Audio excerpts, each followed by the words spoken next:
messed up. Like, he say he from up there where y'all at. He say he from New York. Well, upstate. Upstate New York? Nah, we don't claim that. Oh, screaming at the top of your lungs don't make you that guy. Try to watch my style and replay it, don't make you fly. Don't take a break, cause the fake like the snake. When the big dog away, all they do is clout chase. When I enter the room, all they do is bout face. Put them lions on my back, then ball with the minister. Side put me on there, everybody wanna mimic you.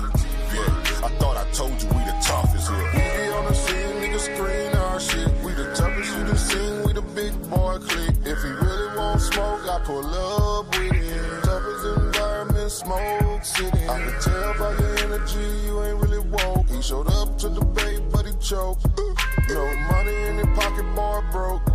Shit, the only thing he can teach is hope.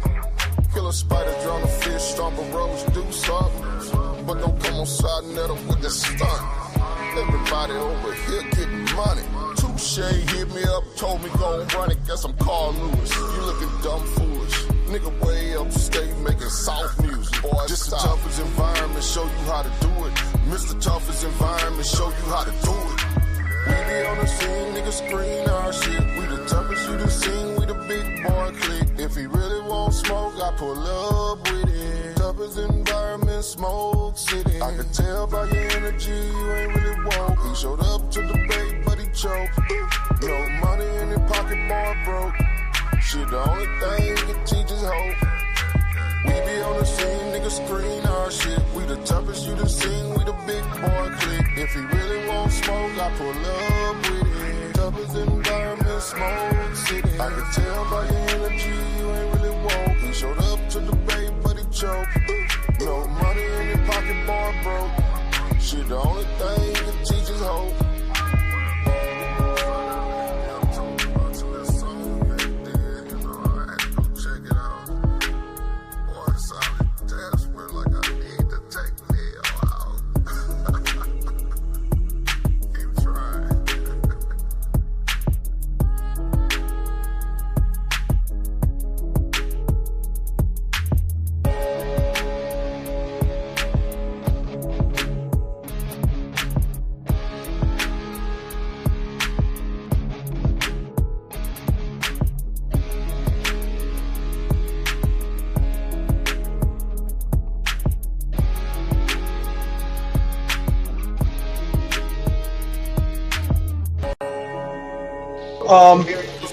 Yeah, the question I asked you, my brother, was about the Sumerian. Shaka Utmost and brother Zion Lex just got through doing a debate, and Zion Lex said that writing started in Sumeria. How much truth does that hold, my brother? Go in again. Writing doesn't start in Sumeria. Writing starts in Africa. First of all, when we study the Sumerian language was predominantly, it has Tamilian or Tamil syntax and content. When you deal with the lingua francas, or the bridge or the gap between the languages. Tamil is the Dravidian language, but you have Nilo-Saharan Africans who went over there and came together with those groups. First of all, the Sumerians did not speak a Semitic language, nor did they speak an Indo-European language. The closest language that they said about Sir Williams and other groups, they called it Sumerian, Bantu, or Urdu. Urdu and Bantu was similar, but we are aware that Bantu, before the expansion of the Bantu language, Bantu developed as an organized language 4,000 years ago. The Bantu expansion is around 3,500 years ago. But before that, the Bantu language comes from Niger-Saharan. And the Niger-Saharan groups came from what we refer to as zone in Sudan, which is called Kodofian. And the Kodofian group migrated towards West Africa, or the heart of West Africa, in the forests, and came together with the Adamawa groups. And the Adamawa groups came together and formed the Niger-Kodofian languages. Another language that comes out of that Niger-Saharan or Nilo-Saharan group was Proto-Omatic, or what Greenberg, the racist Jew, called Afro-Asiatic, which was Berber or Amazigh, Chadic, or the other Proto or Matuk languages that you find in Ethiopia, which is another language that comes out of the Nilo-Saharan groups. All of them come from Nilo-Saharan groups, which comes from Khoisan. It's four major African languages. You have Khoisan, you have Nilo-Saharan, you have Niger-Kodofian, and from those, and then you also have the Nilo-Saharan languages. So you have Nilo-Saharan, Khoisan, Niger-Kodofian, and you have Afro-Asiatic. Those are the four language barriers. In between, you have multiple languages and multiple dialects. So when it comes to the Sumerians, you have an early Nilo-Saharan group that leaves out of the Sahara and migrates into Mesopotamia and intermingle or amalgamate amongst the Dravidian people who left out of Africa much earlier. And they create this Sumerian civilization. Most of the time when we see the pictures of Sumerians, these are not Sumerians, these are Gutians, these white bald head looking men. Those are Gutians or the Kurds, modern day Kurds that took over that area. So we have to be careful with that. And we know the proof is if you study the Tassili cave art in the Sahara, that's in southern Algeria and southern Algeria or southern Libya, which is northern Niger, where they found the first mummy, the black mummy. Mummification first starts in the Sahara. They found the black Libyan mummy. And southern Libya is right above northern Niger. Who was these group of people? These were the modern day Fulab or the Fulani groups, which speaks of Niger-Kadophian language or a branch of Niger-Kadophian language. So you have these different groups of people. So let's look at the phylogenetic tree and study the variants or the DNA variants that we find in the Sahara. You have predominantly haplogroup E3A and you have E3B. When you study the Sumerians, when you go and study the modern day Marsh Arabs, the further you go back down a phylogenetic tree, you see E3B, E3A, a few G's and J2s, and also L8MF41, which is the Dravidian marker, which shows that Africans and other groups that was around that Mesopotamian area was there. Not mitochondrial DNA L, but on the paternal side L. So what I'm saying is that we have to be careful with that. So you find most of, even before the Egyptians, most of the art and depictions of people doing things, agriculture, farming is in the Sahara first. And they take it into Egypt. We have to study the Holocene glacier period. When the vegetation started rising again after the Mendel Glacier period, when North Africa went into a drought, people went south. When the Holocene Glacier period comes in, they go back north and then they go west. They go east. When they go back east, they meet up with the people that was already lingering around Abyssinia. This is what's important about Napata Playa, or the early Sphinx, or Herm Akhet, which is before you had the face of Kheper, or the son of Khufu, so they say. The actual Sphinx or Herm Akhet was a whole full-blown lion. The Sphinx is actually older than the Perneters or the pyramids. They're older, going back 30,000 years based off the water rolls and the isotopes. So when you study these people, you find these groups of E3Bs and E3As. And the proof of the matter is you can also find early artwork in the ancient Somalia, going back 8,000 years. And look up ancient Somalian artwork or ancient Somalian stonework, and you can see the same similarity between those groups. When you study the language family of the Proto-Amharic or the Oromo languages of southern Ethiopia, and you study the Amazigh languages or the Tamazight languages that the Tariq speak in northern Niger, which is the Berber or the original group or one group of the original Moors outside of the Moors who came from the Senegambia area, or the people that we come from, or the Senegal, those original darker skinned Moors, not the 20 Moors, the lighter skinned Berbers who was hybrids between the Indo-European women that they was breeding with in the Atlas Mountains for almost 10,000 years, but the original Moors, us. What you clearly see is this Niger-Kadophian group and these early Proto-Omatic groups that Greenberg called Afro-Asiatic coming together. Even Proto-Semitic comes from this Proto-Chadic group that leaves out 5,500 years ago. They go over there, meet up with the Nostratic language families, which is also an offshoot of the early hunter-gatherer languages that was in West Asia or the Arabian Peninsula, and they formulate this Semitic language with the first group, which was called Akkadian. Then you get into the Ugaritic, and from the Ugaritic you get into all the other families. So Sumerians didn't even speak. He's wrong. Sumerians didn't even speak a Sumerian language. Sumerians didn't even speak a African language or Indo-European language or a Semitic language. They spoke cuneiform, which was really stamp receipts. They kept approvals of what was going on in their city-states.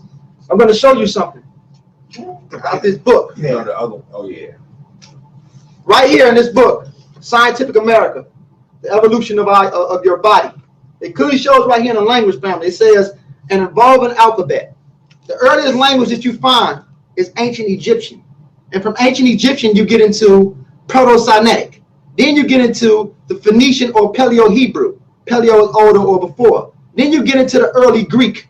Then from Greek, you get into Latin. And then from Latin, you get into modern Hebrew, which is the Yiddish. But before, it's Africa, ancient Egypt. And they get their writing script from the Proto-Sa.neter, which is our pictorial. And then you get into the alphabet A, Hebrew alpha, alphabeta. It's all right here. The evolving alphabet. So Africa had the language first. We was talking first. Even when you deal with the gene, the FOXP2 genes that I'll be talking about tomorrow, which is the complexity of why humans are able to communicate the way they are at chromosome 7, that protein at chromosome 7, the 2 amino acids that move, You clearly see it in Africa. Go to Bloom Bloom Cave in South Africa 90,000 years ago. The paint on the wall. You see the depictions. You even see little turmoils of little pyramids that's trying to roll. So you don't talk unless you got them to come out of Africa. Outside of that was scribble scrabble. Before we go on, let me really say this real quick. Tomorrow is also another big day. We got the General Sarah Suit and Seti. We got Enqi and the Army Raw Squad. And of course, I might have to do the same thing. We don't want to use Town Zone right now. So whoever's out there, family, and you know my GoFundMe, please throw my GoFundMe up in the chat room for me and help your brother out. Seeing on the wall with the Sumerians, not understanding why the elders didn't even take their time to explain, you know, where they lie at in the genealogy of all of this shit, the lineage of all of this shit. So this brother with his genius, you know what I'm saying, rattling off, not just reaching into the fucking, you know what I'm saying, just going back into time and bringing you up to date. You have to go to school. This is the advanced course, so you got at least, you niggas is crazy if you think you're gonna get that for free. Course and value, you feel me? Your small course, you feel me? Your shit gonna go to a Swisher and some Loud anyway. Okay, all right. So now, what I will say is, for those of you that have the money mind state, you can still get the PDF. In the money mind state, people know the book is primarily based around the Hebrew language and the science encoded in those 22 letters, 27 if you include the Sophie. However, what I elaborate on in the book is that it is a sister twin language to Arabic. There is nothing different between Arabic and Hebrew. And I also elucidate the fact that they both come out of the Medu Neter. Then I go even further to mention that the Chinese language comes out of the Medu Neter. In the I King book, I demonstrate and talk about throughout the DVDs and the classes. And when you get my books are written for 2020 and beyond. Meaning my books were written in the time of social media, so it includes that aspect. So you will also need to use the videos, etc., to help you with the books to help you with the videos. With that being said, the first book of China is the I King book, the Book of Plasma, and it is completely African.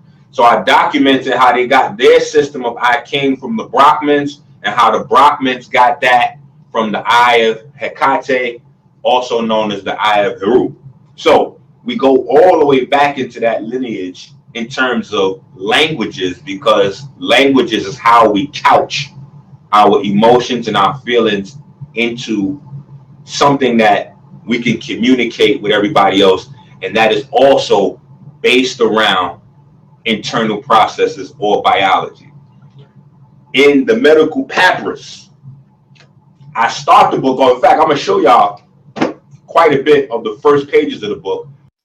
This is when Dr. Enqi was a Hebrew Israelite. He was a Hebrew time. This was 2016. This was 2016 when we took our stuff on the road, and we are in Atlanta. We are in Atlanta. Professor Small's going to come in the building. They in my hotel room. They are in my hotel room right now. And this is when Dr. Enqi was a Hebrew Israelite. He was studying the alphabets of the Hebrew. Because one of the things I know was very important to do was for us, the people who are going to carry the torch of the diops, etc., to bring that information back full circle, because I see a lot of us are getting to the point where we can't tell the difference between a white person and a black person. Now, it's okay for us to rock out with white folks. I need y'all to get that. Don't take the scientific information and mistake that for modus operandi in terms of how you should socialize. Correct. Because to keep it 100, it's white. Like right now, people is mad as hell with me because I put on my Instagram, Slim Jesus is my new favorite rapper. I kid you not. Listen, Slim Jesus is the most ignorant, ratchet shit I've ever heard. But if he was black, that shit would be on fire and everybody would be loving it. The fact that he's white, people have a problem with it. And most of the comments are saying, oh yeah, he from the suburbs, he didn't blah, blah, blah. You can't assume because he's white, he came from the suburbs. That's right. Every neighborhood has that one or two white families that grow up where we at. The same way every suburb now has one or two black families where, you know, nigga, we made it. You know what I'm saying? So we have to move beyond that paradigm in terms of how we think about the world and how we view the world. To take it a step further than that, this conversation and all we do should be centered around power and how we can accumulate power and then leave that to our children, etc., because that's all this is really about. The power to live the type of lifestyles that we want to live. Now, if we look at the elite in the world, they have moved beyond skin color. Yes. They're dealing with bloodlines. They're dealing with genetics on a higher level. If they weren't, Obama wouldn't be in office. You see? Because they're not worried about his skin color. They know where his bloodline go back to. And if you saw the elections before he got elected the first time, they traced his bloodline all the way back to Vlad the Impaler. See, that's the time when the bloodlines were pure and they meant something and they actually reflected what's going on. So right now what we're doing is we're giving you the science so that you can understand the behavior patterns that we see that are particularly localized in groups of people, even though as a default result of admixing, we all have certain types of behaviors and things that we're challenged with, especially diseases, illnesses, etc., that come out of all this mixing. So all of these things are highly relevant to the conversation, and you'll get no more browbeating from me for the rest of the night about you niggas paying up until after. If I see that money don't look right, then I'll be back at you. All right. I'm coming to my brother KT in a minute. When we deal with this health, I'm gonna come right over there with you, brother. Brother Ngozi, the backlash have came on you. Once you came out and said you have Neanderthal blood in you. Good. Talk about that. What do you mean when you say that you have Neanderthal blood in you? Before you get that, let me get that. No, I want him to answer the question. Before he deal with that, let me deal with that. Go ahead, brother. For the people that did not see the video promotion live stream, going in on you. And homeboy who we won't even name from the Hebrew camp that wear doorknobs, we don't even give him name in promotion here. He should be ashamed of himself for even trying to act a fool, because he has more Caucasian in his gene pool than anybody else, and it's reflective in the seeds that he's producing. So don't even make me go there on you. Don't even make me go there. Don't even make me go there on you. I'm very proud of Ngozi for doing his genetic information and putting that in front of the people, because the fact that I deal with people's health information on a regular basis and people trust me with their private information, I see niggas running around darker than me with 100 onks on every day, wearing sandals with dreads, burning incense left and right, and their gene pool is crazy. It's crazy. A lot of times they may have 4 or 5 siblings and they're the darkest one out the siblings. You look at their mama, you're like, hold on, fam. I know it's mama's baby, daddy's maybe, but I'm not even sure this is, you might have been adopted. It looks so crazy.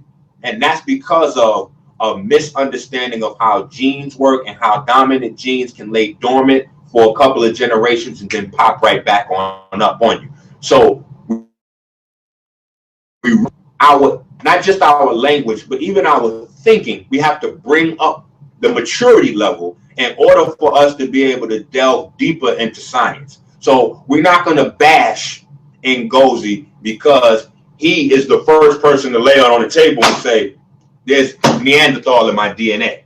What we're going to do is respect the fact that he chose to trust us with his personal information and act like we all got, you know, we graduated out of elementary school. So with that being said, and only know how to break that down. Trust me. The Neanderthal genes that I have in me it's not from my African ancestry.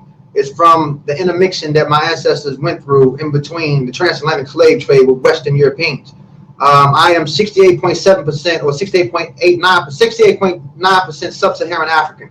My ancestry is within the African zone is of Fulani descent. My mitochondrial DNA, which is my sex chromosome on my mother's side, the powerhouse of my cells, is L3F1V1. And my paternal line, which is my Y chromosome that I got from my father, is E1B1A7A, which is a subclad mutation of the actual EV38, if we understand how the SNP works. My Neanderthal gene, because there is no Neanderthal human genome that maps out with modern humans. We only find Neanderthal genome within our human leukoantigens or our immune system, or the way our immune system responds. So with that being stated, I have 1.7% Neanderthal at the that stands out at 23.76 X34, which is responsible for how I respond to certain things with my immune system. Europeans on average have 4 to 5%, but at the demi level, it stands out to 70% in the texture of their skin with a high level of keratin to deal with cold weather, or the type 2 diabetes that they have, or the numerous of chain smoking, or osteoporosis, or different conditions that they have, because Neanderthal was an endangered species. When human beings was breeding with Neanderthal, when they leave outside of the continent, he was on his way out the door. We only had a 30,000 year gap with him. It wasn't that many of them. We know the Neanderthal was sickly because when you study his vocal tract, he had a high-pitched voice, he had a heavy skull, he had his shoulder blades were short, and he had rickets, which shows that he had poor bone disorder. He had rickets. So with that being stated, these people were a poorly developed group of archaic humans. So my Neanderthal gene comes from the accumulation of Europeans who some raped, and a lot of my ancestors bred with people from the Middle East not too long ago, Palestinian ancestry that's also from the Eastern groups who also interbred with them, but predominantly it was from rape. It's not willingly. So we have to be careful with skin, because you have black people, or so-called black people, or dark-skinned Hispanics who have 20% African genes in them. And that 20% African genes might stand out the way they skin, or the way the melanin comes out of their epidermis. And that 20% might be responsible for how their skin look. So they dark-skinned, but overall they're 55% European. When I was talking to my brother and I talked about the Hispanics, and with my brother KT, I wasn't saying about the Puerto Ricans or the Hispanics. Remember, we had the conversation, KT.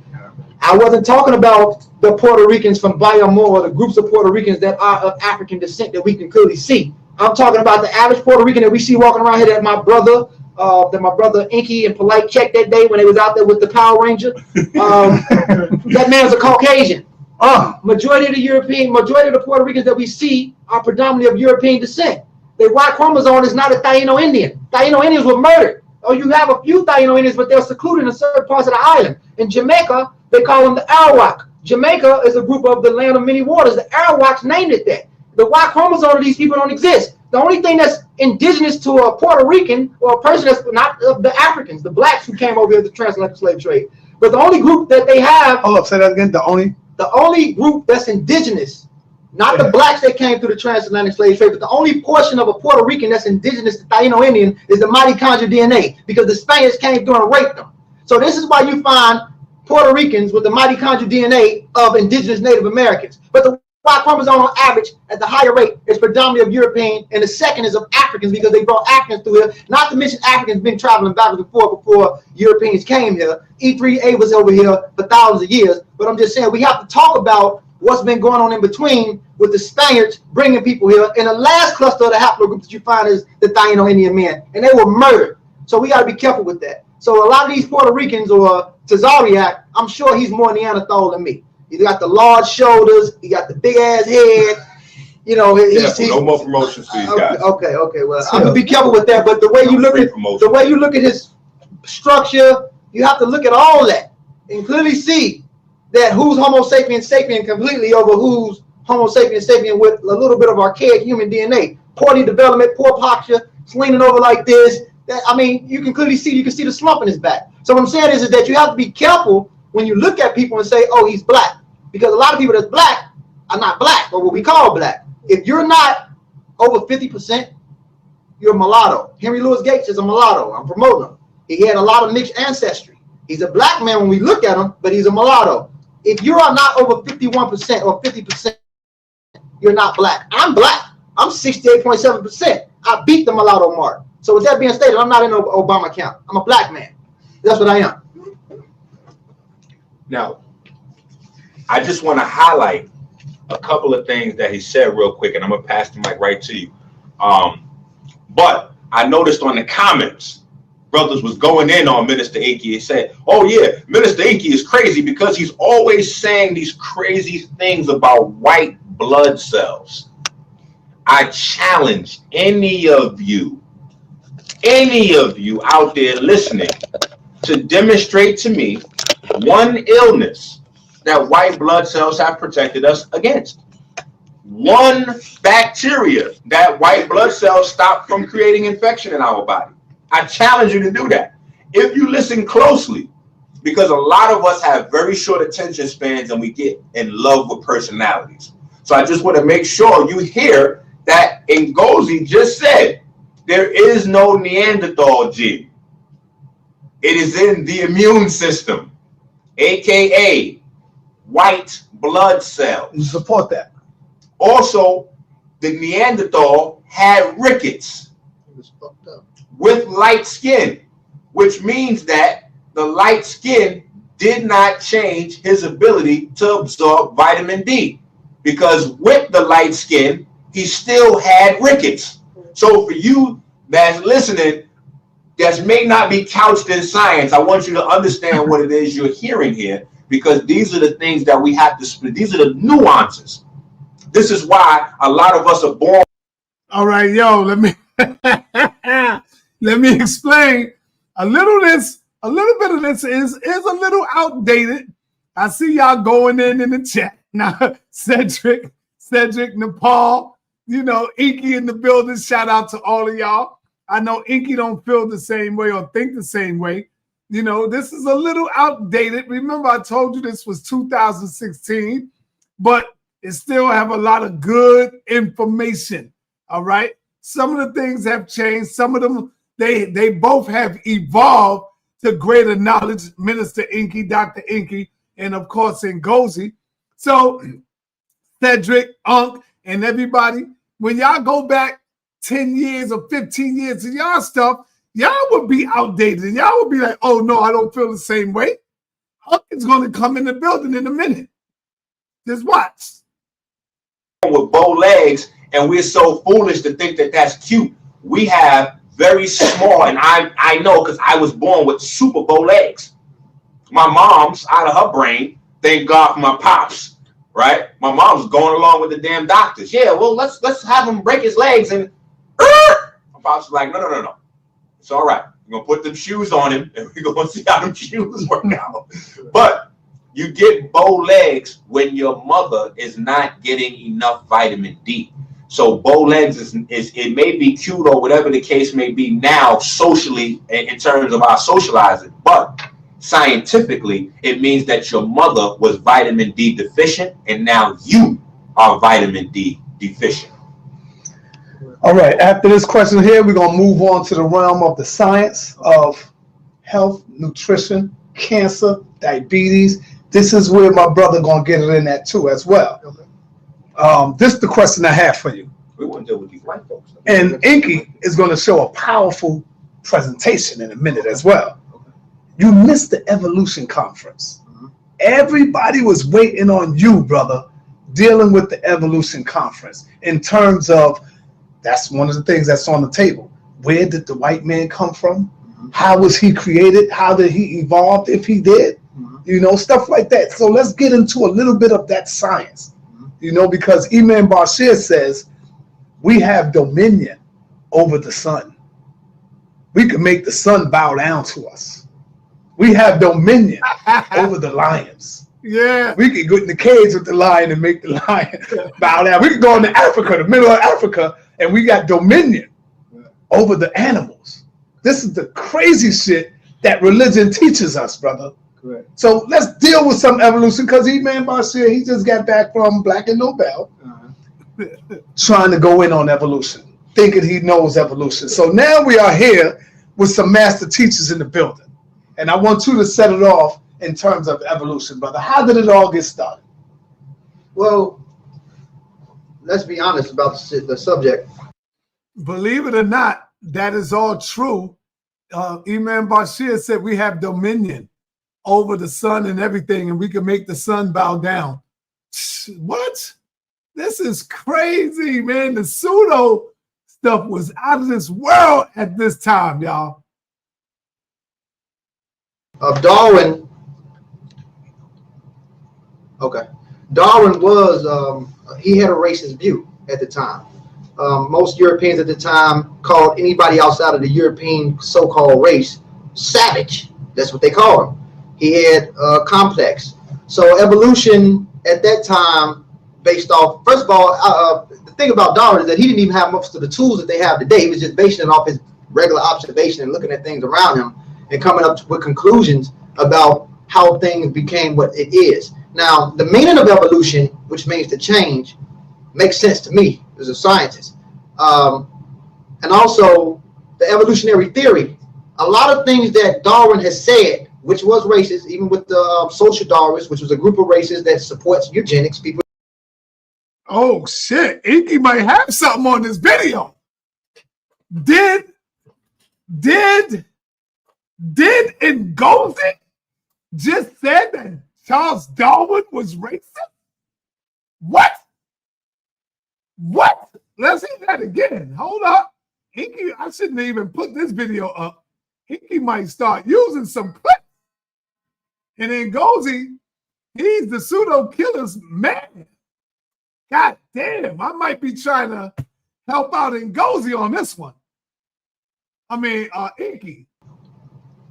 Okay. Darwin was, he had a racist view at the time. Most Europeans at the time called anybody outside of the European so-called race savage. That's what they called him. He had complex. So evolution at that time, based off, first of all, the thing about Darwin is that he didn't even have most of the tools that they have today. He was just basing it off his regular observation and looking at things around him and coming up with conclusions about how things became what it is. Now, the meaning of evolution, which means to change, makes sense to me as a scientist. And also the evolutionary theory. A lot of things that Darwin has said, which was racist, even with the social Darwinists, which was a group of races that supports eugenics. People know about that, with doing damn destructive things. A lot of things have been like out, they threw it out. So what they say is now is that the evolutionary theory, or the theory of evolution, or TOE, the theory of evolution and natural selection. When you study that, the changes, or let's say organisms that was naturally selected to stay around long enough. Let's say I got green bugs, the green bugs that can stay on a tree branch long enough. The other ones might be yellow. They might be the same species. The ones that can camouflage long enough to stay within that tree branch long enough through different environmental pressures at different times will survive. They were naturally selected. And through evolution and the changes, we know evolution is going on everywhere. The changes are going on everywhere. When you study the prokaryotics and eukaryotics don't have nucleus, eukaryotics do have nucleus. When you study that, you can see it changing from one stage to the other. But from where? Prokaryotics feeds off bacteria, and that bacteria becomes a society of bacteria, and that society of bacteria becomes eukaryotics, and that eukaryotic carries a nucleus, which is the center core, and then in between you find the first divine feminine that people talk about, the mitochondria, which is the powerhouse of the cells that prepares for everything. Or let's talk about, which is a great question you asked me before, Enqi, proteins, which is a chain of amino acids. What do they consist of? Well, we know that proteins consist of two bonds, carbon bonds. What type of carbon bonds? Well, we get into one carbon, two oxygens, negatively charged, but in between without that hydrogen. Then we know about what we refer to as ammonia. You break that down all the time. Nitrogen, and also whatever group of hydrogens that's there, which is 2 or 3. You learn this in basic or chemistry. And these chemicals makes way for biology, which is life. Bio means organism of life. Ology means the study of life. So evolution on that level, or the micro level, makes the most sense because you can see the changes. You know, you're made of billions and billions of cells, and behind that, you know, you have the proteins, and then behind that you have the amino acids, which gives the proteins its structure. And before that, you get into the elements that European races say abiogenesis you brought up, which means no life beginning, or A means no, life or organism beginning, meaning that life can come from inanimate. What I was trying to say when we had the debate is that we can't say that those elements, especially the 6 major elements that's responsible for causing the reactions for a chain of amino acids to form, is not life. It's proto-life. It's the first stage of life. To a European, he separates the hydrogen, the carbon, the phosphorus, the sulfur, and say, oh, that's not life because it's not moving. But moving organisms that have circulation depends on hydrogen. We depend on all those things in order for us to have chemical reactions. So that's still life. And at the core of each of them, we know that hydrogen is made up that's the first element of the periodic table. If you look at it, let's get into the proton and the electron. It's vibration going on at the core of it. What makes up, and now we're not even going to talk about the neutron, because the neutron is something different, because the neutron is slightly heavier than a proton. What makes them up? You have 3 up quarks, 2 up quarks and 1 down quark, which is super subatomic particle. Now, the reason why we understand that the up and down quarks is responsible for this change to make way for the super subatomic to the atomic to the molecular. Molecules is a collection of atoms, which makes way for the RNAs and the DNAs, and then, you know, the proteins in different groups. But what I'm saying is that the vibration that you find going on is nothing but agitated energy. Matter is concentrated energy. Even the whole thing with the Big Bang theory is being looked at again. They're talking about now the rainbow gravitational theory, or the outstretched theory, because the further we go back in time, the more the universe gets small. The further you go back, they're saying it expanded. For me, it's consciousness zooms in on itself and then it expands. That's on something different, because consciousness exists at Planck scale, which is at 0, space-time geometry. You exist in the field of it. Everything else is just agitation of things that's going on in between. So the whole process of evolution is the change that's going on in between from one phase to the next. Now, Darwin, from his observations, yeah, he was racist, but it makes sense to me as a scientist when I look at early archaic human groups, or a lot of the similarity that we have with chimpanzees or different groups. Not saying that humans come from that, because we know that Ardipithecus wasn't a knuckle-walking ancestor, and she goes back 4 million years. What I'm saying is that Ardipithecus, when you study the rotating shoulder blade, or you study the cerebral cortex, or the way chimpanzees receive light in their eye, or when you study chromosome 2 fusion, 2A and 2B. When you study those chromosomes, chromosome 2 and 2 fusion, or chromosome 2, you can see human chromosomes was fused together. At one point, we had 48. And it showed that in between, if you go back 8 million years, there was a common gap between us and chimps. But does that mean that we are chimps? No, we're not. I classify myself as a primate, or I know you don't like the term, Enqi. I talked about the great apes. But we are a branch, which is Homo sapiens sapiens. What separates us is, let's get into the parts of the brain. The old mammalia, new mammalia, and the heart system, which is the reptilian stand. The cerebral cortex that we have is complex as humans. We have the largest neocortex, which allows us to get more further data, or more expansion of awareness as a species of Homo sapiens sapiens. This is the part of you that separates you from the what we call animal kingdom. Man's body is animal because it's protein based. If you throw me in a damn cage with a wild lion, he's gonna slaughter my ass.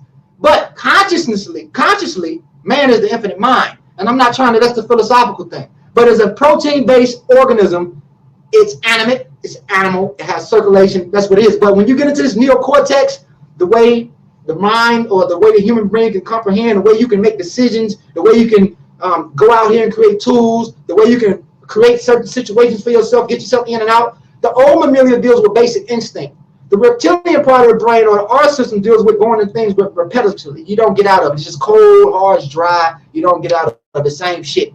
The neocortex is what allows you to become progressive. It allows you to make decisions. It allows you to become organized. It allows you to say, let me create this trap to catch this mouse, or create this trap to catch this lion. Animals can't do that. This is what separates man from that branch. And from an African perspective, I don't deal with Darwin all the way, because I know for a fact that Darwin and social Darwin's was racist. But when it comes to natural selection, when you understand the process, organisms that is natural selection, not saying they get better or worse. You can be scared and hide out long enough to survive. And as long as you can survive long enough and have kids, each generation eventually it'll adapt, because everything gives off radiation. And if everything is giving off radiation, everything will eventually start to go through the zones of going through its change. And you can see that with certain moths and certain things. So that was my conclusion of evolution.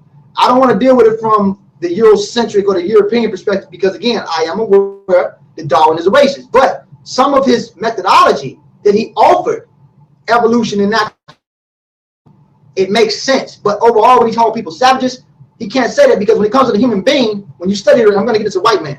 When you study a recent European, because he's really recent, because he has recent mutations, he has the lowest gene variations. You know, his heterozygosity, which doesn't allow him to be more athletic and more diverse than us. We have the largest and the most complex gene variations than anybody. And we have the highest amount of heterozygosity, which means different pairs of alleles, which makes us more diverse and multiple. He doesn't have that. No one outside of Africa has it. You have the most variation of genes within Africa. And it takes time for all these points to go through different zones to become different mutations. A mutation can add on or take away. For example, in the summertime, I can get completely darker. My melanocytes in my skin increases. In the wintertime, I get slightly lighter because it goes through, that's going up and down. So when you deal with ranges, mutations can either add on or take away. And some things can get weaker and some things can get stronger. When you deal with our early archaic groups, they were more stronger and they depend more on their mass compared to humans now that depends on more of our brains because our brains transmit or fuse more energy than any other group. All right, Minister Enqi, what do you agree with first? And is it anything what our brother said that you disagree with? And then we could talk about the disagreements.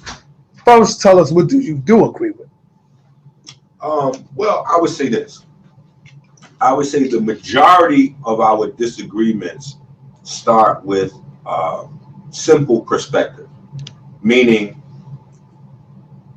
a lot of times we take for granted that the listening audience is to some degree as astute in whatever the specific subject matter is as we are. Fact. And that doesn't just mean science, that means economics, law, national, whatever it is that we're talking about.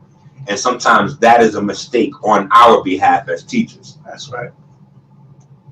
So when you look at the greater conversation, especially all the videos leading up to the conference, people were talking about, even though they were arguing points, we're all arguing points, but none of us were making clear whether we were dealing with the regular word evolution, which does mean to change, or the theory of evolution, which is created by Darwin. Now, when you deal with the theory of evolution, it is completely flawed. In fact, anybody that reads Darwin's book, Darwin spent the second half of his book elucidating on all of the flaws in his system, because what he did was he wrote the text in a way that he could lay out his theory throughout the first half and then lay out his research throughout the second half, and so somebody could pick up where he left off and kind of fix the loopholes.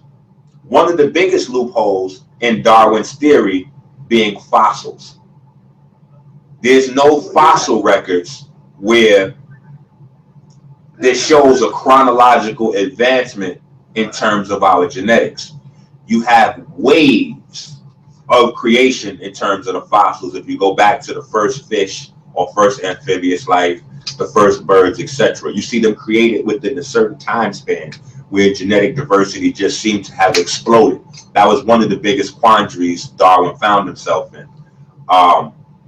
Outside of that, if we use the tools that we have now, and that's why I said on the promo video, one of the things that we're going to have to deal with is how far we follow our predecessors, even when they may be in error.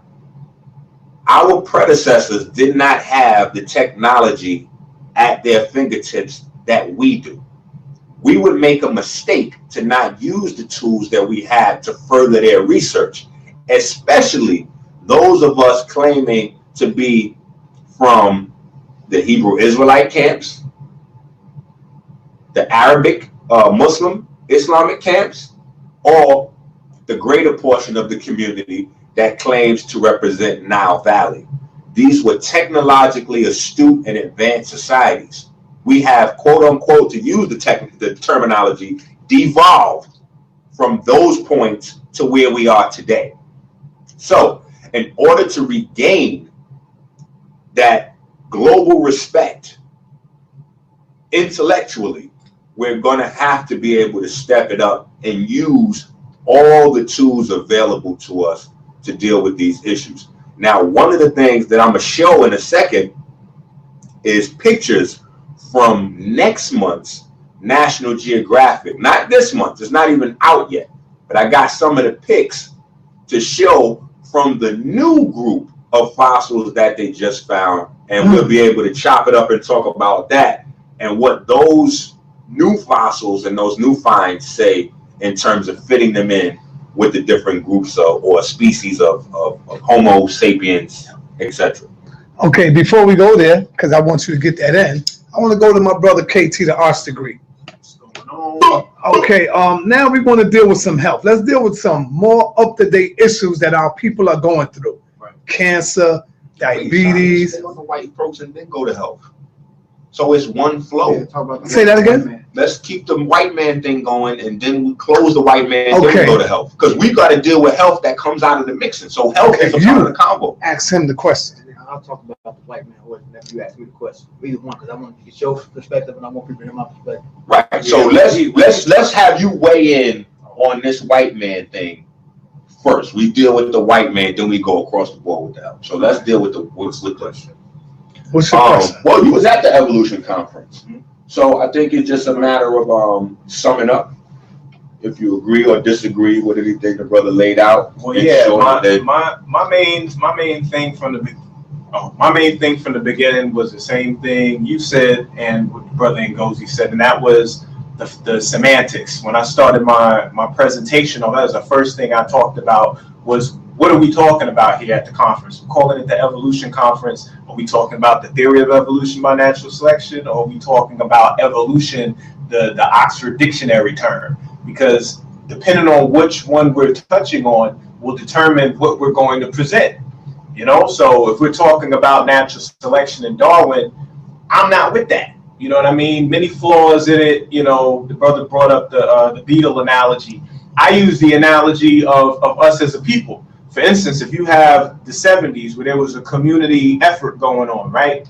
Everybody was getting along, everybody was building, everybody had a sense of community. Then the government comes in and they throw crack and they throw guns and they take the music out of the schools. And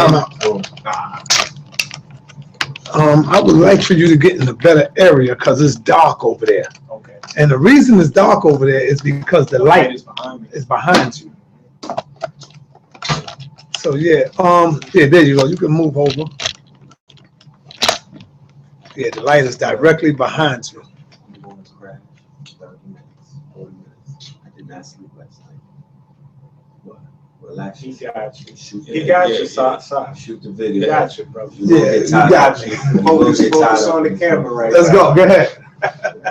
So yeah, you got yourself a community, right? Where everybody's building. It's a community effort. You know, it's a village. Then you got the government coming in. They doing the integration. They dropping the crack. They doing all those particular things, right? Next thing you know, the community starts to go downward. You get poverty. You get crime. You get all these issues that we deal with today. So you look at the survivors of this situation, and then you say they evolved, right?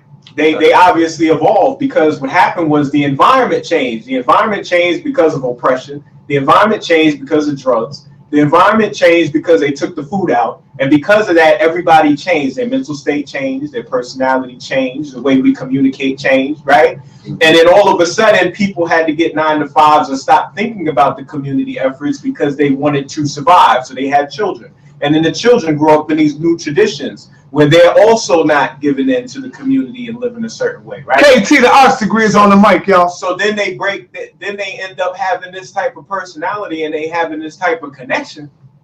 And then we want to say they evolved, right? Because the environment dictated the change over time. And they had to survive the winter or this change that occurred. So if we look at it that way in regards, because that's how I see natural selection, I look at our situation. I look at the oppression that we've dealt with as a people over time and where we are today. And though we have all these resources, we got all this bread, we got all this information, what are we doing with it? You know what I'm saying? What are we getting up and what are we taking care of? So that's why I'm not with the natural selection side of things. I'm with evolution in regards to it being a change, developmental, because actually they're calling it developmental biology now. They're trying to really get rid of push the term evolution out, and they're getting into developmental biology. Correct. You know, and then if you really want to get a better understanding of our evolution, quote unquote, and the connections between all the races or the groups of people, rather, the groups of people, not the races on the planet, we got to look at the bacteria in the microbiome. Correct. Now let me add something on to this. You gotta go all the way over. Come on, no, don't go out of, no, brother. Let's stay in order. No, this is gonna go back to you. No, I just wanted to add on something to good, but I wanted to add on about the bacteria. Next, brother. And with the European, because that's the important question. People want to know who the hell he is. There you go. Where did he come from? And studying the phylogenetic tree, Europeans don't come directly from Africans. Let's get that correct. They come from people out of Asia. Perfect example. When you look at the blacks of Asia, not the Andamanese groups that live in the southern islands, but the Dravidians with the narrow, what they refer to as aquiline features. Or when you look at the people in the Solomon Islands with blonde hair but brown skin. Well, you look at the people of Australia, and you look at Kostiki man or Kostiki caveman that they found 30,000 years ago, and the way he looks like an Aborigine in Australia. His Y chromosome was haplogroup CV20. And when you study these people, you clearly see that mutation variants or downgrades or deletion genes starts to go through its deterioration or deletions or the mutations within Asia, outside when people leave out of Africa. Why? The temperatures is different. Temperatures of foods is different. You're not eating the same type of foods and nutrients that you had in Africa. It's important for us to get the proper nutrients, the proper hydrogen, and to increase the red blood cells. Because what does red blood cells do? It gives off oxygen and gets rid of carbon. This is what the power of erythrocytes does. Red blood cells. When you deal with leukocytes and thermocytes, the leukocytes have this role too, because it fights off certain type, like people that have HIV. When the T cells drop low and their immune system is too weak, it's not the virus that kill them. It's the common cold that kill them because they have no defense.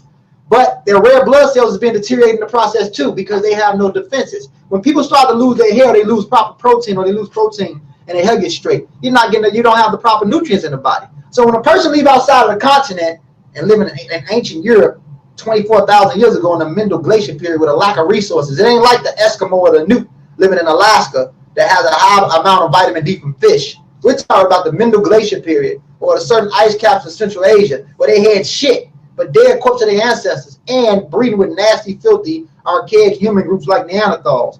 These humans don't come directly from Africa. They come out of Africa. They lose their goddamn mind somewhere in Asia. This is just me. This is just what makes sense. And then in between, they go through mutations there because they're eating different types of food, different temperatures. And then, goddamn it, they go further and breed with archaic groups. So in between, they're more prone to violence. Perfect example is a gene called ADRRA gene. And the ADRRA gene is responsible for giving a lot of Europeans the high levels of violence and different things because they're prone to war. Even the ancient Egyptians said that the Tamahu has been fighting since the time of Haru, or the Amu has been fighting since the time of Haru. And Haru represents man. This is a whole other group of warring, battling people. Even when you study the Europeans, the Indo-European tribes like the Persian group that conquered the original people of Babylonia, and then turned around and fought against their cousins, the Indo-European Greek, and then the Ionian Greeks in Turkey, or the Hittites who came from Anatolia, who pushed out the original indigenous groups that was there at one time and went to other places. They were always fighting each other. And by the time they came down from fighting each other, after they got done fighting each other, you was in the way, they kept purging themselves in. So this is why it's important to study timelines and why people are the way they are. So we know that stress, not having a proper hydrogen, not having a proper nutrients. What does blood consist of? Blood consists of what? Hormones, protein, sugar, and salt. Sugar is made of carbon, hydrogen, and oxygen. Salt is made of chlorine and sodium. And then you have the protein that consists of a chain of amino acids, and we talked about the two bonds, which is carbon, 2 oxygens, but it's negative charge. Then we talked about the hormone. What is a hormone? The hormone is a short chain of proteins, which is a short chain of amino acids as well, which is also responsible for a lot of things, the way your organs give off certain hormones. So when you don't have the proper nutrients or the proper potassium, which is partially responsible for the mutation of SLC24A5, which is a recent mutation that the white boy and the white woman got. If you don't have the proper potassium, the short common label for SLC2485 is sodium, potassium, calcium exchange of 5. What's going on? You see the downgrades of NCH, NC, or you start to see the mutations. You see the alanine become tyrosine. And then once that goes on, you start to see the mutations. And this is the reason why we talked about the polar bear. What is the polar bear? He's not white. He's hollow. But his skin is dark because he metabolizes food different than us. That's what I was trying to say. He metabolizes food different than us, so his metabolism is different. But when it comes to this white man, this dude was damn near, I mean, he went through so many changes in zones. When you deal with the SLC2485, this is responsible for his skin color. I ain't getting into the blue eye gene, which is OCA2, the second strand of albinism, which is occultaneous strand 2, which gave him that, or Edrolopus, ectoplasmic receptor, which gave him thick, straight black hair. We got to talk about all these mutations that went on in between. And not to mention, it happened first with women before the men. Because when you deal with the subterranean fats, or how women work, women have, we know that mutations started with these cracker women first. I'm just saying. Because the diversity of hair types that they have, hair colors that they have the highest diversity of hair color, eye color, and different things. You see it with the women first. So what I'm saying is that it's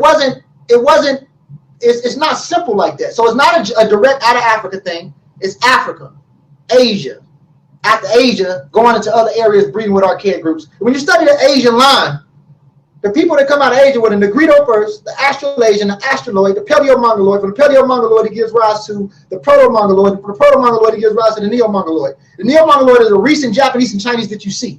When you study the Y chromosome of the paternal lineage, we see haplogroup CT-M168 leaving out of the continent, go into Asia, CF, and from CF you get the single F831, and from that F you get the IJK marker. The IJK marker branches off. Some goes into parts of further Asia and become the K marker and the T marker that certain people, the Solomon Islands got. Other groups become the single I that Cro-Magnon man took into Europe 24,000 years ago when he ended up in France. It branches off of the IJ branch. Another group stays in the Arabian Peninsula, becomes a single J. Earliest J is JP209, and then it goes all the way down into the last Y chromosome that these people have, which is the R1 marker, which comes from haplogroup P in Asia first. They took those gene variants into Europe. The earliest Europeans, when I pull up my phone in charge, they talked about the dude that they found was dark skinned with blue eyes. The mutation of the blue eye gene comes from out of Central Asia or the Georgia area, but the people were darker skinned, and then the R1 markers brought this SLC2485 in and gave the recent Europeans the pale skin. It's a lot of downgrades that go on with these people. A lot of downgrades. And we see the downgrades happening in our community because the average African man, and I'm not talking about all of it, but we got brothers, regardless of our difference. Of course. But when you talk about when black people are outside of their righteous zone, and we see how a lot of people act, dudes said we were savages. And in Chicago, what the young dudes call themselves? We savages. That's what the drill music is. That's what I'm saying. So what I'm saying is, yeah, that's what they saying, they savages. So we see what happens when we deal with downgrade, not to mention the way we eat, the way we carry ourselves, leaky gut that you talked about, you know, all types of neural tube defects, the high levels of insanity, type 2 diabetes, low levels of insulin that the body can't produce naturally, all types of deficiencies that we develop trying to live a lifestyle of this poor potassium carrier that we call the European. Correct.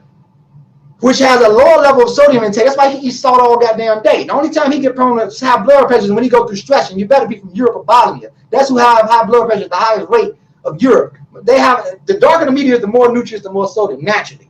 The lighter it is, it's dull, it's limp. So what I'm saying is that when you deal with just basic, looking at basic stuff like that, this dude is a downgrade. So I'm not going to say, and you can use the term devolution if you want to. That's fine.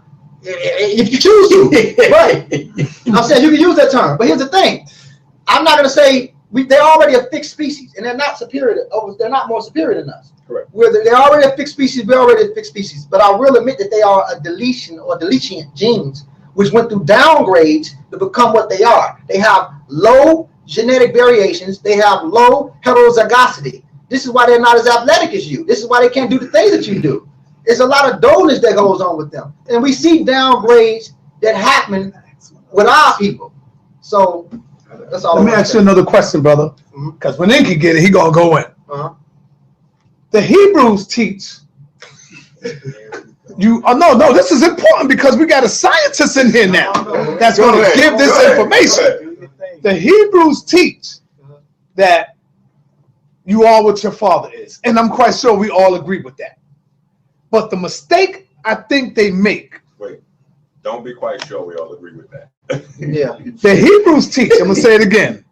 The Hebrews teach that you are what your father is. I do agree with that then, unless y'all can show and prove and teach me something else. But the mistake I think they make is when they say if a white man impregnates a black woman, that child is white. They call Bob Marley white. So hold on, but let me finish. Wait, you know what I'm talking about. Wait, I want to ask you the question. No, I'm going to ask you the question, brother. Go ahead. You just said you agree with that you are what your father is. But then you just said if a white man has sex with a black woman, you disagree with the fact that that child is white. So you already know, like a lot of us do. See, the problem is that when the Hebrews start talking, we all got that Christian matrix program and shit in us. Damn. So that's a good fucking they tap into that familiar part of our brain that's already there waiting to agree with that shit. The moment we apply common sense, that's out of the window. Right. Okay, so brother, back to you. We know that the black man and woman is the dominant. You said that already. We are the dominant gene. We are the dominant over the European. All right, that's not racist or nothing like that. That's facts. That's science. So if a white man impregnates a black woman, is the baby white or black? The baby's not white. No, the baby's not white. I want to talk about the dominance of black people. Go ahead. When we deal with Mendelian law, he dealt with plants to understand pairs of genes of alleles. Black people dominance come in polygenetics. Poly means multiple. We have multiple genetics, multiple gene variations. Not to mention the high levels of melanocytes that we have, which comes from tyrosine. And we know tyrosine. One more. Thanks for the adjustment, my brother Enqi. Thanks for the adjustment. I mean, hey, it's real. It's real. That's how we learn, brother. Go ahead. And we know that melanocytes or melanosomes, which is a chemical which comes from the tyrosine, is responsible for what we refer to as it's a folic. It can ignite with water. It's a hydrophilic. I mean, it's not a hydrophobic. It can ignite with water. You know what I'm saying? So with that being stated, when we talk about that process, yes, high level of melanocytes is dominant. But I can't say that a person who breeds with a white man and they have a son, the baby is white. That's not true. I think that it's based off genes, because if you get some coffee and you mix all types of stuff in it, as long as the blackest coffee, you mix all types of stuff in it long enough, eventually it's going to turn white. So we're dominant in the sense of the way the gene variants or the melanocytes look. But if dominants keep hanging out with recessives long enough, it deteriorates. It dissolves. It happens. So with that being stated, I mean, think about it. Albert Einstein, his Y chromosome was E1B1B. That's an African Y chromosome. Chromosomes are sex genes. Chromosomes, your haplogroups are sex genes. They make up 0.1%.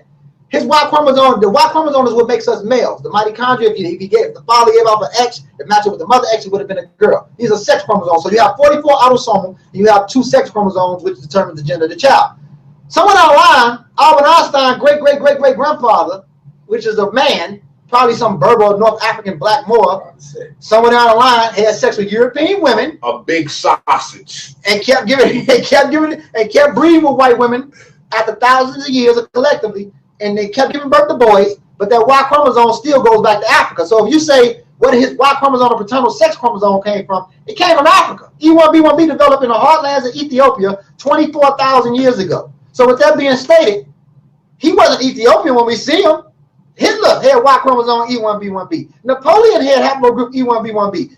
These guys' Y chromosome and their sex chromosomes came from Africa. The haplogroup, they're not that when you look at them, because the Y chromosome or this man kept fucking on white women, kept going through white women, back to back. Let me get you to elaborate on something too, because I need people to really get this. When I say it, somehow it, minister, but where's your reference? Right. So I'm gonna let you further elaborate on it, and then that might be a grand opening, grand closing. And this is part of the whole entire reason why I don't deal with the Darwinian theory of evolution at all, because I know the first precept is observational science. What they do, Europeans, is they create an ideology and then they do research to verify what they already thought. Anything outside of that gets discarded. So the no God concept was the first ideology in Europe. So when they came with this whole Darwinian thing, they put DNA in the place of God, meaning, and when I say God, I don't want y'all to get religious and spooked out.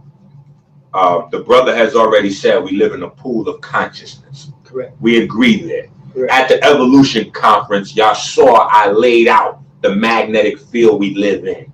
Magnetics is what holds on to information. So in order for consciousness to exist, there's a magnetic field holding that field of information together. So we're on one accord with that page. To erase the higher intelligence that exists, DNA was supplanted as the end all be all. Where we are at now, we know that DNA, your genes, have to be turned off or on by external factors to the DNA. In fact, I'm going to elaborate a little bit further, but genes only came about to remember specific biological arrangements so that the cells would not have to repeat their process to get what they got. Because the brother already elaborated on endosymbiosis, which is how the larger cells ate smaller cells so that those cells could do jobs inside them that they couldn't. And that's how more complex cells came into being. That right there is the earliest workings of what you will call horizontal gene transfer. What I want you to elaborate on, because I'm starting to go all into my point that I'm going to get to in a few minutes, but I want people to understand when you talk about the Y chromosome, etc., how Time. That. What, you got to switch the camera there? No, I got to change the card. It was right there where you said, I want people to understand. Yeah, I want to get the question. This Y chromosome shit is the whole end of the whole night. It's a lot of shit, man. How much time you got, Ngozi? We got another 40 minutes, y'all another 40 minutes? We got as long as you got, brother. Yeah. So I think that's my ride. I'm with her. So. Go. All right. So what I want you to touch on, because people think that if you're, for instance, let's just deal with Albert Einstein. People may say now that you're calling Albert Einstein a black man. So elaborate on how you could have an E1, B1, and then be European, because they don't really understand. Even though you did, but you have a rapid fire kind of conversation. So if they're not scientifically astute, a lot of shit's gonna pass them by. Correct. I need you to slow it down and elucidate on the fact of how Albert Einstein, his Y chromosome, the purest in the business, goes back to Africa. Correct. However, he is still 100% a white man. Well, somewhere down the line, African men, or African man, probably more, some type of African man, Y chromosome, which came out of the continent, bred with a white woman. And that first child that they gave birth to was a mixed breed, biracial. But it stayed in Europe. The dude stayed in Europe. And he kept breeding with white women, autosomally. So the gene goes from being 50-50, you have gene variation from Europe and Africa. Correct. And then you keep breeding, giving birth to boys, and it reduces it down to 25. Correct. And then that son turns around and has sex with another white woman. And then it reduces down from 25 to 12 and a half. And then it keep going down collectively. So that what happens is, this is what kills the whole you know, you don't, you can mix in the black. No, you keep breeding with these people long enough, you become them. Correct. So his Y chromosome is of African haplogroups only make up 0.1%. But overall, autosomally speaking, he's a European because that Y chromosome kept breeding with Europeans over and over again. Just that one point again. Haplogroups only make up 0.1%. 0.1%. That's it. But it's powerful because it determines the gender, but it only makes up 0.1%. Your autosomal DNA is what matters the most because you have black men with Y chromosomes that go back to Europe because what happened in the transatlantic slave trade, a lot of them were raped. The white man will leave his bastard child or his mixed breed son behind to breed with black women in the field. And then that black woman turn around and have sex with the mixed man, and then she give birth to a son. It's like Lenny Kravitz. Look at him. Imagine he had sex with another dark-skinned woman and gave birth to a son. And then he have a son after that and give birth to another son amongst black women. By the time we see him today, 200 years later, he's going to look like the limber man that we see in South Africa that call themselves Jews. Because somewhere online, the Y chromosome that Hebrews try to use, the J1C3 marker or the K Cohen marker, it comes from Yemen. But after it comes from Yemen, around 2,000 some years ago, it breed with the black women, stay amongst the black women, kept giving birth to sons over and over again. So by the time we look at them now, they're black. They didn't come in looking like that. At first they came in olive skin, hook noses, curly hair. That's right. But they kept breeding with black women. So by the time we look at them now, 2,000 years later, because they stayed amongst black women, they're black. Autosomally speaking, those cats is still 80 to 90% sub-Saharan African or black. But their Y chromosome goes back to the Arabian Peninsula because it came from there. So things can shift. This is why it's important to understand polytopicity. Sexual selection just as well as natural selection and positive selection. But I'm just saying there's a lot of things that goes on in between. So no, he's still a white man. Napoleon is still a white man. Hitler's still a white man. The Y chromosome was just of African descent. So that's all. Now, on the Hitler thing, this is what a lot of people didn't understand. Okay. And I want you to elaborate with him. The reason why, and a lot of people still don't understand this at all. No, it was already on. Just had to open the screen. But the reason why Hitler started in Africa and then he moved from Africa to the Jews is because of what we were just explaining.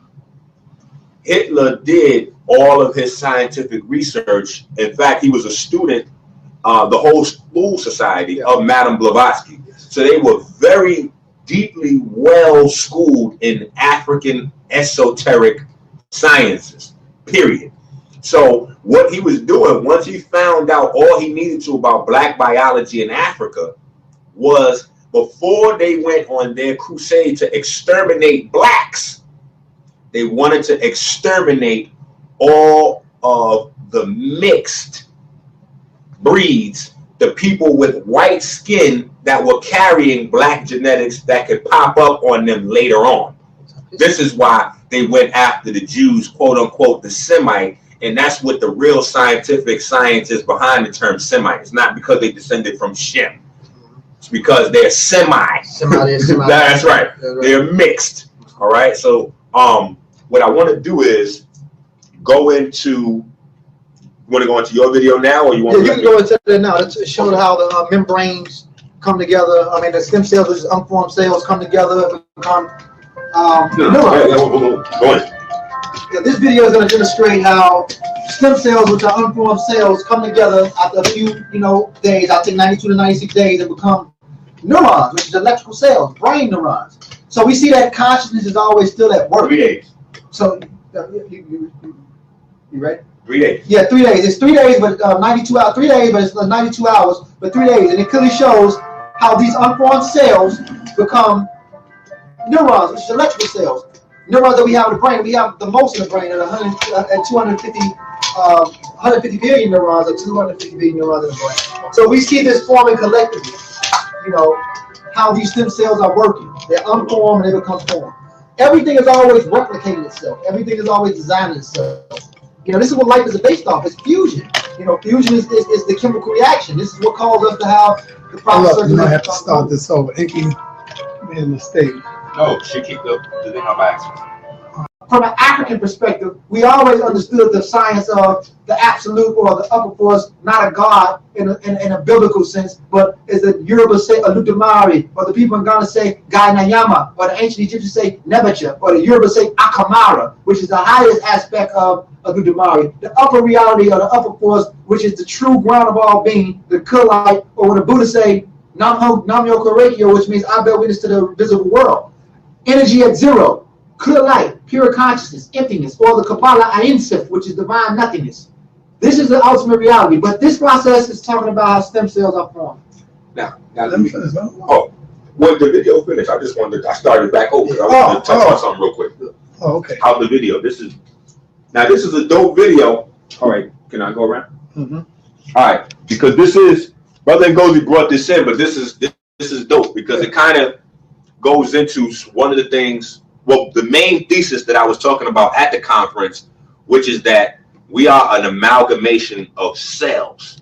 Yep. And that the cells, the internal consciousness, the awareness of the cells is how they come together and create us. So when you see these stem cells, first of all, it, in the Detox and Regeneration book, Black Genetics Part 2, I talk about stem cells not really being stem cells. They're black blood cells. So you can see all these stem cells under the microscope are clearly black. Now, in order for the electricity to happen, because you see the electric activity, what you're noticing is that the cells are actually coming together. And this is one of the things that's key to us understanding the value of keeping that black woman. A lot of us black men, we want to look for European women or other women because they're less argumentative. But bring this back here, so I keep it right here.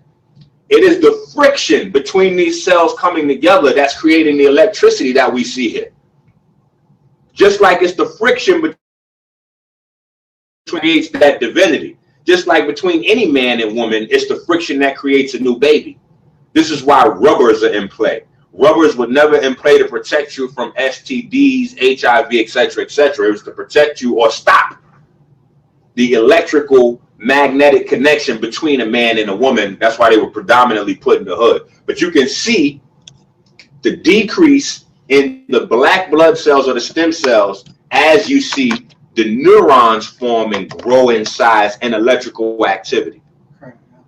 So this is dope, and this is where we have to really play at if we're going to play in science. We got to be able to throw it right on the screen and then deal with it. Boom.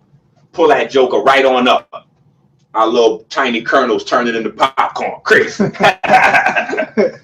But I want to show a couple of things, and then as I chime in on his video, he gets to also chime in on what I throw up as well, because there's a lot of things that we need to see. Now this right here is a very interesting video that the family sent me. Yeah. So we get into this, and now a lot of people will say, oh, well, Minister, this is whatever.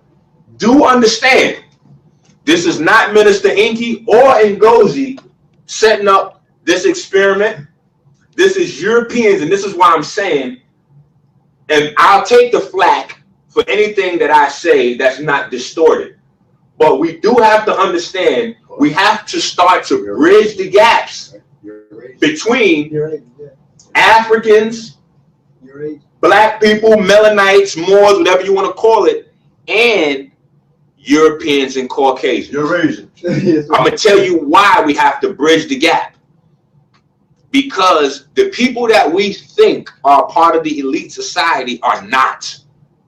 John, Susie, you know, that live in your neighborhood, that work at your job, they are not a part of the elite program. Those niggas will get thrown in the concentration camps right along with your ass. They're Irish. That's right. Do know that all of these white folks is not quote unquote the elite bloodlines. We're confusing skin with bloodlines. All right, we're confusing this matter, and we have to understand this. They are searching for their identity just like we are. In order for these massive lies to take root and really serve the function of amassing power, everyone has to be lied to. So these Europeans have no idea what's going on either. That's one of the main things I found out while I was out demonstrating my Moorish plates on my vehicle, that I had to teach police officers because they don't know the law.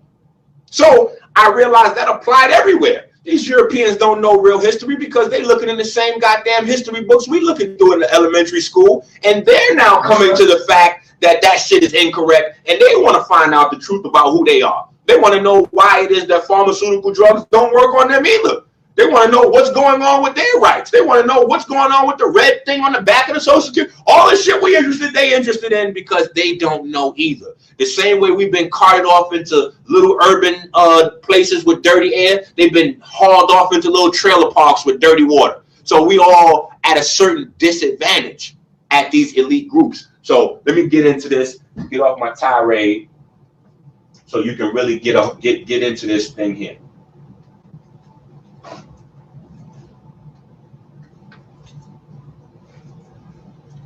Turn the sound back up. No, turn it down. You just watch. 1970s, with Michael Kaplan, he combined thymidine labeling. Yeah, see, I be having so much stuff going on. Early resurgence, early utilization. Hold on, see, you want me to put the sound up? That's confirmed. I gotta make sure I get the sound right. All right. All right.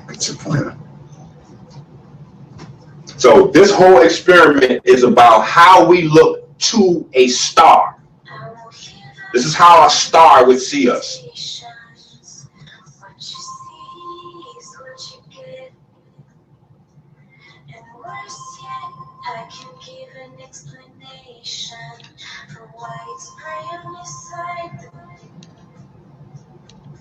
Better yet, I'll give you an indication for why you're feeling deprived.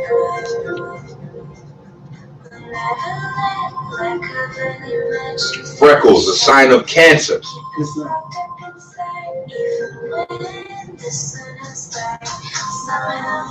All these freckles is cancer spots coming in.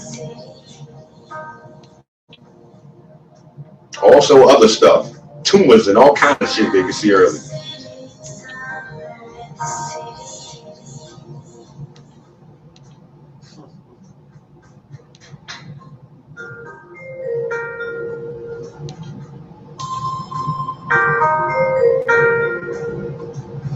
So when you say how the stars will see it, what you talking about? This is how we look to the sun or to a star. Okay. They use ultraviolet cameras to show you. Now look at that. Look at that. Look at good skin. Look at good skin. Now check this out. You see that? Mm-hmm. Glass blocks UV. You see?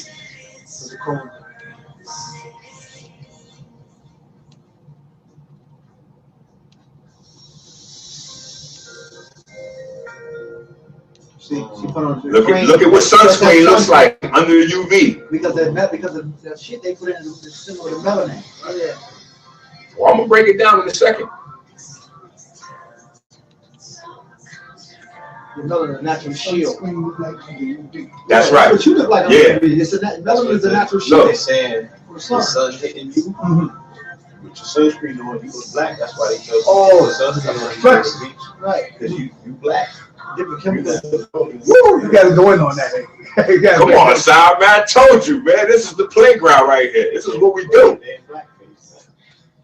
These people don't realize. This is why they got to dig in their pockets, because we'll never do this again if they don't come up with no bread. We see 400 people in there. 400 times 10 is 4,000. If we look into PayPal and see $200, we're never doing this shit again. Period. Camouflage for Rio. $200 couldn't even cover Ngozi's plane ticket here from Chicago. Yeah.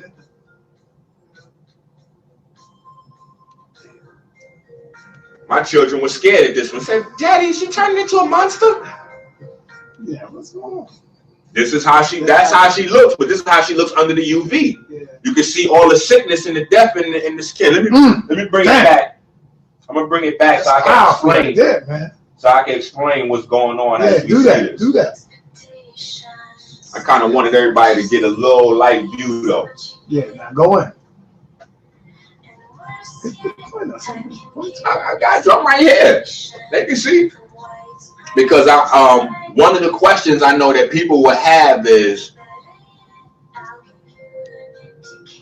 why is it that black skin under UV is still black if that represents quote unquote processes going on internally in the biology? And then why is the sunscreen black is that fake melanin? And then also, why is it that glasses also show up as black? And it's because black people, brown people, we radiate sunlight. That is what separates us from everybody else. So the fact that we are radiating energy, the stars see us as black. Glass reflects UV. So it gives the impression that it's radiating when it's not. It's just reflecting back at the source of the radiation where it's coming from. The same thing that the UV lotion does, the sunscreen. The sunscreen acts as a liquid glass shield to reflect the light back out. We have internal light production, which is why we look black when the UV looks at us. See, this is a fake liquid glass. This is liquid plastic. This came from that same source of technology. So this is reflecting the light back away from their biology to keep the sulfur in their cells safe, because it's the sulfur in the cells that the sunlight tries to convert back into carbon that becomes cancerous and throws off the cells, and then it starts to get crazy. So this is one of the key things that we have to understand. And I wanted to show this video first so that we could see and get an idea. And this is back when I was going back and forth with Lord Blabber, one of the things I had to show was that when our ancestors called themselves black, they were referring to the process that happens internally that we can also see cosmically in the sky. When you see black, that is the harmony of all of the different aspects of the electromagnetic spectrum coming together as one. So when you see white light, that white light is all of the different parts of the spectrum coming together. Hold up, man. Got the goddamn goon squad coming in the building? Correct. After they had the tour de France around the neighborhood, Professor James Smalls in the building. Come on in. Yo, where the Magi? Yo, where's the Magi? Come on, where's the sneakers at?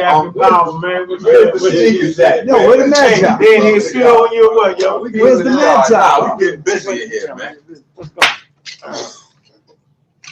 Yeah, I guess y'all can fill it over there. What's up with your son? Yo, you said it's me and his pseudo. Because you got to just pseudo. No, they going in. They both going in. All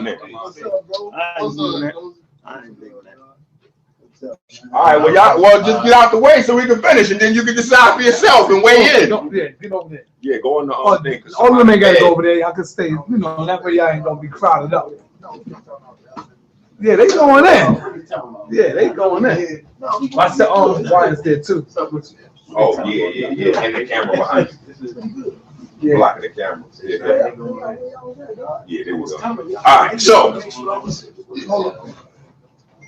Get us to the brother over there. Yeah, you can sit. Yeah, let him get that, and then you. Well, actually, two of y'all can still get on that. I'm good. Okay. Sure. I love this video. I love seeing it. All right, let's get back into this. Let's Yo, get back into the video. this powerful choices now. All right, so So let me close up.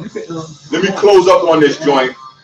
Let me let Ngozi hit this. So also, when you just to close up, when you see the freckles, what you're seeing is cancer and things like that in the system being viewable under UV before they're viewable with the instruments that we have, because these things are based on sunlight in the body and vitamin D, etc., etc. And the reason why Black people experience a higher rate of certain specific cancers, because the tests have already been done, is because the highest concentrations of vitamin D receptors are in those places where we experience cancer the most. So, for instance, the prostate, breast, etc., etc. Those are places that are particularly more susceptible to vitamin D deficiency than other places in the body. And I elaborate on that in the Melanin Mind State book. So again, you can see here how her skin looks quote unquote good from the outside, but when we take a look at the internal processes, we know it's something totally different going on.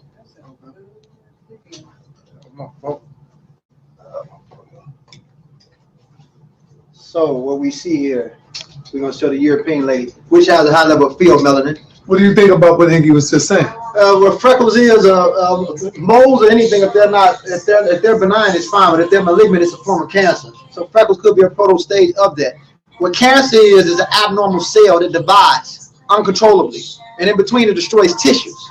And after it destroys tissues, it destroys organs, and then after organs, it destroys systems and body completely, because the abnormal cells are divided. And as you can see, you see sprats out of it on their face. This is what's going on. Because due to them having field melanin, they don't absorb light and radiation like we have. So they're more prone to catch melanomas. So the type of stuff that's inside the sunscreen is something called titanium. Titanium is if you deal with that tyrosine that we talked about earlier, you can clearly see why it camouflages them to allow them to absorb the ultraviolet rays only with that type of stuff on the side of their body. Without it, they're more prone and more vulnerable to catching cancer. So you see the little spectrums of it. When you're seeing a sister with the high level of melanocytes or melanosome, starts off as a chemical, hormone, melanosome, melanocytes. The higher that it becomes, the more it becomes uromelanin, which is darker pigment, which is what we have. And when you seen her, she was straight. Wow, look at her perfectly. You know, so she's great. So look at the brown skin, paleo-mongoloid, and you just seen the native guy. He's a brown skin. So people with brown skin, even intermediate brown, olive skin, that's still a form of uromelanin. That's not pheomelanin. So we clearly see what's going on with these people. Europeans are more prone to cancer, and freckles, if they're malignant, outside of not being benign, you know, benign means it's fine. It's just a little small tumor that's not active. But they're more prone to catching it first. That's just how they design. So this is what you see. She put on the titanium that's inside of the sunscreen. She can camouflage all day. This is what it looks like under the ultraviolet camera. It looks black. It's a shield for naturally. And we already talked about one of the main ingredients for melanin, which causes the melanosome, is tyrosine. That tyrosine, you can see people dealing with this in fake synthetic medicines. The video about the guy that had the what is it called? Melatonin. They taking melanin shots. Alpha-melanocyte. Alpha-melanocyte. They take melanin shots, making themselves have darker skin.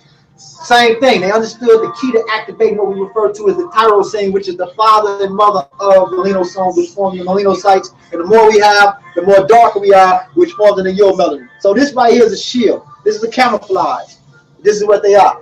Europeans, it's a mutation. It's a downgrade. It's accidental. What you see from them having. No species should walk around here looking like that.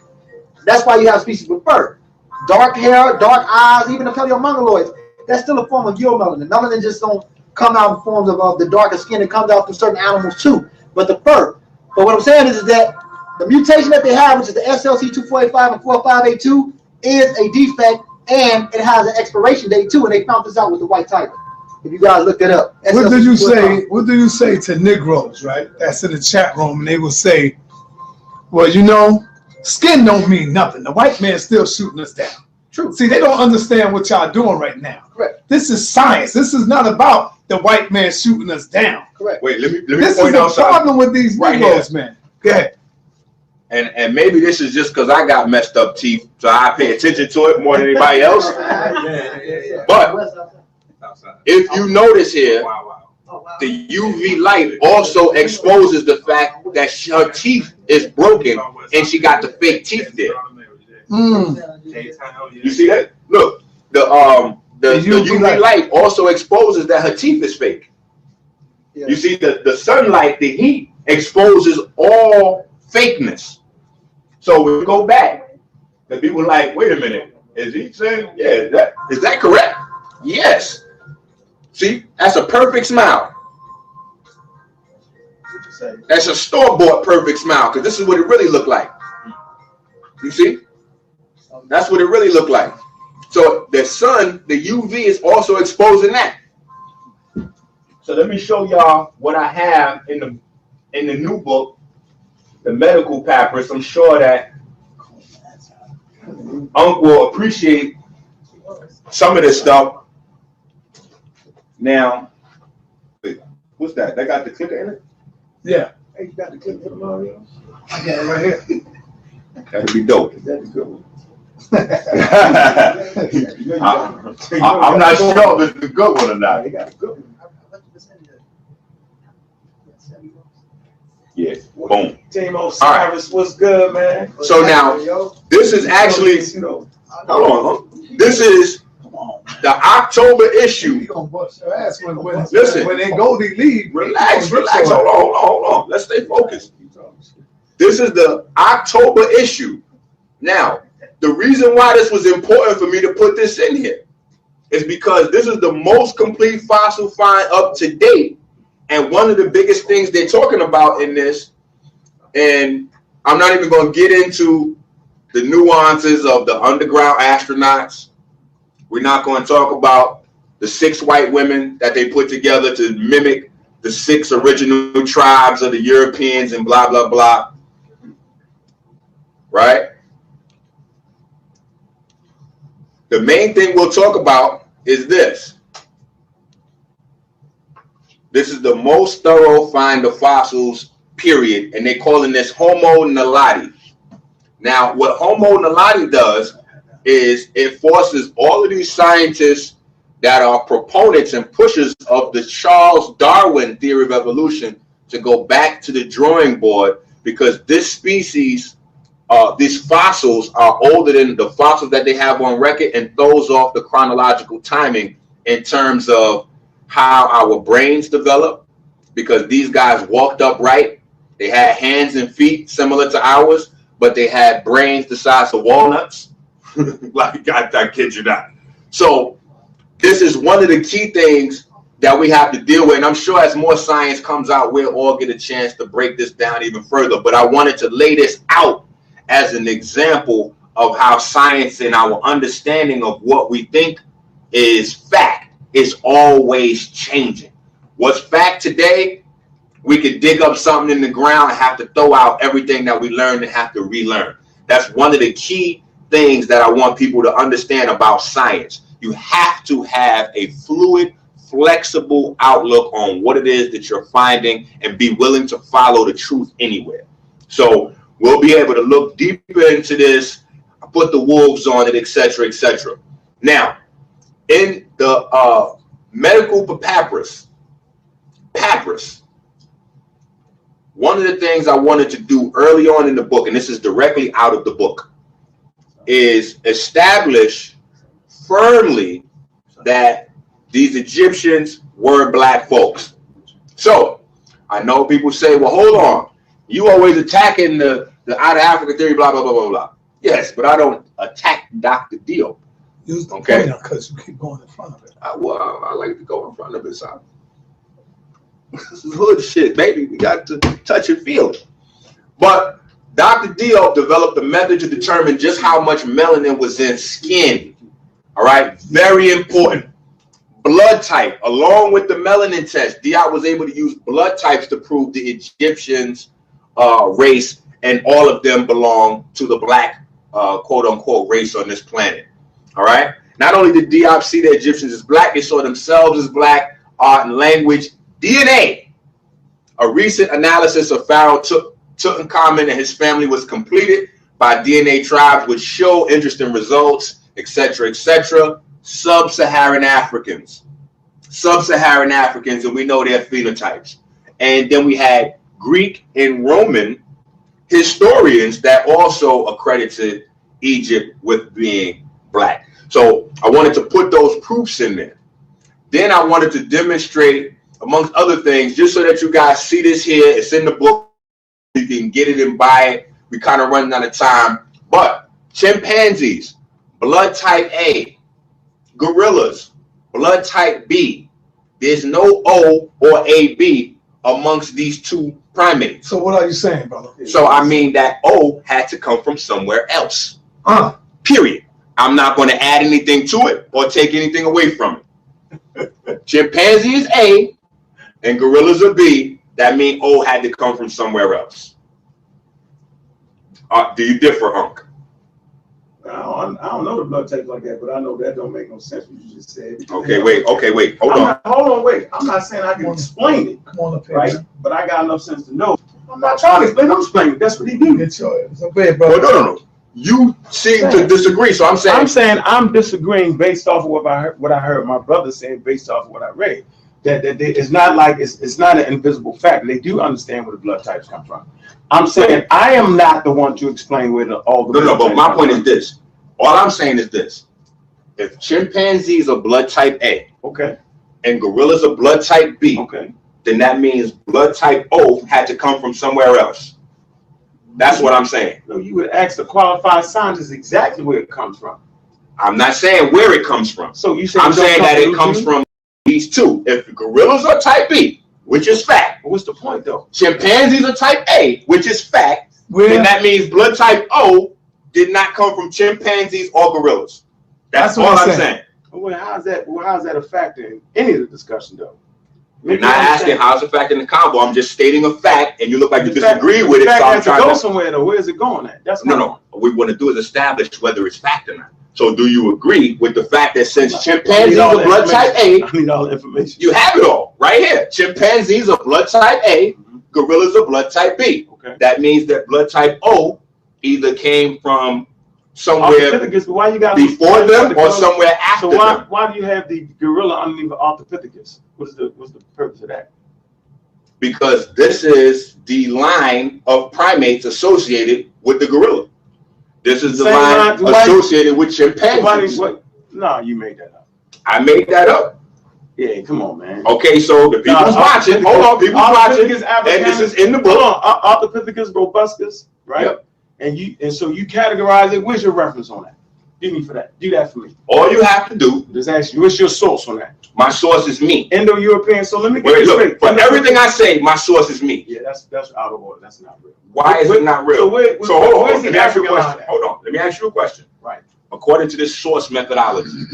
Right. So let me see the source, and I need to be able to trace it back because this is new to my eyes. Okay. All of this I read. All right. See, that's what I'm saying. We have to understand. So I'm not thinking you're not groundbreaking. So what tools did you use to measure these things? Okay. Hold on.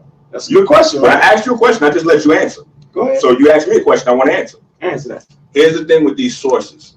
A lot of times we keep dealing with this source thing, and I think the source thing takes the impetus and emphasis off of right and wrong. See, what's more important is whether this is wrong or whether it's right, as opposed to the source. Because a lot of times what I see people doing is quoting sources and references that are also incorrect. So if we study a book that's old and then we use that as a source, that doesn't mean that the information is correct. It just means that we can point to somebody else and throw liability on them for the shit being wrong once we use it as a reference. So what I'm saying is not a good point. No, that is a good point. What I'm saying, good point for you. It's not a good point for me. Here's the point. Where's the African that in this whole deal? It's not on here. Look, that's not the question I asked you. What you're doing is deferring away from the question. In a second, I'm gonna just say. Let's get back to it. I said I don't know. Right? Okay, cool. Based off of that, but then I looked at the Australopithecus. So your answer is I don't know. Right. Okay. Okay, but I'm pretty. Can you answer that, Ngozi? Yeah, I'm gonna break it down. Right. So listen. Yeah. So that's. I'm gonna let Ngozi go in. So listen. So my thing is now I'm looking at Australopithecus africanus, and I'm looking at Australopithecus robustus, and I'm looking at your categories, right? And I'm looking at Neanderthal, right. Homo erectus, but you seem to have left the Homo sapiens sapien out of this. How'd you do that? Why? What is your reasoning for that? That's all I'm asking. Because you move past that. What? Because what? The question was simple. So you adding a whole bunch of other stuff on. Because it's important. You just do a whole chimpanzee. Because people say within Darwin's theory of evolution that we come from one of these two lines. It don't say that. It does. In fact, we can show chromosomal evidence of the chimpanzee being the closest relative to Europeans. No, so, you made that. See, there you go. You super pseudo on me now. You killing me. I am trying to wait. Hold on. Ngozi had to say. Hold on. Let me take don't make a mistake and call Ngozi super pseudo because Ngozi just explained chromosomes 2A and 2B fusing together, becoming what Europeans are today. So that proves the point that the common ancestor. That the chimpanzee and the human has a common ancestor. That's what the gene 2. Okay. Now, am I wrong? Now, hold on. Am I wrong? If you're saying that, am I wrong? that the Europeans predecessor the chimpanzee? No, I'm saying that that is the that the chimpanzee is not the predecessor, right? That So you're first of saying all, Europeans came first and then chimpanzee? I am saying that nature does this. Nature splits off, right? And based off it diverges in different areas through natural selection, through natural environment, right? Through different environmental pressures, that which was together, they split off, right? And by the time it come back down over thousands of years, right, it'll end up being something that can't make back with each other.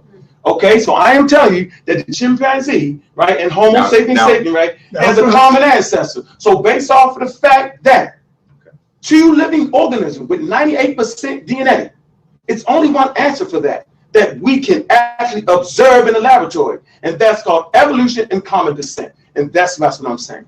Now, get past that though, and I'm gonna sit down and let you get past that. Explain that. I'm gonna go. He just told you about the fusion gene too. Explain that. How is that? That's called a checkmate.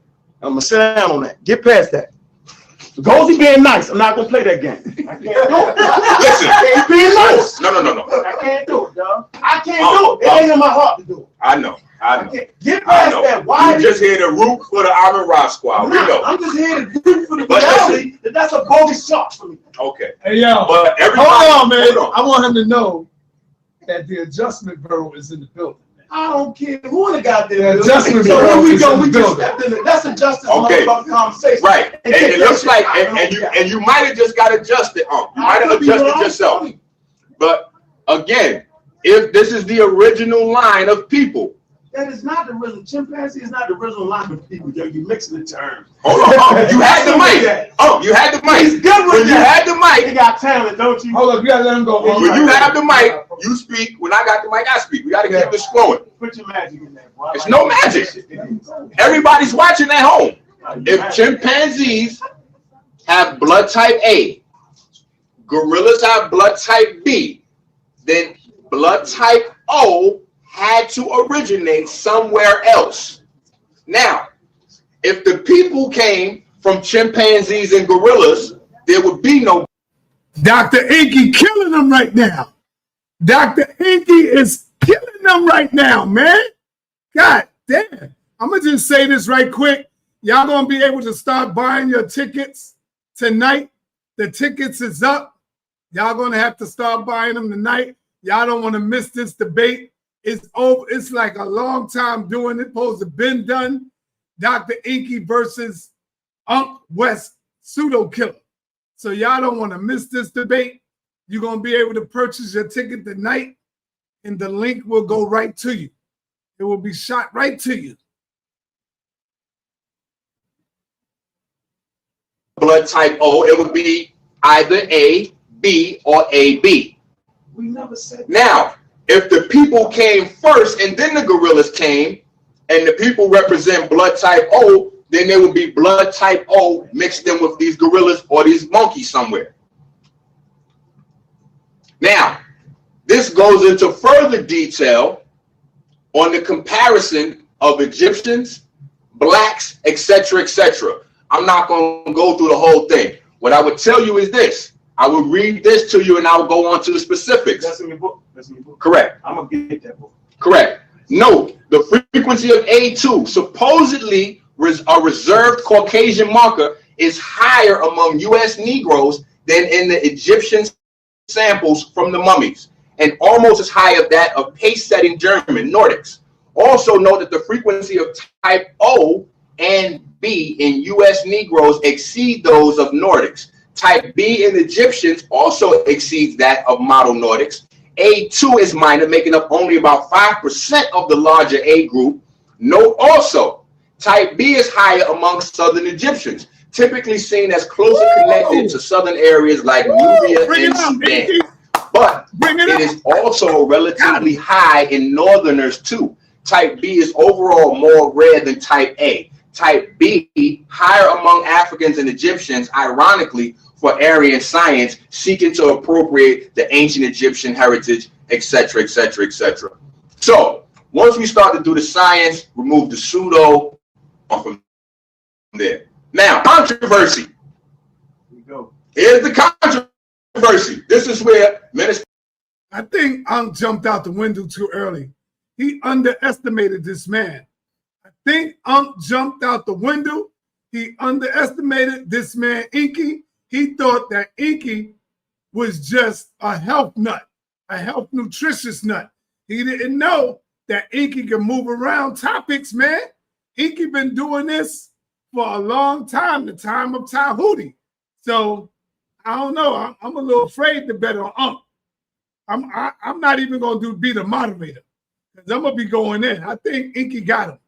Enqi becomes pseudo to Brother Unc. No, you was pseudo on the other page. You've been doing a good job. So I know. I'm gonna let the people deal with it though, because you couldn't answer a very simple question. I told the truth. No, you didn't. Yes, I said, what you did? Hold on. What you did was dance around. I didn't even dance. Once you say I don't know, that means I don't know.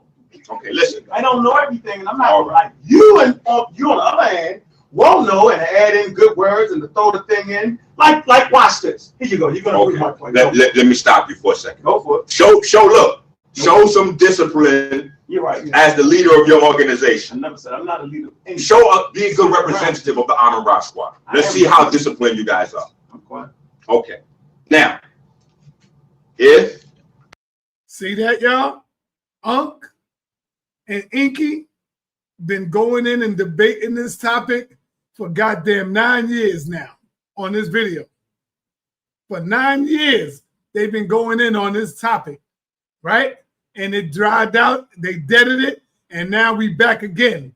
But they never had a debate on it. This debate right here will end this whole discussion. This debate right here was pangenesis, the scientific portion of Charles Darwin's theory of evolution. Did Darwin produce a scientific method of evolution? This right here will shut the door on this. I'm going to just tell you, you better study, brother. Don't underestimate this dude, man. Don't underestimate him. I think he might got you, man. He might have you, man.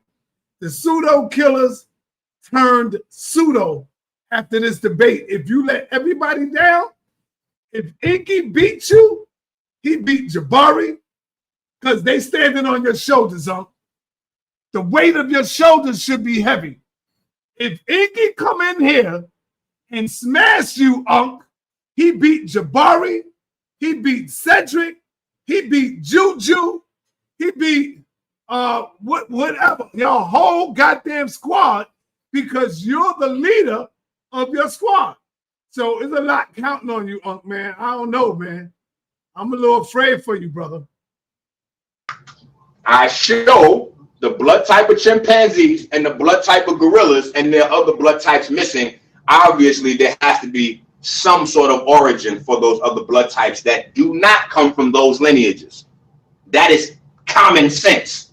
So if we don't know something, all we do is we say we don't know. We don't fill up 20 minutes worth of space after I don't with ideologies and assumptions. That is pseudo. Now, the earliest case of this was a white woman in France. Correct. Now, the problem with that is that we have to understand that black folks were not having anything going on with them documented for hundreds and hundreds of years. In fact, most of the things that they experimented on black folks to find out, then they documented in Europeans. So that's the reason why the earliest case documented, because they weren't documenting things that was happening with black folks. Now, the major difference is the things that are not discussed anywhere else, all right? And like most science, in the early stages, before people, and there's a mass level of understanding, people look at it as crazy, pseudo, etc. But the real scientists, we don't jump out the gate and call anything incorrect until after we go in and we do the work and study it. So these are the problems and represent the differences between black folks and Europeans. Now, a lot of people will think that a European, if I stand up with a German, a blonde-haired, blue-eyed German next to me, they would think that I have more melanocytes in my skin than he does, which is incorrect. I agree. They would think that like I hear a lot of people say melanin comes from the pineal gland. Incorrect. What happens is that melanin, melanosomes, melanocytes are less active because of melanin inhibitors versus melanin promoters. This is enzyme activity. So the moment we hear pseudo scholarship, right? Because I will throw that around as well. A lot of people in the conscious community are saying we don't need proteins. Enzymes are proteins. All activity that happens in a cell is done by enzymes. In fact, all of the activity accredited to cells, cellular activity, is just enzyme activity. That's what a cell membrane does, is it circles off its enzymes from everything else outside it. It's just like your skin.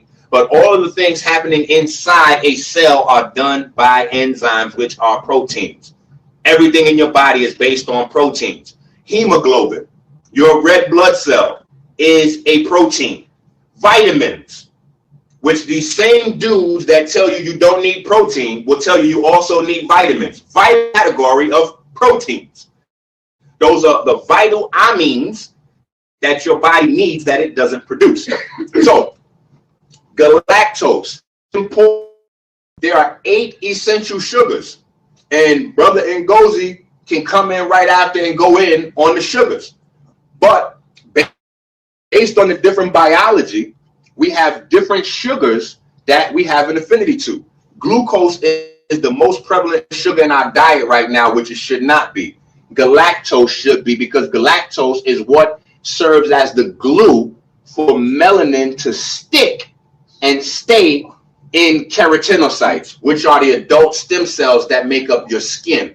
So galactose production and utilization is not only one of the dividing factors between European physiology and human physiology, but it is the reason why a lot of dark-skinned parents are producing light-skinned children and they don't know what's going on with their diet. Their diet is not high in wild or natural equator-based brown and black fruits.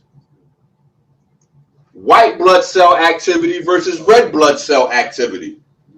We have a much lower ratio of white blood cells to every other ethnic group. That is #facts. I don't teach so that I can be your crutch to make you lazy. I teach so that you can take your ass home and do your own research. So what I don't need to do is give you references for this. What you need to do is look up melanin inhibitors. What you need to do is look up melanin promoters. What you do need to look up is galactose.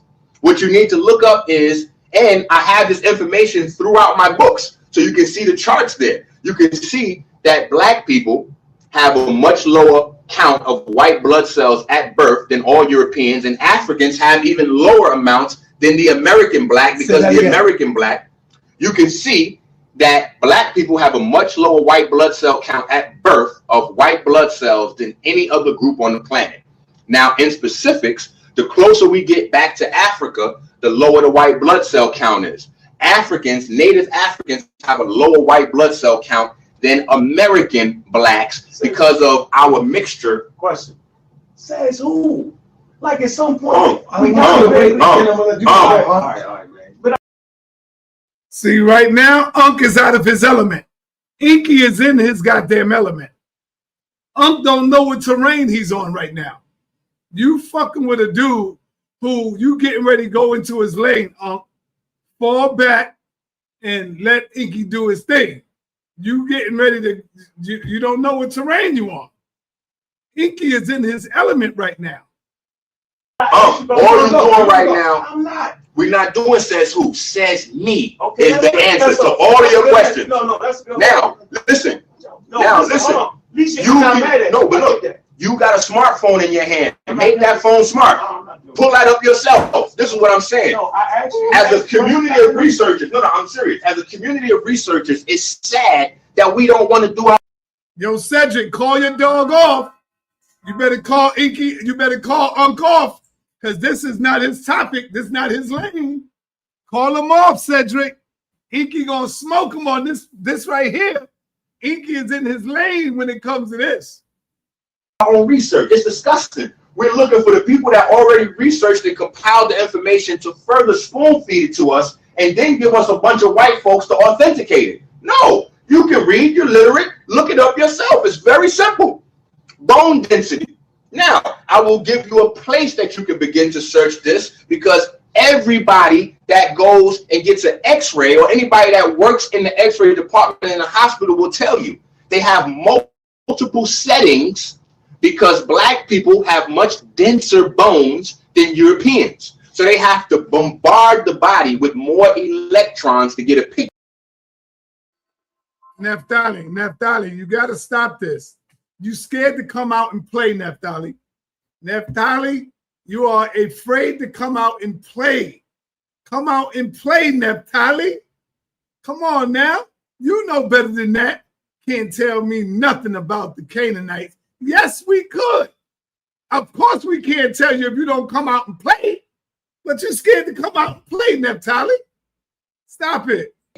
Out of a black person than they do a European. And what is that based on? Internal blood alkalinity. Bone density is based on internal blood alkalinity. Why is that? Because the more acid you have in your blood, the more the blood will pull calcium and phosphorus from the bones, making the bones less dense, to the point where over time osteoporosis, which is holes in the bones, begin to develop. Positive versus negative ion concentration and utilization. When you're dealing with negative ion, hydrogen base, this is water-based people. Water-based people. This is one of the differences between Europeans and humans or Africans. We are water-based. They have a system for transporting ammonia throughout their body. Now, Unc may laugh, but what we have going on in the atmosphere. Now, see, look, you're going to laugh, but people that know third grade science know better than that. Look, correct. We are water-based people. And even as adults, 99% of the molecules in our body are water. So don't get percentages confused for actual numbers, because water molecules are much smaller than all the other molecules in our body. So even when we dry up to the point where we're only 70% water, we are still 99% water molecules. So we have a competition in chemicals. Ngozi can verify. Nitrogen versus oxygen. Nitrogen and oxygen compete for space wherever you find them. In the atmosphere, in your body, and in any compounds you mix them in. So now, as we breathe in nitrogen, because the atmosphere is 80% nitrogen and only 20% oxygen, the hydrochloric acid in our stomach is the first place where you start to get ammonia formation. The first place you start to get ammonia formation, because anywhere you combine nitrogen with hydrogen, you start the process to ammonia. Anywhere you combine oxygen with hydrogen, you starting to process the water. Bone hue. We have to talk about the color of the bones. Inside the body, the same way we have brown adipose tissue and we have white adipose tissue, we also have brown bone, and then we have yellow. Yellow is rotted bone. So you can see as the bone loses hue, it loses strength, integrity, and life force. Stem cell count or follicle count. Why are those two things related? Because in every single follicle of your body, it houses stem cells. Well, it also houses melanocytes. So when you see that our skin has almost 20 times the amount of follicles as Europeans, which is the reason why they don't get razor bumps when they use big shavers, and we do, because the follicles are so close together that the hair bends backwards into the hair holes. Any barber can tell you that. So as a reference for that, I'm going to send you to your local barbershop. Okay?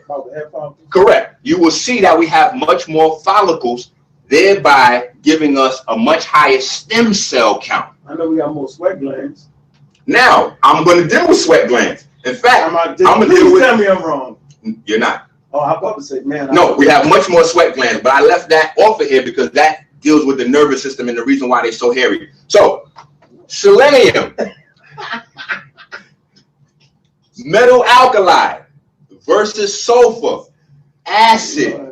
All right. So the selenium or the metal alkali count is much higher in us versus the sulfur.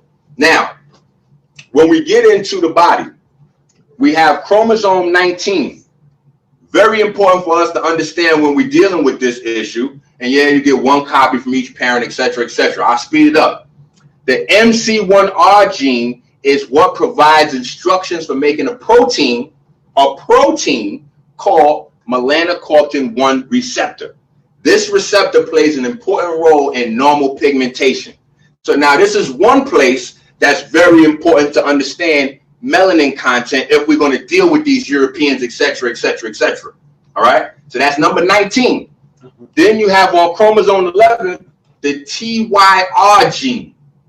These are the two genes in the body that make everything else different in terms of European biology, African biology. Now, the highest correlation between skin reflectance and UV levels was observed at 545 nanometers near the maximum absorption for oxyhemoglobin, suggesting that the main role of melanin pigmentation in humans is regulation of the effects of UV radiation on the contents of cutaneous blood vessels located in the dermis. What does that mean? Minister Enqi. What that means is correct. Correct. What the hell could unscramble all that? Me, and I'm about to do it for you. This is what we do for a living. That's why me and Ngozi's in the front of the room. This is what we do. Can I ask one question though? Go ahead. Who has reviewed this work? You can review it right now afterwards. And everyone can review it afterwards.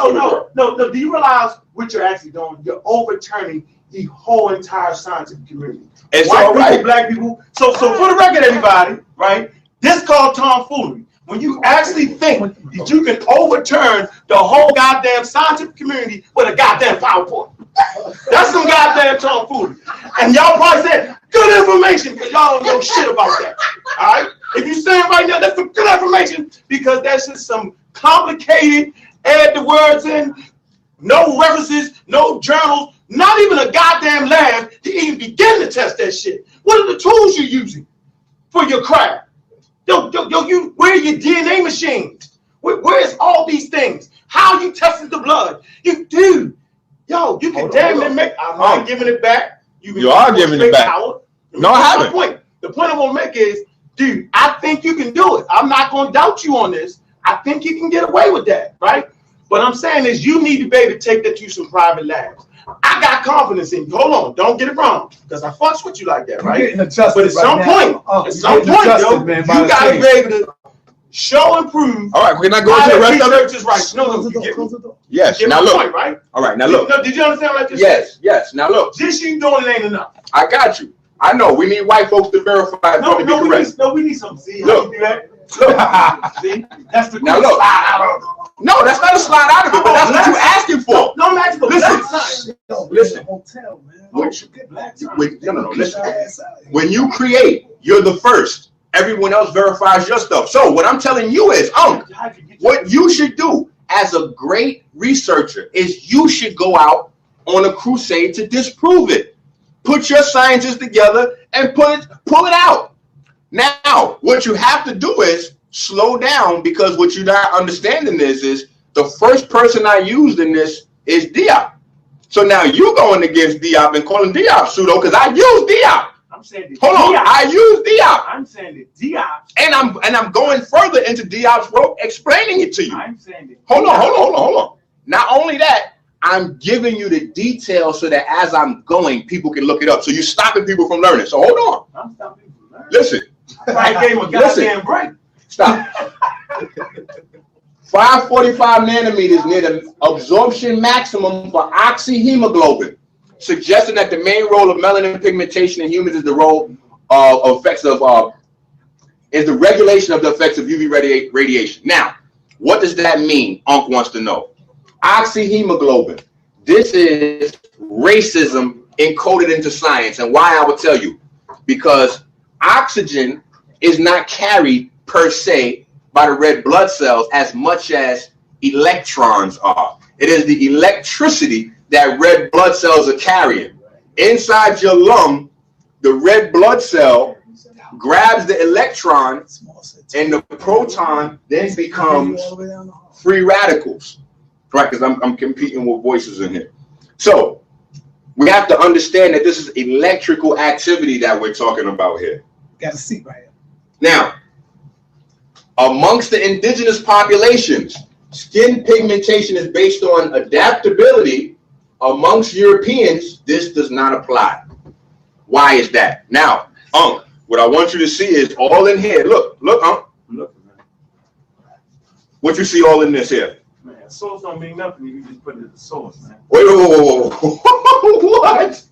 You just had a fit about no references. No, you can't run it. A dark epidermis protected sweat glands from UV-induced injury. Thus ensuring the integrity of somatic thermal regulation. Now, why is thermal regulation important? Explain it to me. I am. Because again, there's two different types of fat in the body. You have white adipose tissue composed of white adipocytes, which are fat cells. Then you have brown adipose tissue composed of brown adipocytes, which are fat cells. The differences between the two are that brown adipocytes have iron in them. They generate heat in your body. That's where your body generates heat from. Europeans are born primarily white adipose tissue. Black babies are born primarily brown adipose tissue. This is why they created that little machine for babies that come out to put the babies under. They say if you don't put the baby under there, they could freeze to death. No, European babies could freeze to death because of the high concentration of white adipocytes and the lack of brown adipocytes possessing iron that creates heat or thermal regulation. Stop with the comedy because I got to get through my shit. Right, I didn't come from New York to play games. So now, look. Here we go. Hold on. Of greater significance to individual reproduction success was that highly melanized skin protected against UV-induced photolysis of folate. What are the references?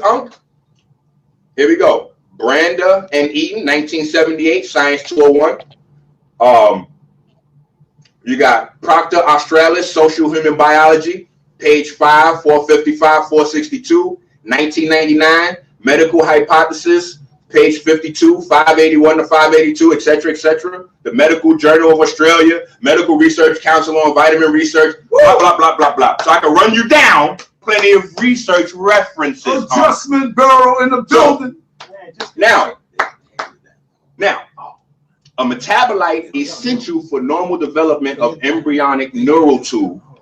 So this is how the nervous system, and this is where I'm going to bring you to the sweat glands. This is where the nervous system becomes important in terms of the whole bioregulation of the body, right? Now, hair is an outgrowth of our nervous system. This is how hair regulates skin pigment. If the body is pro-pigment, there will be no or very little body hair. Now, this is why I talked about the difference between us and Europeans being melanin promoters versus melanin inhibitors. This is enzyme activity. If the body is pro-pigment, meaning there are very little melanin inhibitors in the body, there's going to be very little hair to block the UV radiation. The nervous system pushes more hair out of the skin when the body does not want to produce pigment. This is one of the reasons that there is fur covering these bodies, keeping the sun out. It's just like that video we saw. This is to reflect the sun away. To reflect the sun away. I agree.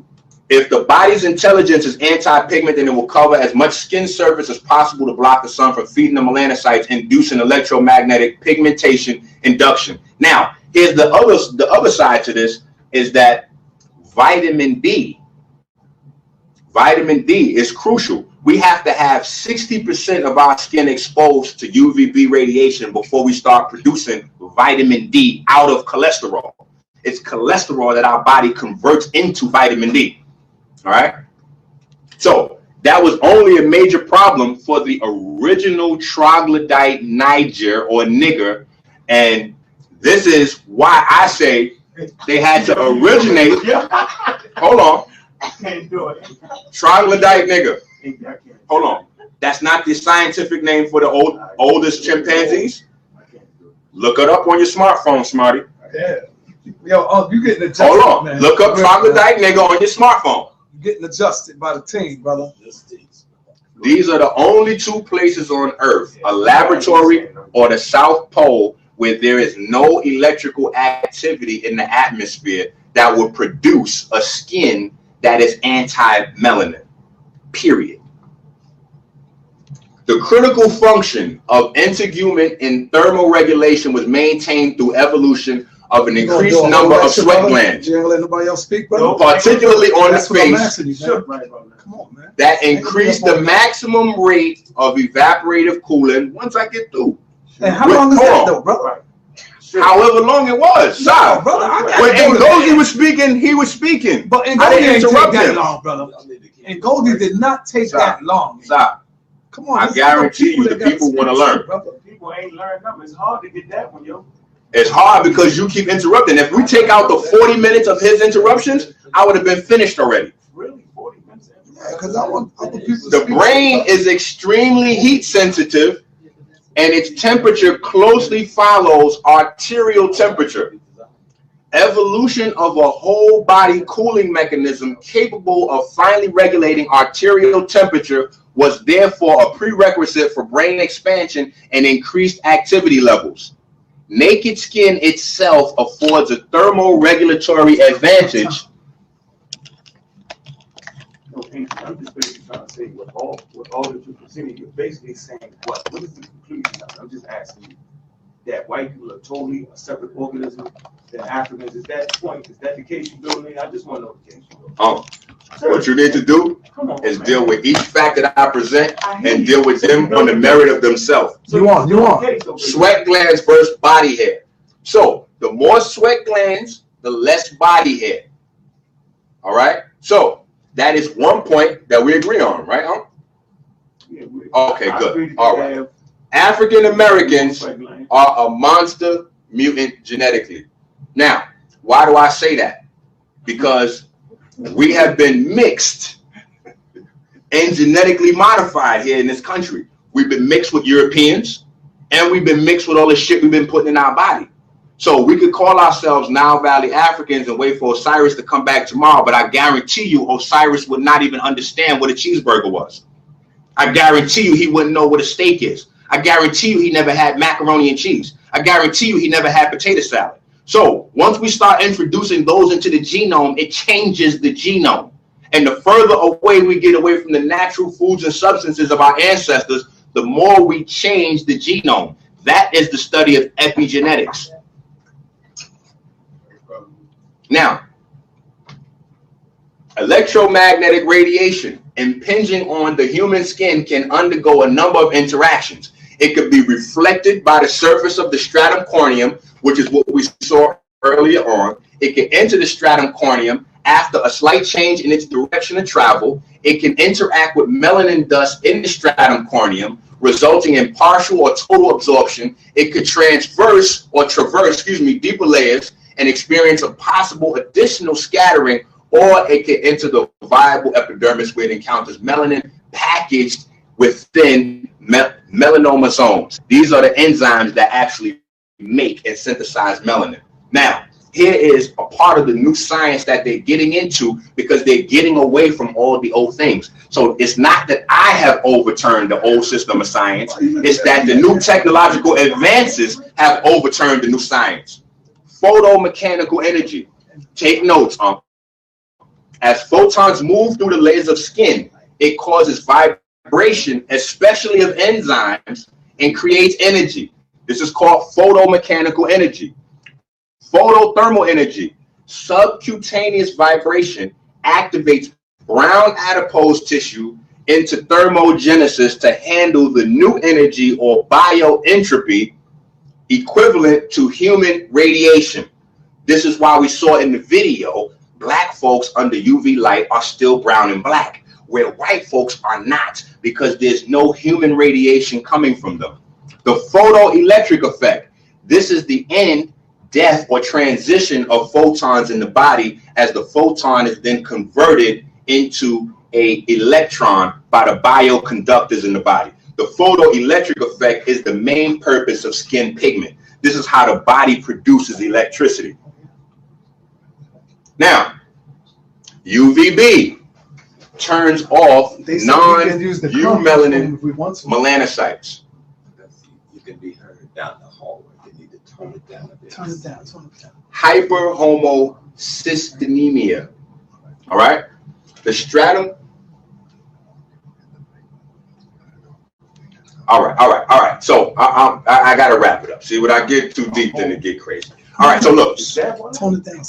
Oxygen, sulfur, selenium, right? They have a very specific relationship. And what we need to understand, one of the things, and I'm going to try to just dumb it down for the, dumb it down for the dummies, right? Thank you. Oxygen, sulfur, selenium, this entire periodic chart. One of the reasons why these things are lined up is because they can displace or replace each other in molecules. So when the body is loaded with sulfur, sulfur will mimic selenium. When the body is loaded with selenium, the selenium will push out the sulfur. Sulfur and selenium compete for space the same way nitrogen and hydrogen do. Oxygen is also a potent acid. It's toxic to the body. The only reason the body uses oxygen is because the acid is so strong that the lungs, or I should say the iron in your red blood cells, is able to separate the electrons from the protons in the oxygen atom. And the oxygen atom produces just as much electricity as it does free radicals.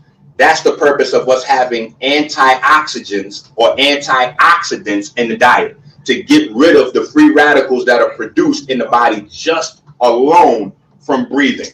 Not to say that that's the only source of free radicals, but that is an unstoppable source of free radicals, which is why we always have to consume antioxidants. Now, the lack of folate. Excuse me, y'all want to go down to the conference room? Yeah, we can go down. Well, hold on. Well, we need to, because you can't disturb the floor. Right. So when he come up, we'll go. The lack of folate has long been known to bring about a microcystic megaloblastic anemia, because folate is required for the maturation of bone marrow. Now, in black bodies, we have brown bone marrow. In European bodies, they have beige bone marrow. We have to understand that there's differences in the hue, not only on the surface, but in the interior of the body, and the development of red blood cells. Folate deficiency in non-human mammals has also been shown to produce multiple fetal anomalies, including malformations of the eye. This is how we have blue eyes. Central nervous system. This is why people's nervous system doesn't function. Palate, lip, gastrointestinal system, aorta, kidney, skeleton, etc., etc., etc.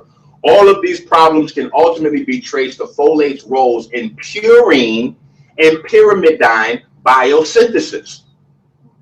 What are purines? Purines are molecules that hide nitrogen. This also means that the only two places this type of life form could have evolved is the lab or the South Pole, because these are the only two controlled environments where a folate deficient nervous system with little to no stem cells, aka black blood cells, and we just saw the stem cells live right here on this wall under the microscope, could thrive. Anywhere else, this would lead to infertility. Hold on. Anywhere else, this would lead to infertility, because folate is crucial in spermatogenesis. All right. Dr. Enqi is in a class by herself when it comes to this right here. Polite is no longer here no more. Polite is no longer here in this community. So Dr. Enqi steps up to the plate. I want to also say that Neanderthal, y'all. We all know Neanderthal. Neanderthal is like Jim Latin, Larry Merchant. She just talk a good fight. She just talk a good fight, man. That's all she is, Loaded Lux. She's like Jim Lanton, Larry Merchant. She's the female Jim Lanton and Larry Merchant. She's in the chat hiding and ducking, and she just talk a good fight. It's all talk with her. She's not going to come in. She's not going to defend her stance. And I'm calling her out right now because we got these debates popping right now. So, Neftali, I'm calling you out on Jesus is Lucifer to debate Nepal Shada. And you know how Nepal love you. Nepal got respect for you. She ain't going, it's no ad homs. It's strictly information. Where you at, Neftali? Stop throwing your shots in the chat. Come on out of hiding and take on the best, the queen of this battle debate sit here. Come on out of hiding and try to take her belt. I will even make it a title bout. I will make this a title bout. If you can take her belt, you earn it. Come on out of hiding, Neftali. The topic is Jesus Lucifer? That's the debate.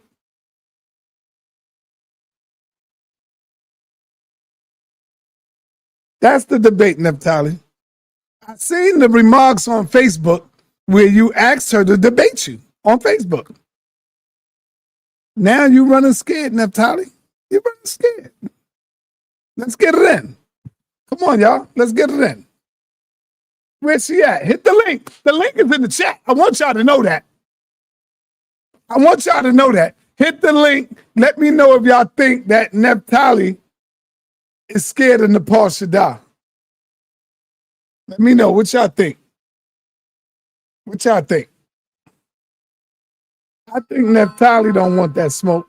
She do not want no smoke with Nepal Shada. She knows that Nepal is the ring champion when it comes to this topic, especially with the Bible. Hebrews don't want to smoke with Nepal. The Hebrew men is running. But if Neftali take on a debate like that with Nepal, I got to give her props for that, for even putting herself on the line like that. You know, I got to give her props. Yo, Enqi, man, listen. I don't know. I'm swaying towards you now, brother. I'm swaying towards you now. You know, I was going with Unc, but now I'm swaying towards you now, brother. In this debate, you know, the massacre you done put on Cedric ass yesterday was goddamn that. Oh my God, that was crazy. Cedric didn't understand the science between the rocks and how the rocks contribute to life forms and life germs. He didn't know that. And so Enqi had to go in and show him, shame on you, Cedric. Shame on you, Cedric. Damn, man, that was horrible, bro. I'm surprised at you, brother Cedric. You ran from Nepal too, Cedric. You ran from Nepal too. Well, I'm gonna tell y'all, if y'all missed this debate coming up, and you got time too. Saturday. What's the date on the joint? Oh, October the 25th. So we got time.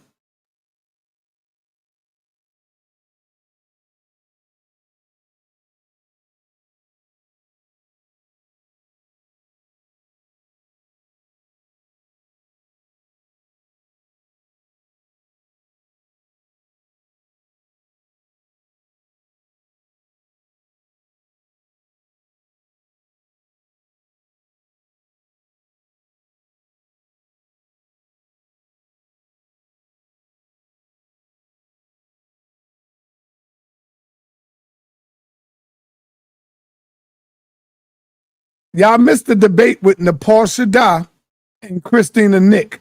We're going to revisit that debate. We're going to revisit that. We're going to throw that up, but it's not going to be for free. I know y'all used to getting free stuff. I done spoiled the hell out of you over here.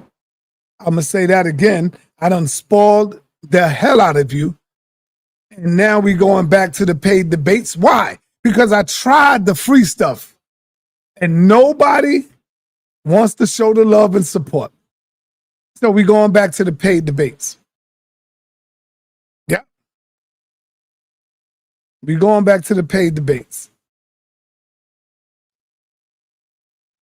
So we're going to revisit Nepal Shada versus Christina Nick. A lot of people didn't see that. How Nepal strategically stripped her butt naked. Stripped Christina Nick butt naked. Yep. And that's why you see she's no longer here. Nepal done sent her underground. She's no longer around. Damn, I like that. That shit rhyme. Nepal done sent her underground. She's no longer around. And Neanderthal sees that. Neanderthal sees that. Okay, here's Neanderthal. Neanderthal, what's going on? Hey, can you hear me? Loud and clear, I can hear you. All right. What's the problem? You don't like me in the chat? Just sharing my opinion? That's what the chat is. Are you gonna come out and play? You see, you can't just be a female Larry Merchant and Jim Lanton and just talking good fights. You got to come out and play. That's what you do. You just sit in the background and throw people out there. And you see me. I be in the field. No, you be in there. You are actually what you say that I am. You are those people. You sit back. You are the merchants. You are them. You sit back and you look. You just threw Nepal out. How about you and me? No, it can't be me. I know. You threw Nepal in this boat because you are that Larry Merchant. Let me tell you why. Nepal is the champion, the HOK champ. Don't forget, you are the FOPI champ. So it's good to have two champions going at it like we just saw the fight. Let me say this about Nepal. We just seen the fight with Canelo. Two champions in the ring. May the best man win. In this situation, may the best women win. What are you afraid of? You called her out.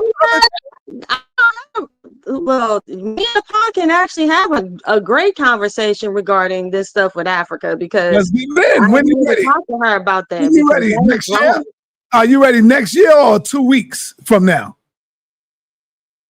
And I'm giving you the topic of Lucifer because I seen you going in on the Lucifer thing. Well, Lucifer, that's a really simple topic. I can end there right now. I can end there right now. Lucifer is the son of the morning. Is Jesus the morning star? No. So let's debate. There's no need to debate because Lucifer is the son of the morning. Yeah. I don't have a problem with debating Nepal. Let's debate. But that topic though. You want me to prove who Lucifer is and why he's not the king of kings? If I'm correct, Nepal is going with Jesus is Lucifer. You saying Jesus is not. Let's get it in. Nepal is so wrong. And my thing is that so she and I we can definitely sit down and have a conversation about it. I don't have a problem with that. When are you ready? In 2 weeks or what?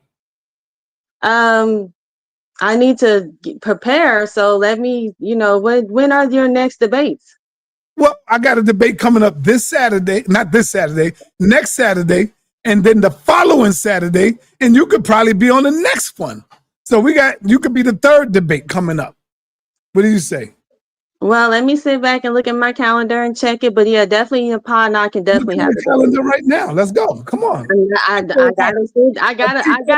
have a life. It doesn't just start with you. We all have a life, Neanderthal. All right, then. So I have to sit down and see when I'm able to prepare because I keep telling you it's very simple and I don't understand how to simplify it even more. The fact is, Lucifer is the son of the morning. Christ is the morning star. I don't know what else I need to say. If he is the son of the morning, that means he is the son of Christ. Christ is the king. What else do you need to say? That's why I don't get it. It's not hard. It's not hard to understand. Christ is the king. He is the morning star. He is the morning star. And then Lucifer is the son of the star, the morning star. His name says it all. What more do I need to say? Okay. In the discussion, the debate over. Boom. Where's my bomb? Where's my bomb? That's what you think the debate is over. No. Yeah. It's in the names. When you look at Lucifer's name, his name breaks down. Lucifer's name breaks down as son of the morning. He is a son. When somebody is the son, you don't think that's Jesus? You don't think that? No. Because Jesus is the morning star. He is the morning star. He is the morning star. Where's the equivalent in that?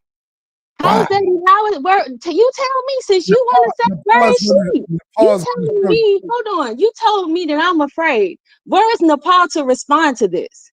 Nepal should die. Where you at? Where you at, Queen? Come on out, Nepal. Where are you? Come on out of hiding, Nepal. Let's go. Where you at?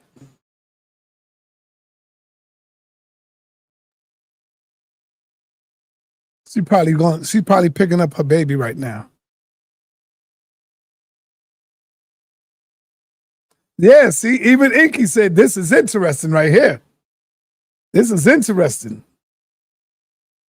But Neanderthal, you got to understand, Nepal is all of y'all mothers on here. Not literally, but we just talking debates. Nepal is the mother of this debate stuff here.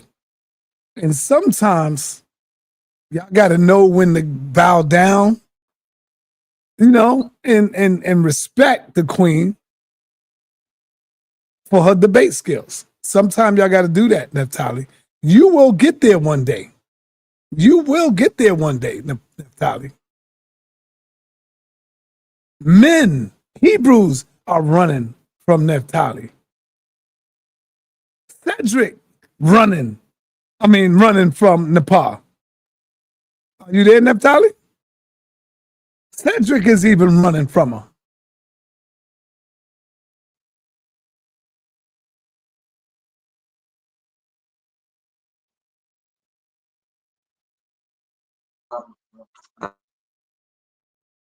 What the hell you talking about? Enqi? Neftali might be right. She might be. She is a possibility, but she going up against a champ, though. She going up against a woman who knows this Bible inside out, bro.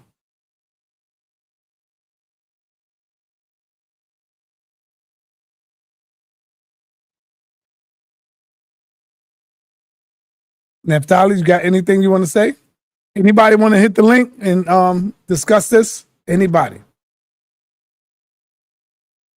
Neftali, you on mute in case you didn't know.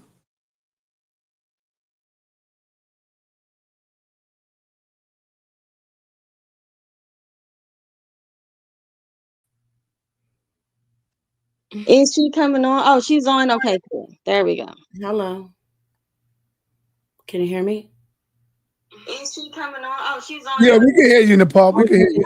I was on my phone. I'm changing from my phone. So, hello, peace, Neftali. How are you?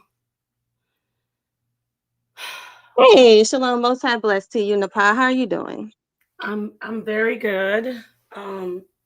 So what's going on now?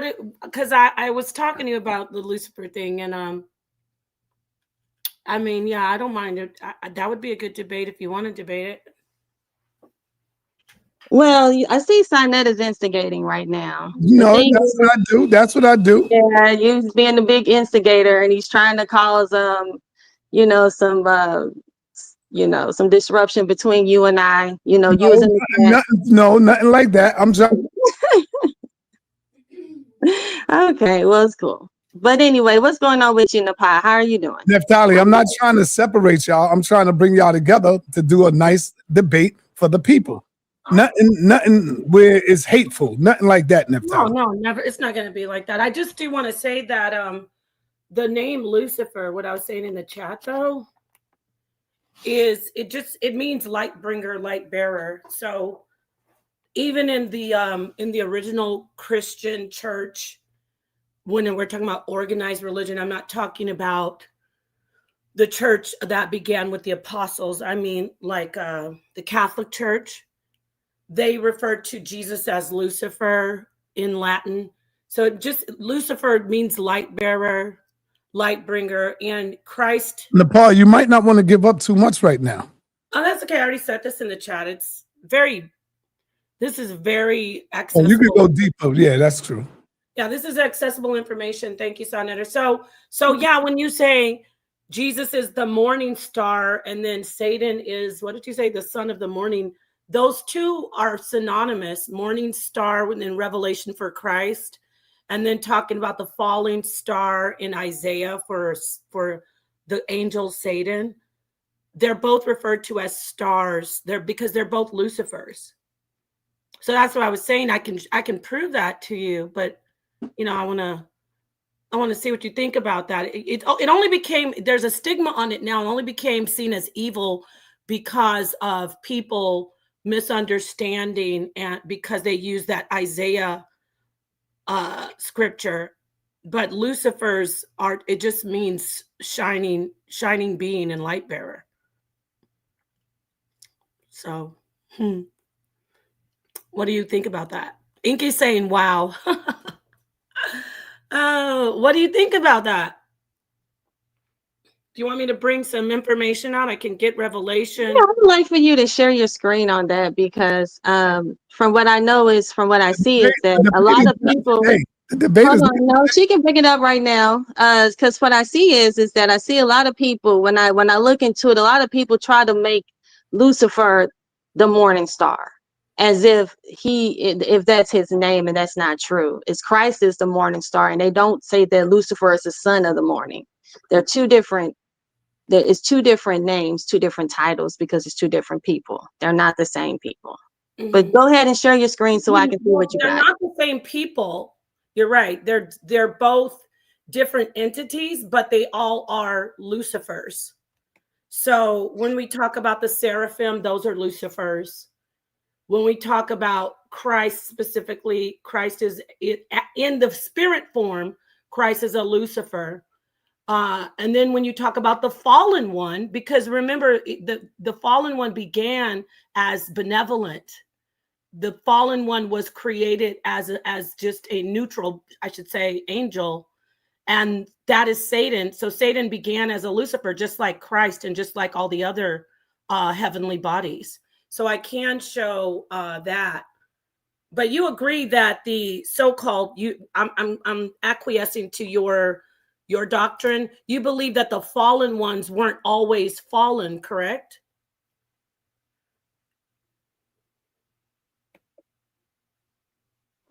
All right, yeah, that's why I need you to share your screen. Let me see what you have so I can get my thoughts together on this, because, I want to, like I said, this isn't really one of my major talking points, so I don't have my notes and stuff all together. So if you can just share a little bit, that way I can see where you're going, so that way I can correct it. You was talking earlier like you got all this on the head. I mean, the way you was going in. No, it's one thing to talk it. It's another thing to teach it. You got to be able to have your notes together to teach it. I'm getting ready to teach something. I want to make sure I teach it correctly. I don't go out here teaching false information. And I'm trying to understand. I haven't heard Nepal's understanding of this, so I don't know where she's going. So she's saying that she's using Lucifer as if it's a title, and as if there's different titles to angels. There's seraphim, cherubims, there's archangels. So she's utilizing the word Lucifer as if it's something like a seraphim or an archangel. And this is the first time I've heard this before. So I'm trying to understand it. And you got to give me a chance to hear her understanding to be able to talk against it. Right, sa.neter? Yes, go ahead. All right. Thank you. So that's fine. So I just wanted to see if you heard me when I asked you, just basically, the fallen angel wasn't always fallen, correct? It was upright. You don't have to do the research to be able to answer that.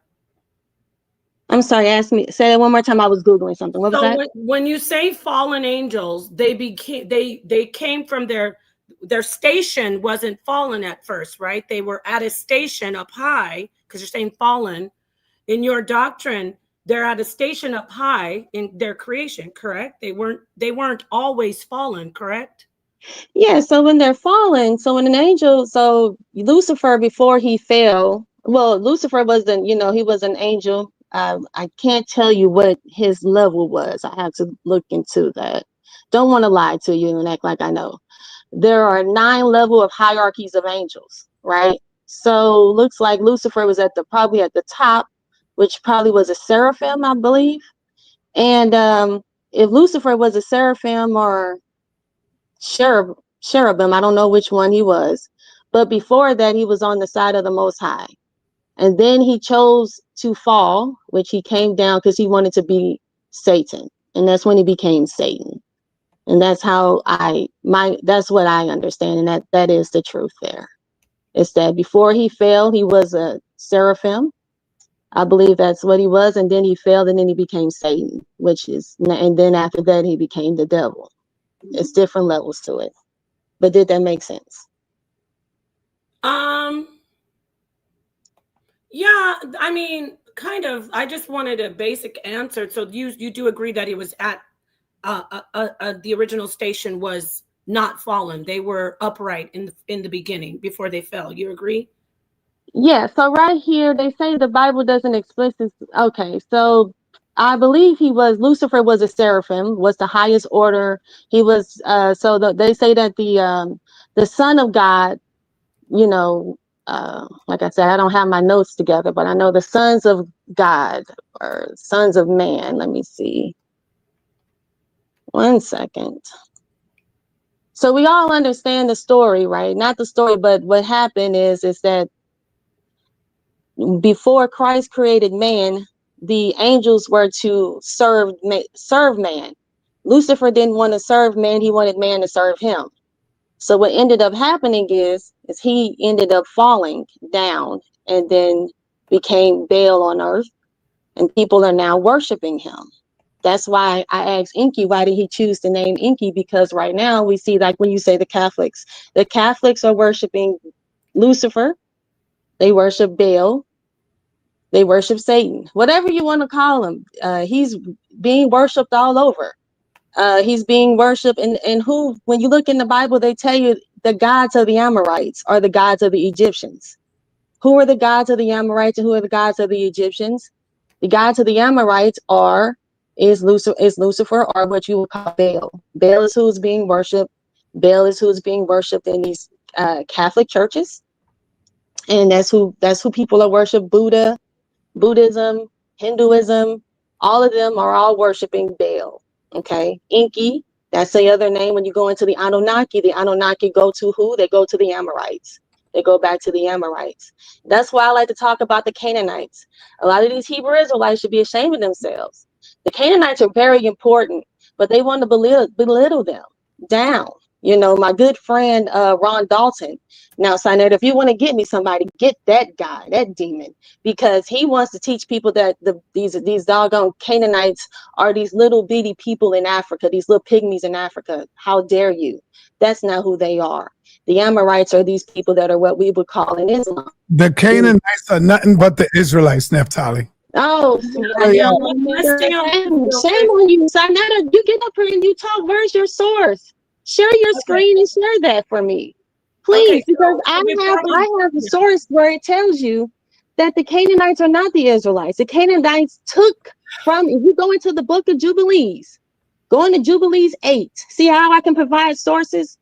The Jubilees 8:10 tells you that the Most High separated the earth into 3. He separated the earth into 3 for Shem, Ham, and Japheth. When he gave Shem their land, the Canaanites saw Shem's land, and guess what he did? He took it. He took it from them. He stole it because he was jealous. And the Canaanites have been jealous ever since.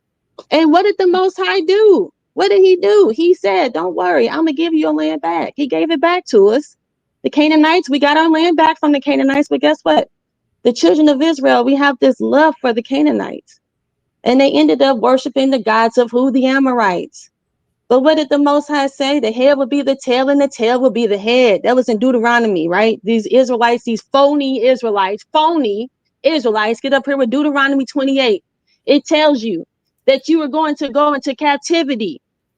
But they don't tell you who you're gonna. The Israelites seem to leave out the Amorites. It says that you were going to captivity for 400 years, but who's going to have you? The Amorites are going to have you. But these phony Israelites who are married to the Hamitic women, they have a thing for the Hamitic women. They love the Hamitic women. They want these women with these plates in their lips. I'm sorry, that's not them. But in the past, see, you got something up here. sa.neter didn't hopped off. I would too. But go ahead, Simon. Yeah.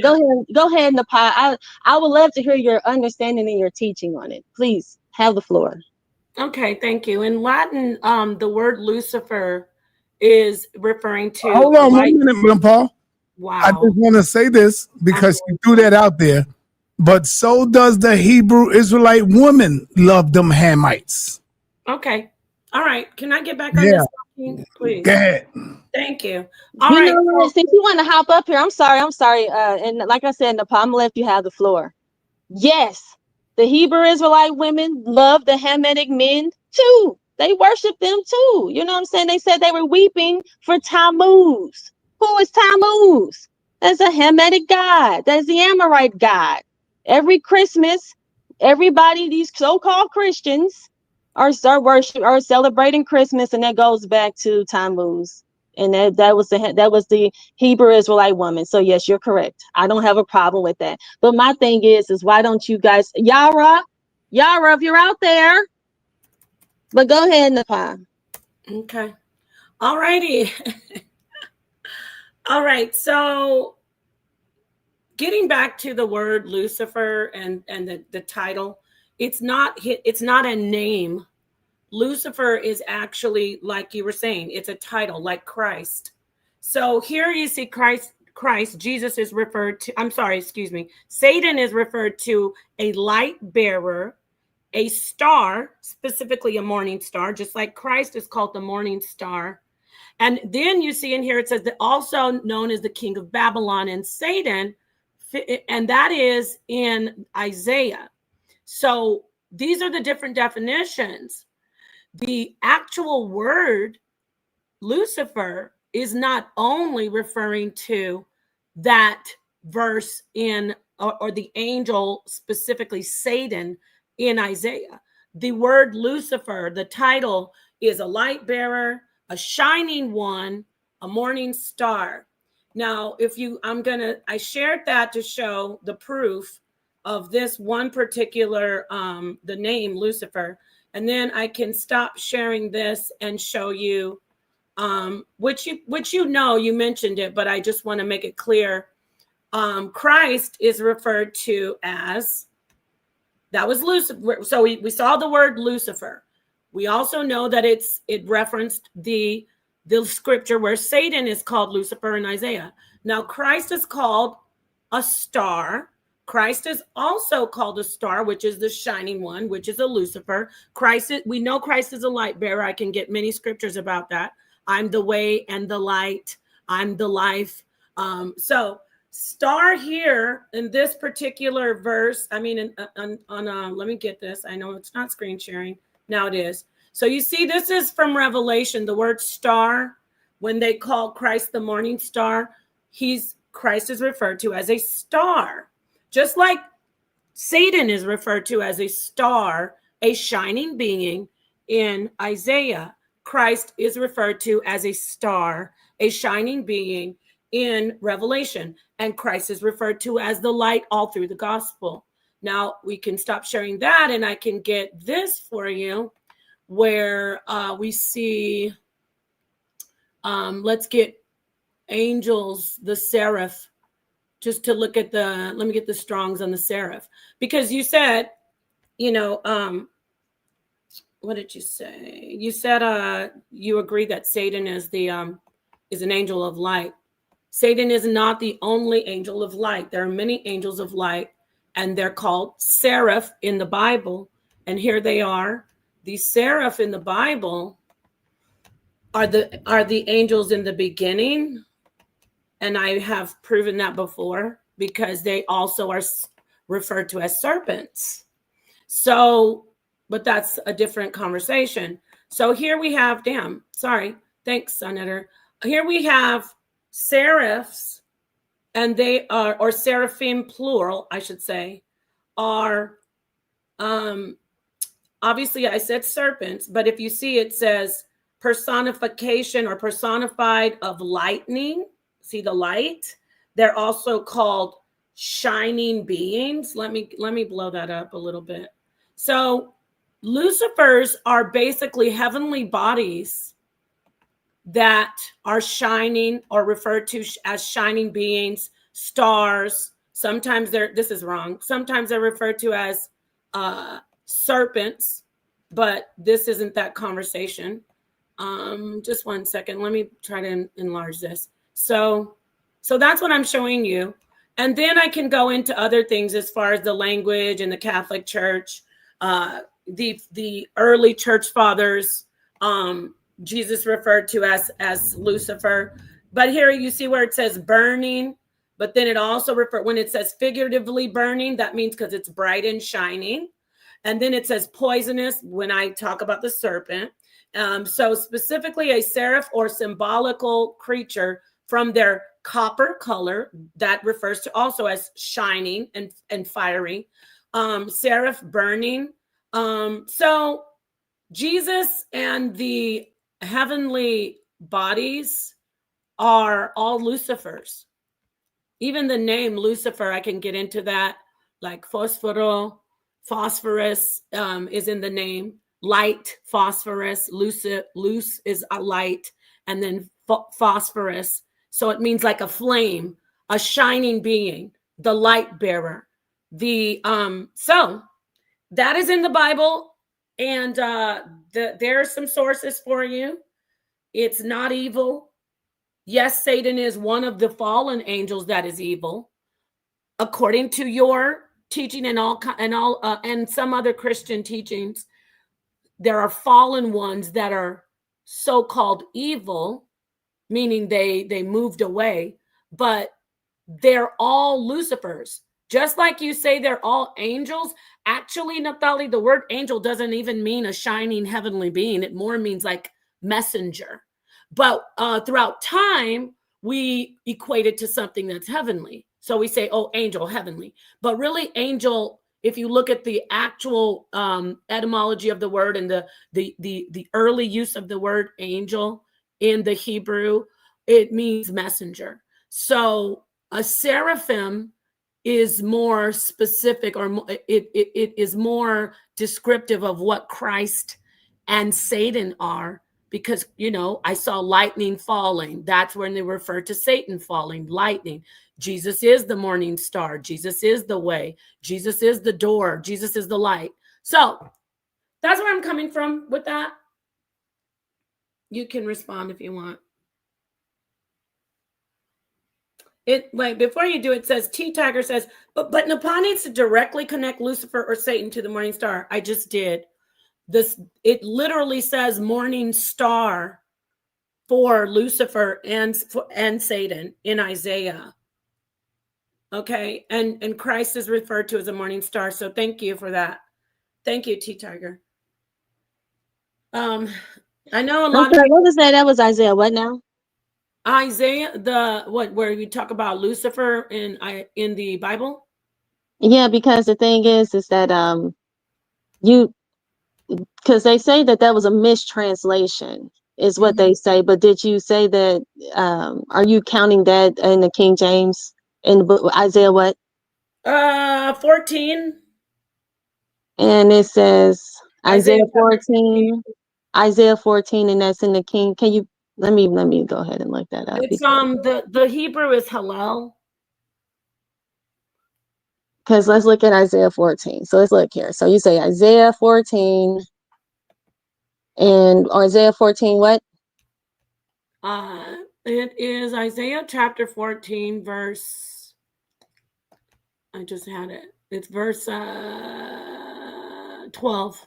12. Okay. And then it says,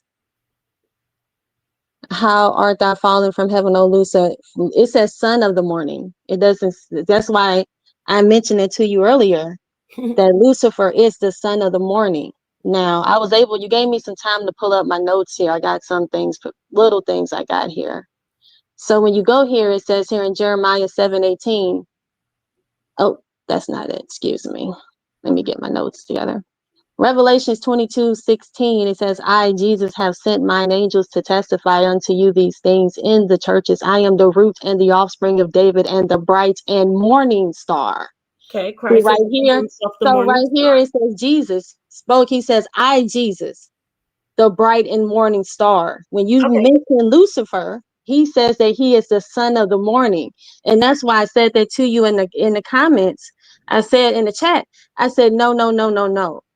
Now, what you're showing is people are saying what their feelings are. They're putting morning star with Lucifer, but where do you see Lucifer putting his name with morning star?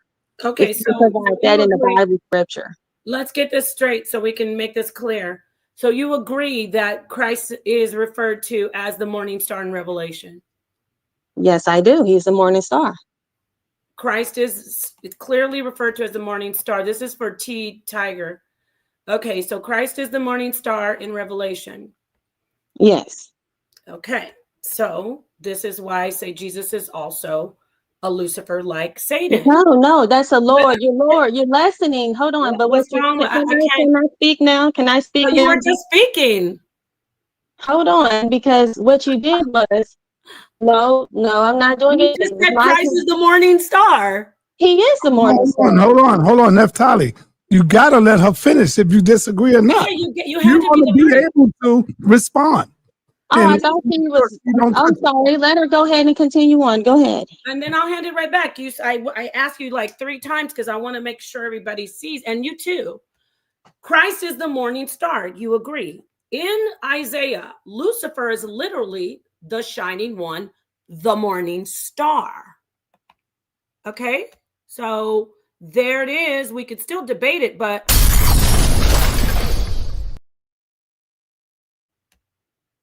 you can go. All right, perfect. Okay, so as we see here, we see, yes, it says here in the blue letter, they have Lucifer equaling the morning star, which is actually incorrect. We don't see that in the scripture. And that's why I mentioned it to you, Nepal, in the scripture, because when you looked in the scripture, this is what ranks higher than any. I don't care what the blue letter says. I care what the Bible says. Oh, wow. The Bible says in the book of, when you read it, you gave me your scripture and I went to it. Isaiah 14:12. It says, how art thou fallen from heaven, O Lucifer, son of the morning? That's what it says. That's different. Now, when you go here into the scripture, different is not the same. Okay, let's make sure we say that different is not the same. Now, when it goes into Revelations 22:16, it says, I, Jesus, have sent my angel to testify unto you to these things. I am the root and the offspring of David and the bright and morning star. It does not say, and as you see, what's interesting is when you look at the blue letter, when the Paul showed you up there, it doesn't show you son of the morning anywhere.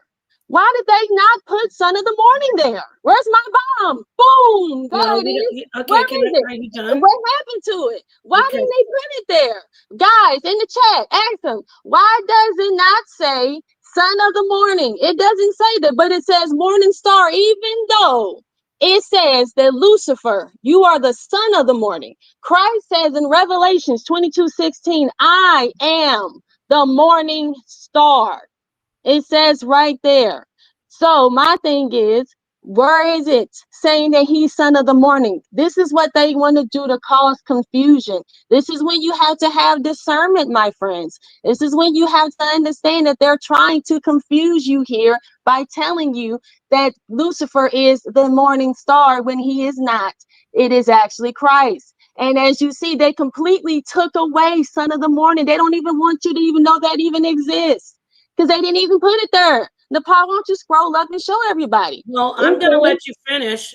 And I want you to help me out. Scroll up. Let's go. No. I'm not going to confuse. Talked about confusion. I'm not going to step over. I'm not going to talk about confusion. I just want to see your story. I will scroll up, but listen, when you're done, like how I'm sitting quietly, I want you to do the same thing for me, okay? Yes, ma'am. I will definitely do that. Just scroll up for me. Great, got it. But I do need to. I'm on my phone. But There if you you go. don't Now, mind, here it if is. it's a Here it is. You problem, want to see the verse?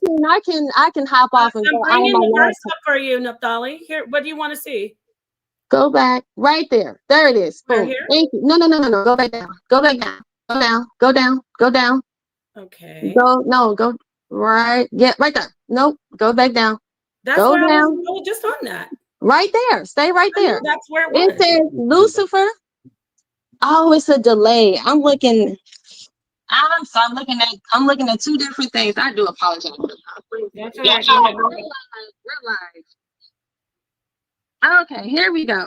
It says, Lucifer, how art thou falling? Go down a little bit more. I'm sorry. A little bit more for me.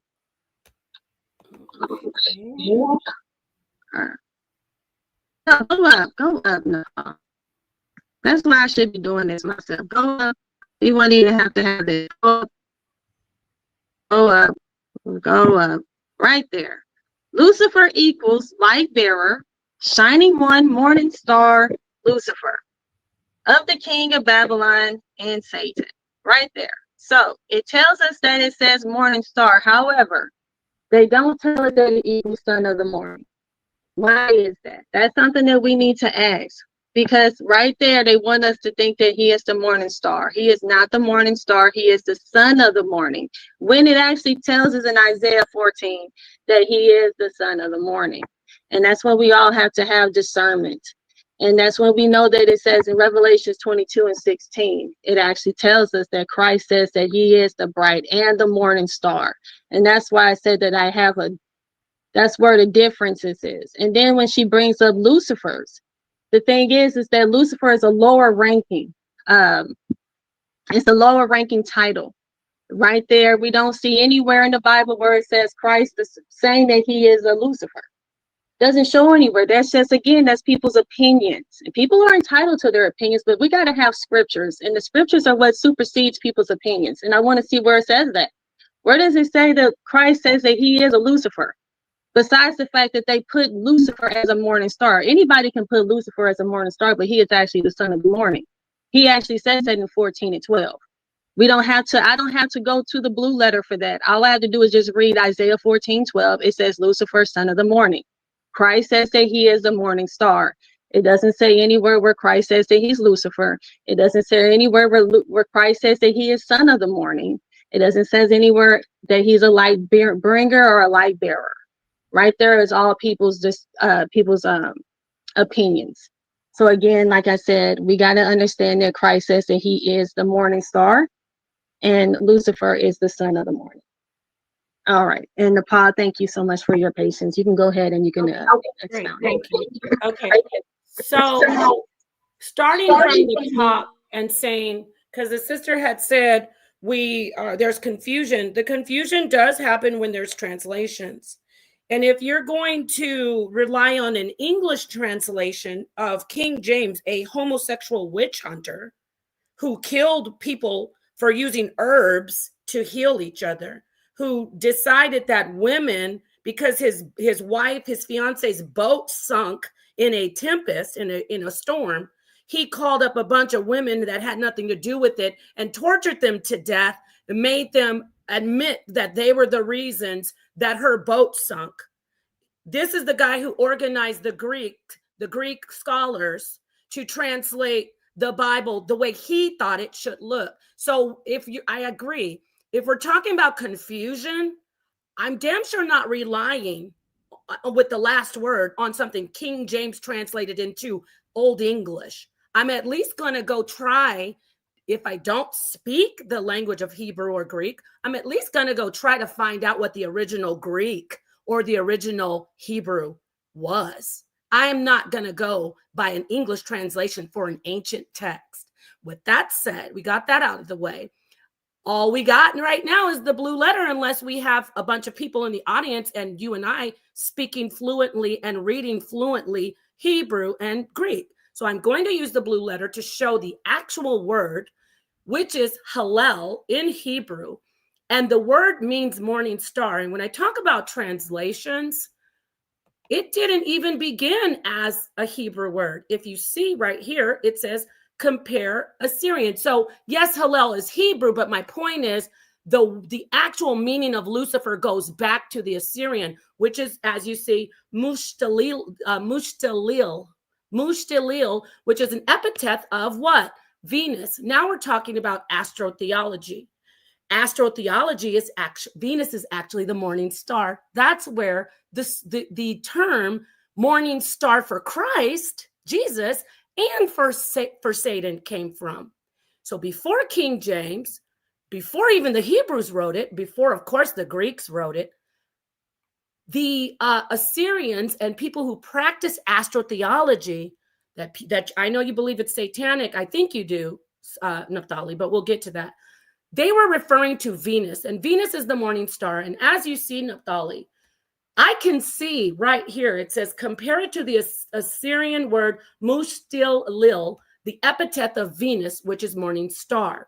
Christ is the morning star, and Satan is also referred to as the morning star. Why? Because they are shining bodies of light, shining heavenly bodies of light that people used to, know where they're going.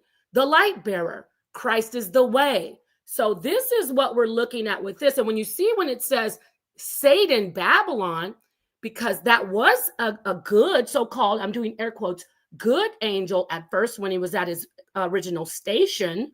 But in Isaiah, it says he fell to shame. He fell to evil. So he was on the original station, just like Christ, as a heavenly body, as a morning star. Jesus and Satan are both Lucifers. Very simple. The ancient language says it. Actually, I should say the archaic language says it, the Assyrian. And the Bible says it. So, yes, we do use the Bible, but we don't stop at a homosexual, witch hunting, probably racist man who organized a bunch of people to frame the Bible the way he wanted it framed. And then we say, no, I'm not going to look at the ancient language. So that's all I have to say about that. Lucifer is the morning star, and Jesus is Lucifer as the morning star, and Satan is Lucifer. That whole son of the morning is nowhere in the text. It's nowhere in the original text when the way you're trying to say it. Like, what I'm trying to say is it does say son of the dawn, but it's let me be clear. It's referring to the planet Venus. When you hear morning star, it's talking about the planet Venus. It's not talking about an actual father and son. It's the morning star, which is the planet Venus. Christ is being referred to the planet Venus. Satan is being referred to and compared to the planet Venus. And every other heavenly body that is shining, that is referred to in the Bible, is a Lucifer. That's just the facts, and that's what you see in the text. I didn't want to take too long. I hope I didn't. So I'll hand the mic back to you. All right. Thank you so much for that, Nepal. So when we want to get into the translations, and yes, King James, he had his own scribes doing the translations. However, when it comes to the King James, and this is what makes the King James so important. It's not because of who King James was. King James, he didn't do anything. All the hard work and heavy lifting actually went to the Ethiopians. It was the Ethiopians has the oldest and complete Bible written in Ge'ez. We understand that. And we understand that the King James is the closest to the what? The Textus Receptus. So the whole thing, and that's the Greek. All these other translations don't mean nothing. So when we go back and we actually take the King James and we actually go back to those ancient texts that Nepal wanted to talk about. So when we go back to the Masoretic, when we go back to the Textus Receptus, when we go back to the Ethiopian, we look at the King James, and guess what? The King James is the closest to those books. So regardless of whether, I don't care what King James did, I know his scribes, they took time. Sorry. You're okay. I don't care what King James did, but he got some scribes who actually took their time and they actually looked into the Greek and they actually looked into the Ethiopian. And let's just be honest, the Ethiopian Bible is the oldest. They don't want to give credit to the Ethiopians. What are these so-called Jews? They don't want to give credit to the Ethiopians, to the Africans. They don't want to give it, so they try to make it like they're not the oldest. But we all know that the oldest and complete Bible comes out of Africa. But it doesn't matter because, like I said, the Textus Receptus is where the translation actually comes from. It's where they actually say the King James pulled from. So when we look at that, all this stuff about mistranslating is not true.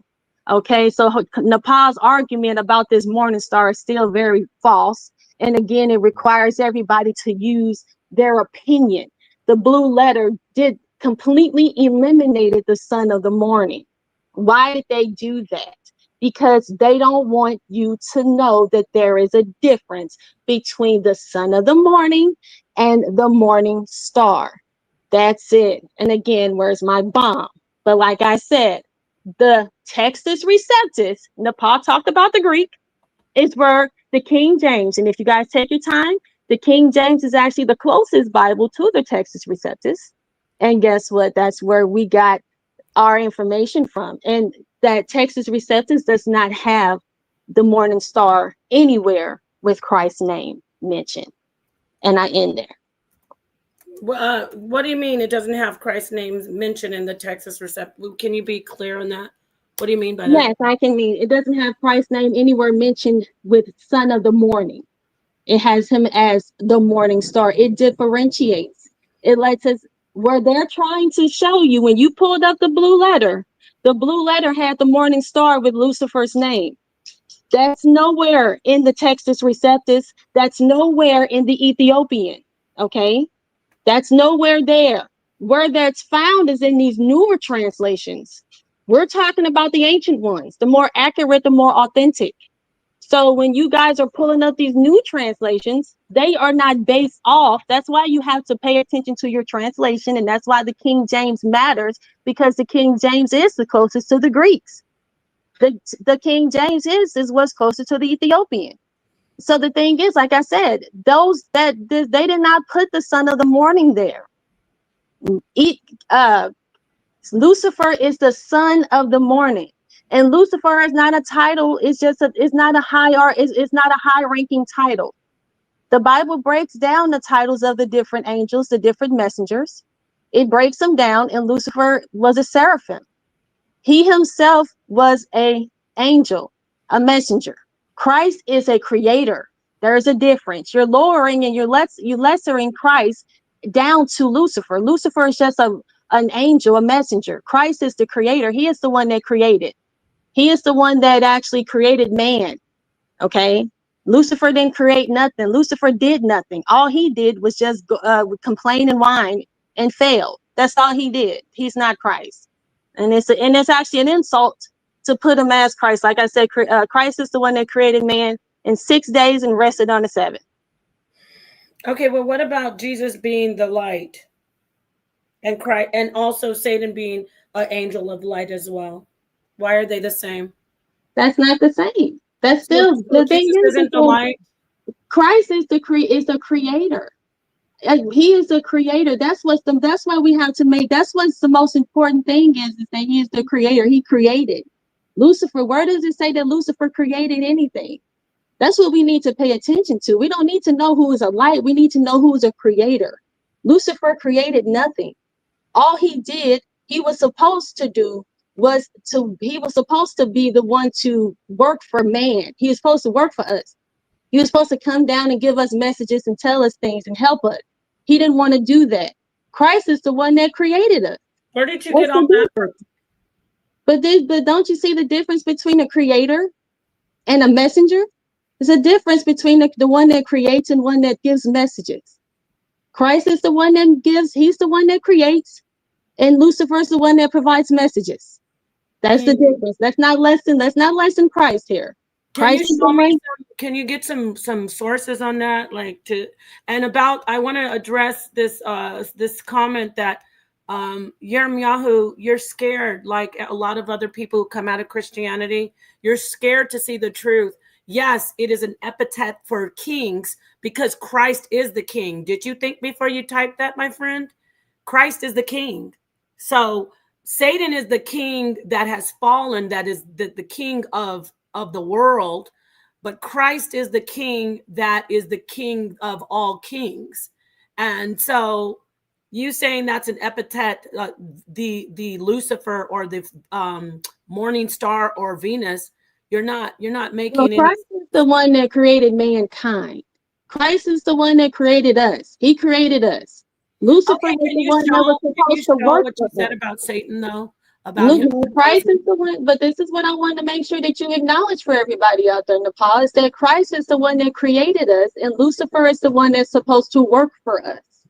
He is our messenger. He is a messenger bee. He's the one that's supposed to come back and tell us how to do stuff, and that's what he was doing. He didn't want to do that. That's why he failed. Show me where you see that in the scripture. It's what exactly? Where it says Christ that Satan is supposed to be our messenger. Well, you said Lucifer is an angel, and no, you're talking about Satan, right? I'm talking about Lucifer right now. Okay, so well, you even yourself, you said Lucifer was an angel, and angels are messengers. I said the word angel means messenger. But isn't Lucifer an angel? But is Lucifer?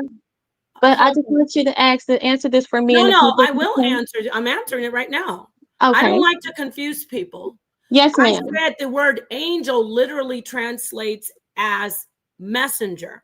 I didn't say Satan is our personal messenger. No, I didn't say he was our personal messenger. I said, was Lucifer an angel?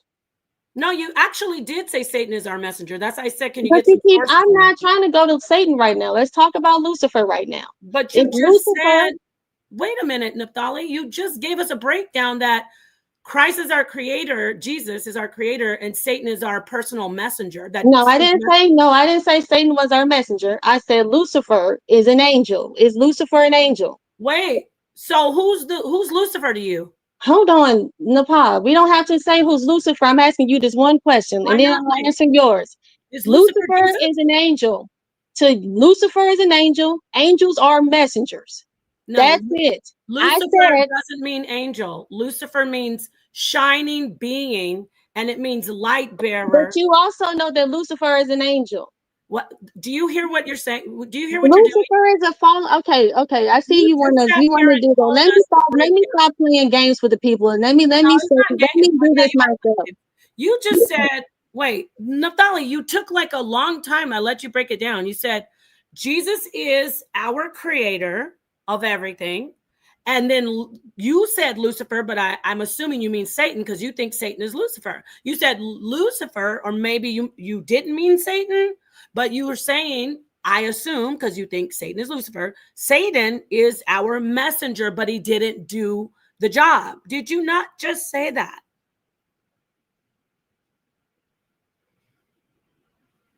All right, so let's clean this up for everybody out there. Let's make sure everybody understands so there's no confusion here. Lucifer was before he fell. Lucifer was the son of the morning. He was the angel, he was the messenger, and then he fell, and at his fallen state he became Satan, which is the adversary of everybody. He at his fallen state. So before he fell, he was Lucifer, okay? He was in heaven, he was heavenly. He was a heavenly being. Okay, he was at the top. But then when he fell, then that's when he became Satan. And that's when he became our adversary. That's when he became, and then after that, then he became the devil. So yes, it's ranked. It's a lot of stuff that took place because guess what? It says, I beheld Satan as lightning fall from heaven. That's Luke 10. Okay, so when we go there, it says, I beheld Satan as lightning fall from heaven. So when he fell, that's when he became Satan. So before he fell, he was Lucifer. But so you got to understand, these words have titles and they have meanings. So they're not just words, they actually have meanings to them.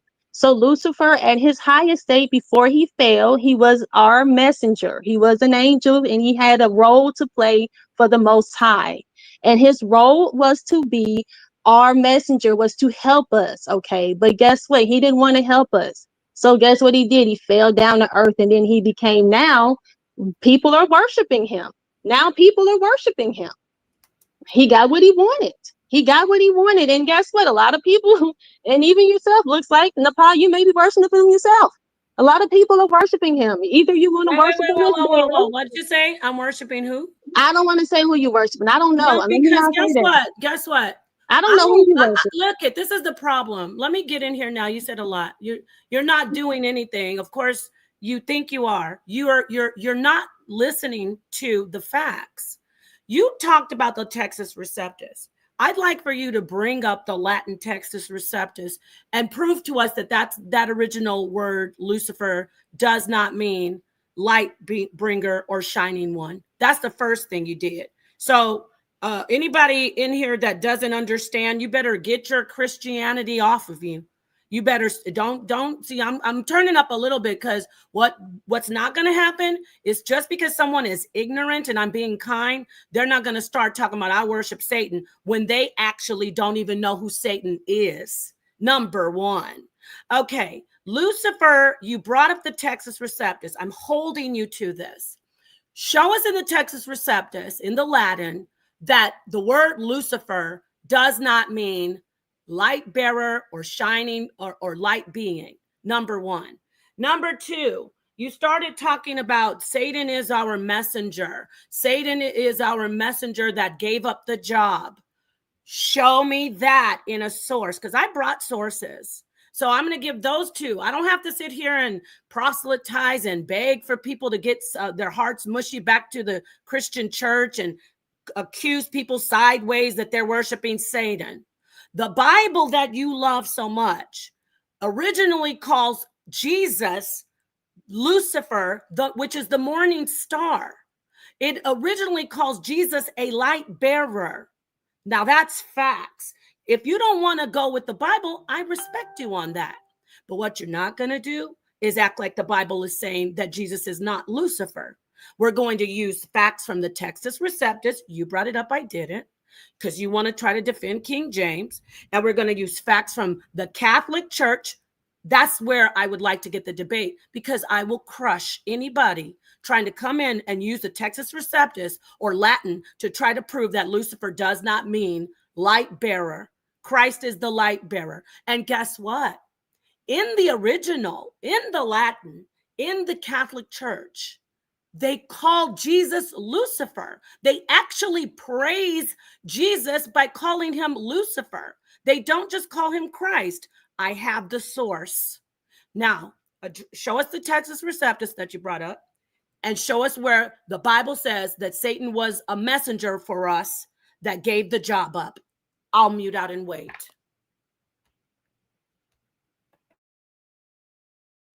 All right, so let's talk about this Textus Receptus thing. My argument was never about him not being the light bearer or a light bringer. My argument was the fact that it doesn't say that he was the morning star. That's my whole thing. It doesn't say morning star. He is the son of the morning. That's my argument. So this whole thing about light bearer, light bringer, he can be all the lights he wants to, but one thing he's not is the morning star. It doesn't say that. Number two, when it comes to Lucifer, Lucifer was an angel, regardless if he was a messenger or not. And that was what you reminded me, that angel actually meant messenger. So irregardless of if he was an angel, regardless if he was a messenger, my whole point is he wasn't a creator. See, Christ was the creator. He was the one that created mankind. Lucifer is not accredited with creating nothing. He did nothing. All he did was fall and cause confusion. That's what he's doing. And that's it. And now he's being worshipped because he felt the Most High told him to work for us. And that's what a lot of these angels are supposed to do. They're supposed to come down and deliver messages, tell us how to, when you look into the book of Enoch, if you look into the book of Enoch, a lot of the fallen angels actually came down and they taught That's why the Canaanites are so, you know, they're so gifted with a lot of things. You know, they're the ones that know, they have a lot of knowledge is because they actually were given knowledge from the angels. They work hand in hand with the angels, and a lot of people out there with your pentagrams. I'm sure a lot of you guys with your pentagrams right now. Hey, Nick, question. Yeah, I know. You're interrupting me. Why am I being interrupted? Why am I being interrupted? You said Jesus did not refer to himself as the morning star? No, I didn't say that. Whoa, Jesus is the morning star. Jesus he is the morning star. Okay. Yes, he is. He is not the sun. He's not the sun. The son of the morning. Is the morning star in Isaiah. No, he's not. In King James, in the King James, based off the Texas Receptus, based off of the Ethiopian, it says that he is the son of the morning in Isaiah 14:12. Isaiah 14:12. You can pull it up. Isaiah 14:12. Isaiah 14:12. Isaiah 14:12. It says, Isaiah 14:12. It says that Lucifer is the son of the morning. Okay, that's what it says in Isaiah 14:12 in the King James. The King James is based off of the Texas Receptus, based off of the Ethiopian Giaz. Okay, now when we get into the son of the morning, the morning star, that is in Revelations 22:16, King James. It says, I am the root and the offspring of David. Christ says, I, Jesus, I, Christ, Yeshua, have sent mine angel to testify unto. He says, I have sent mine angel. So right there, Christ says, he said, oh my gosh, I didn't even realize that. You know what? I want to correct myself if I can. I didn't interrupt you, Nepal. No, because I have to. This is for you too. I made a mistake. I was thinking of the Latin Vulgate. So the Texas Receptus, because they translated from the Greek in the KJV. So that's absolutely fine. Go ahead. I want to say it isn't in the Latin. That's the Latin Vulgate that I was thinking of. But still, I still want to see. Hey, hold up for 1 minute, Nepal. 1 minute. I did interrupt. I do still want to see the Texas in the Greek. Hold up for 1 minute, Nepal. 1 minute. 1 minute. Is Lucifer the morning star? Who, me? You're asking me or her? Yeah, Lucifer literally means light bringer in Latin, which is often used as a name for the morning star, the planet Venus, when it appears at dawn. This association comes primarily from the Latin Vulgate translation of Isaiah chapter 14, verse 12, where the King James Bible translates the original Hebrew as, O Lucifer, son of the morning, referring to the king of Babylon's fall, which has traditionally been interpreted as a reference to Satan's fall from grace. So, Nepal, you are right. Lucifer is referred to as the morning star. And watch this. Is Jesus Christ referred to as the morning star? Yes, the Bible explicitly refers to Jesus Christ as the bright morning star in Revelation chapter 22, verse 16. So, Nepal, you're right. You're right, Nepal. Lucifer is the morning star, and Jesus is the morning star. What you were saying, Naphtali? Now ask it if we are apes. Now ask it if we are apes. Go ahead. Come on, man. Don't ask it that. I don't want to. No. Now do mine. Go ahead and ask. Because we're going to stay on this topic. So did you just hear that information? No. Let me. No, I've been very patient. Now listen to what I have to say. Now, those of you that are based off of the Bible, there are many Bibles. And that's why it can say whatever it wants to. You can find a Bible that says Lucifer means Lucifer is a morning star, but that's why I went to the Texas Receptus. And that's why I went, hold on, Nepal, you're cutting me off. See, you're the one that was talking about being rude now. Oh, he has it. Okay. Go ahead. Hold on. Now, when we go into the Texas Receptus and then we go into the Ethiopian, these are ancient Bibles, guys. We're going back to ancient texts. We're not talking about these new Bibles. Why are you cutting me off again? No, you asked me to ask a question. Watch this. No, I did not ask you. Human being. And give me time to No, sa.neter, I don't want to go into that. I do not want to go into that. Yes, scientifically, human beings are classified as great apes, belonging to the hominidae family, which also includes chimpanzees, gorillas, and orangutans. Okay. So they said that, yes, we are classified as apes, great apes. Go ahead, Naphtali. I'm sorry. Are you done talking about? And that's how I feel about it. And the thing is that, see, that's why sa.neter, you are amazing because you're proving my point. You proved my point. You proved my point. Thank you. Just as much as this thing is going to tell you that you're an ape, it's going to tell you that Lucifer is also the morning star. Okay, and that's how much you need to stop listening to that, because it's got these white folks also. That chat GTP got white folks going crazy. But anyway, let me just say this to you, though. Let me say this to you. The truth of the matter is, this is Lucifer's world and he's in control. He's trying to be controlled. That's why you have to go back to the original sources. So when we go into the Texas Receptus, when you go into the Greek, when you go into the Greek and when you go into the Ethiopian, into the DS, again, I'm being you know what? No, I can't. I'm gonna go ahead and let you have the floor. Go ahead, Nepal, please. If you want to speak, go ahead and speak. Yeah, honey. I need to, because Nepal, I want you to let her finish. sa.neter. Listen, Go can ahead. we take a minute? Can we take 1 minute? He has the fact. She keeps on quoting something. I said, show the source. I want to see the source instead of just keep talking about it. That's all. He has the facts right there. So let's hear from him, because instead of you keep on, you don't want to look at the text that I presented. So do you mind if we just hear from this brother and we get the actual source, or no?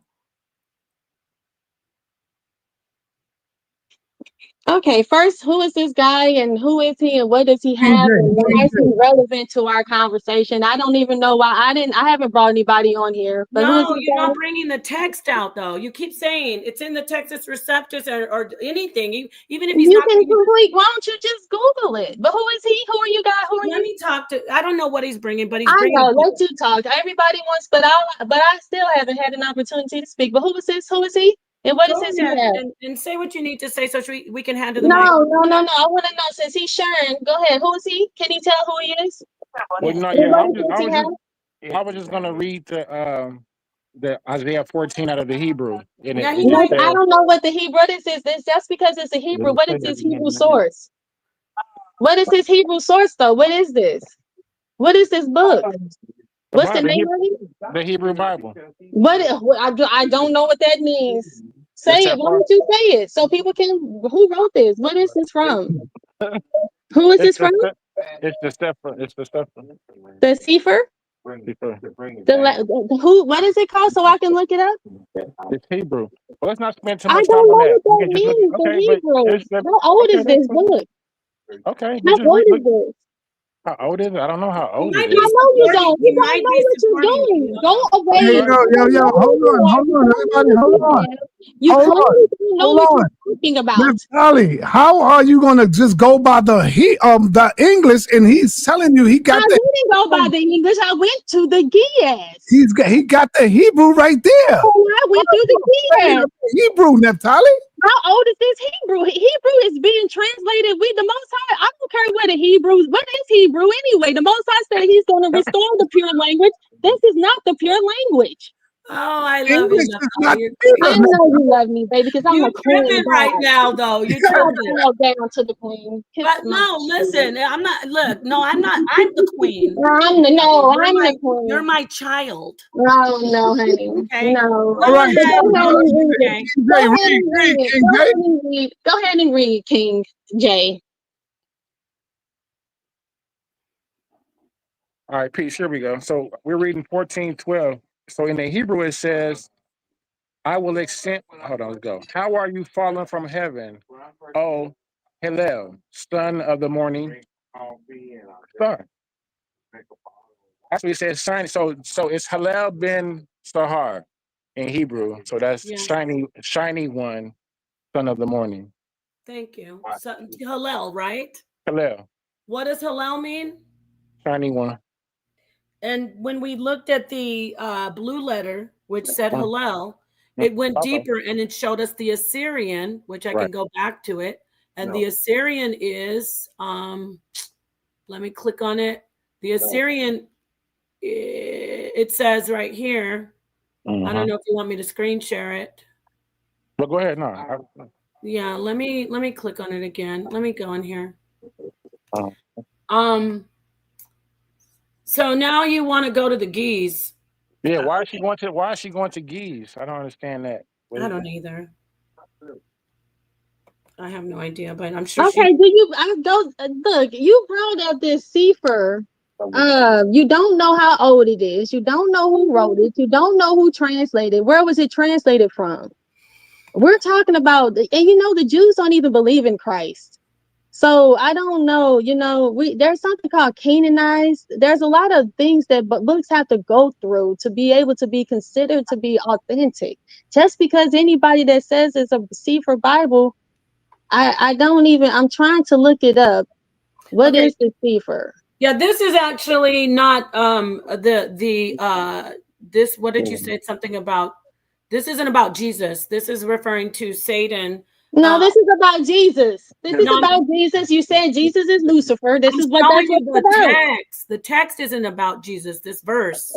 No. This whole conversation is about Jesus is Lucifer. I didn't say that. He brings up a Hebrew. You didn't say that? That's what sa.neter I'm said. saying to you, the verse that he read is the verse that refers to Satan as the morning star. That's what I'm saying. This one is. I don't know. I'm sure if I wanted to, I can go find a book and I can find it where it literally says that Jesus is Satan. What doesn't people can write whatever they want to. Okay, I'm talking about I said the text is receptive. The text is okay. You want to go to the Greek? Okay.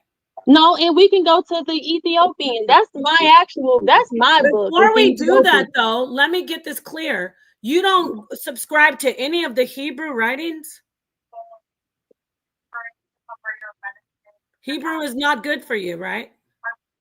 No, I'm just asking you. No, it actually, when you start to get there, it's really depending. Okay, so the word the English, hold on. You can't correct the English with the Hebrew is what's going on. We have to look at the English cannot be corrected with the Hebrew.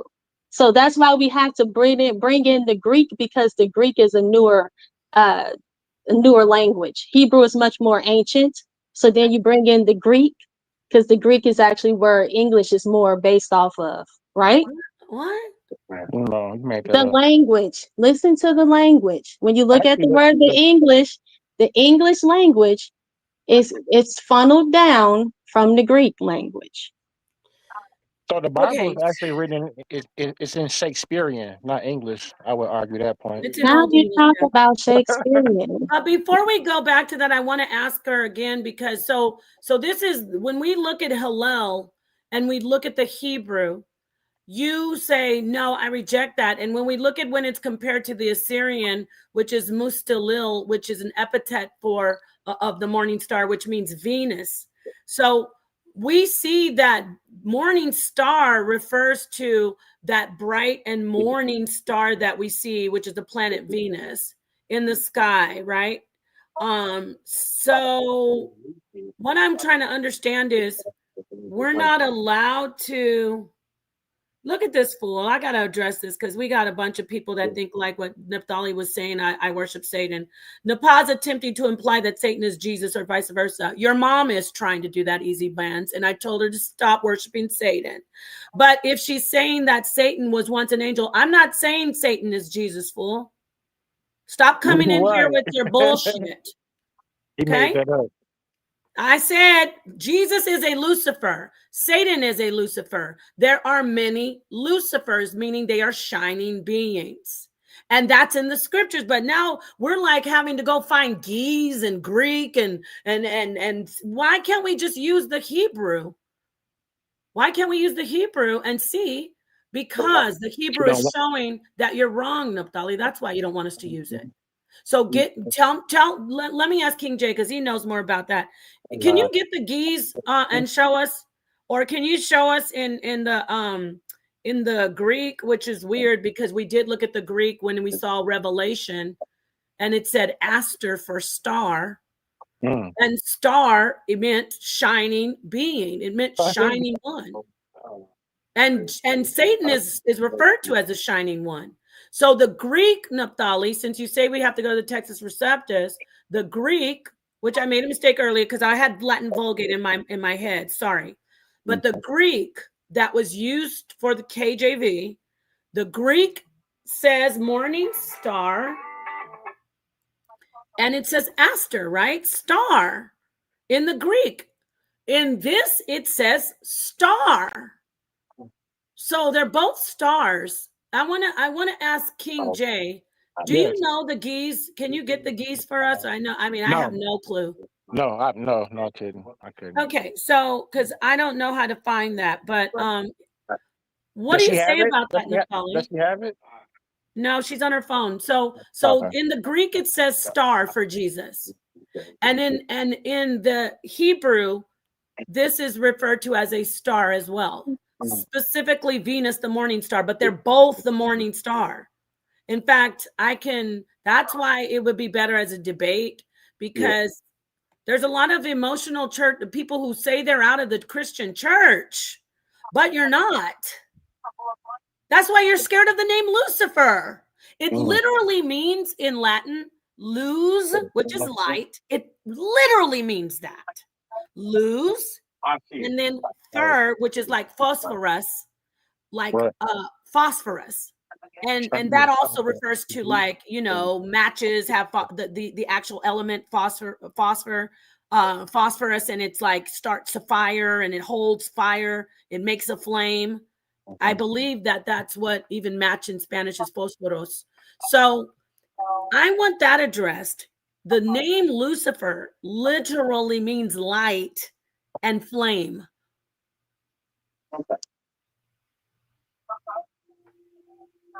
Nobody? No, So you're right. now You're Yirmiyahu right. says Satan is not Lucifer. He just totally flipped sides. I'm trying to figure out what the geese says. Yirmiyahu, if you know that. I know they'd be talking about the geese right now. Sometimes. I can look it up. Anyway, so do you have nothing else to say, Naftali? Because nobody wants Satan. I got triggered because she tried to imply that I want to worship Satan, and then some fool came in and said Nepal's trying to say Satan is Jesus. Stop lying on me, because you're stuck in the Christian church. Stop lying on me. Okay, well, I just want to make sure I give you time to speak. And Even Catholics who you guys bang on know more than all of you who say Lucifer is not Jesus. Okay, well, is it my turn to talk now? Yes, or no? I asked you 4 times. You didn't speak, so maybe you didn't hear me. So even Catholics know that Lucifer means light bearer, and it can be Jesus was there are church fathers. I can find it. I don't know off the top. Church fathers who referred to Jesus as Lucifer. It's only recently, I'd say I'm going to throw this out here, I could be wrong, 500 years. Okay, so I just want to tap in. 200 years. I want to tap in and make sure you guys know this. Okay, so the first thing I want to do is I want to make sure I give you my humblest apology. I don't want to ever say that you worship anything that you don't, especially Satan. So I do apologize for that, okay? Yeah, Number one, so let me say this, and I want to make sure that everybody understands in the chat that Lucifer means light bearer. Now, underneath it, they're giving us their opinions of what that breaks down. Nowhere in the scriptures does it say that. What it says is Lucifer is the son of the morning. We can find that in Isaiah 14. Okay? Now, also, Christ says that he is the morning star. He says that in Revelations, the bright and morning stars, 2 different things. He says that in Revelations 22 and 16. Now, what's important is the translations. Why are the translations important? We see my brother here. He came up with a Bible. He doesn't know when this Bible was written, who translated it, where it came from, where did it originate from, nothing. All he knows is that it says Hebrew. And he likes it. That's okay. But the thing is that I brought up these texts, which are very accepted by, is Canaanized. Okay, it's Canaanized text. Google that word, research that word. These words are Canaanized by them. That means that they're authentic. That means that scribes actually took the time to look at the word. The English came from the Texas Receptus, which then backdate to the Giaz. All of it lines up. It's important that it lines up. It's important that it's canonized. We don't know what this book is, where it came from, that my brother doesn't even know how old it is. Just because something says it's Hebrew, these so-called Hebrews don't even believe in Christ. Okay, so be careful with that. Number three, when it comes to light bearer, light bringer, that's fine. This is what's important. Christ is the creator. Lucifer is not a creator. That's lessening him. You're bringing him down. I don't care how much light he has on him. He didn't create nothing. I don't care. Everybody was light to the Most High before his fallen state. He was a light. He was somebody important. What did light mean? Light means enlightful. It means it can provide information. He's a messenger. He can provide text. That doesn't mean anything. He didn't create anything. Christ is the creator. That's the difference. And that's where I want Nepal to tell me, or the King J, where does it say that Lucifer created? How are you going to say that they're the same when Lucifer never created? All you want to say is light. You guys are bringing up Morning Star Venus, Morning Star. She stole that name. That's titles that people gave to her. People gave her that name. People wanted to worship her. All she is a Nephilim. Males are only angels. Females are not angels. I'm sorry. Women aren't angels. So she was a Nephilim. So that means that she was half human, half God, half angel. So she was actually at a fallen, she's even lesser, and somebody decided to worship her. And they gave her that title. They said you're the morning star. We don't want Christ to be the morning star. We want it to be you. And then and Ishtar. That's who she is too. Ishtar. That's the same person. And her gate is everywhere. It's all over the Catholic Church. We see Ishtar's gate all over the Catholic Church because the Catholics worship. They say she's Mary, but she's actually Ishtar. She's Venus. In Nepal, you know that. You know this, Nepal. I don't need to teach you this. Did you say she's Venus? Yeah, okay. That's okay. I guess not. Anyway, let me say this. The thing is, guys, females were never angels. Okay? Only males. They were the son of men, the son of gods. They were only males. Lucifer was not a creator. Christ is at a higher status. I don't care how many lights you can find in Lucifer's name. He was not a creator. The creator was Christ. Christ is the one that created man within 6 days and rested on the seventh. That's it. Nothing else. Lucifer created nothing. All he did was created nonsense and confusion. He's the author of, what did it say? I think it says the author of confusion is the devil. Okay. I want to show something. I got to correct myself. All right, go ahead. Thank you. Go ahead. I want to correct myself. Like when we get into these discussions, sometimes you get overstep. And so I'm glad I saw this, because it makes sense. Because when I was saying phosphorus, I was like, wait, that doesn't sound right. So I have something I want to show you. Whether or not you subscribe. Oh, wait, let me say this. Whether or not people if you think you don't subscribe to the Catholic religion and the Catholic Church, I see a lot of Catholicism, meaning the scariness and the spookiness of hell and heaven. So I'm going to read this from this Catholic site. Why am I doing this?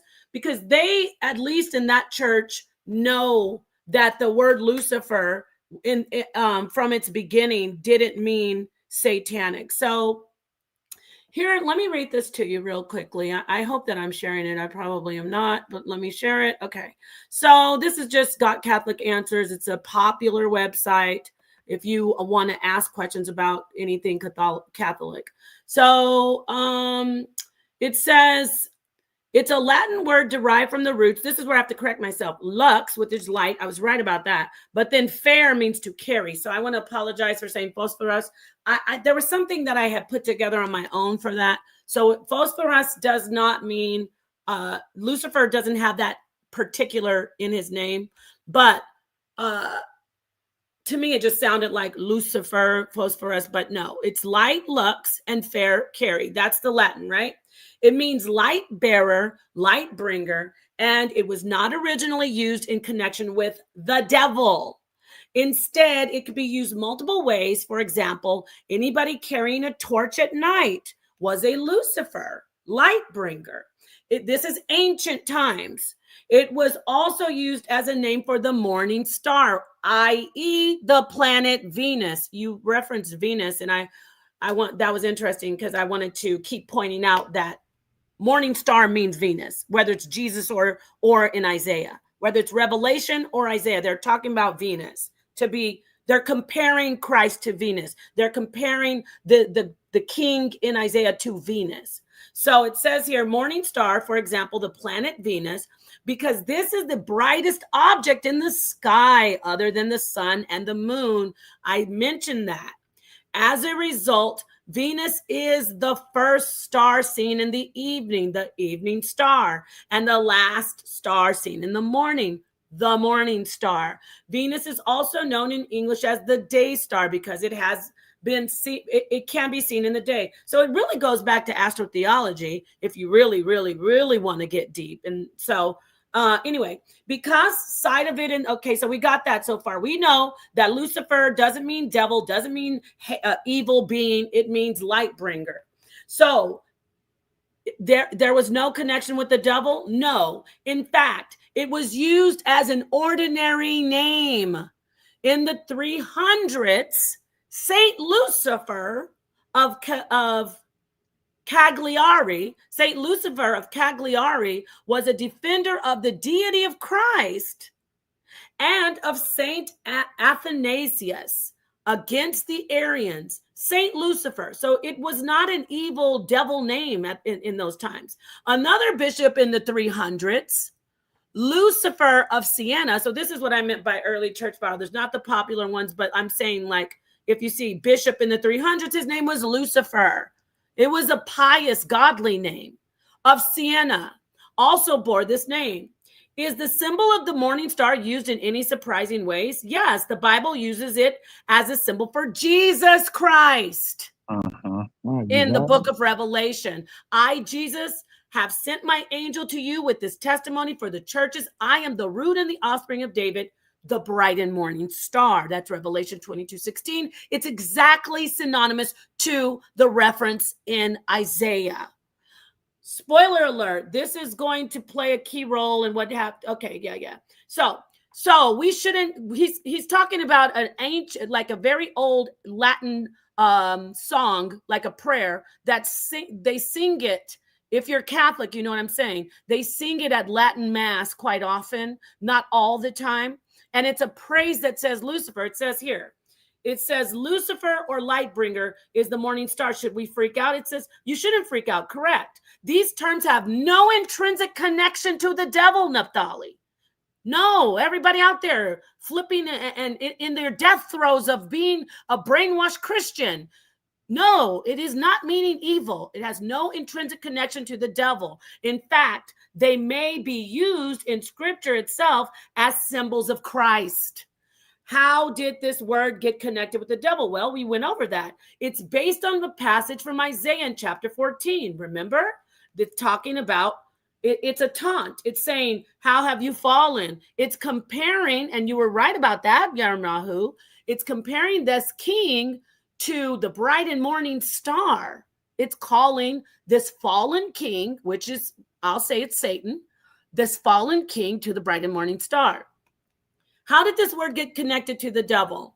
It's based on, okay, we already got that. Now, it predicts his downfall. We see that. We went over that. I want to rush through this because I really got to lay a little bit more of the foundation. Say I'm not just pulling this from under my hat as some secret, cryptic, satanic worshiper. The king of Babylon, blah, blah, blah. Let's get down to here. I want to get down to here where it says the prayer. Okay, is this only the Catholic interpretation? Because somebody can come in with a rebuttal and say, well, that's just because you're Catholic and you believe in Catholic. No, in fact, it's not only a Catholic interpretation.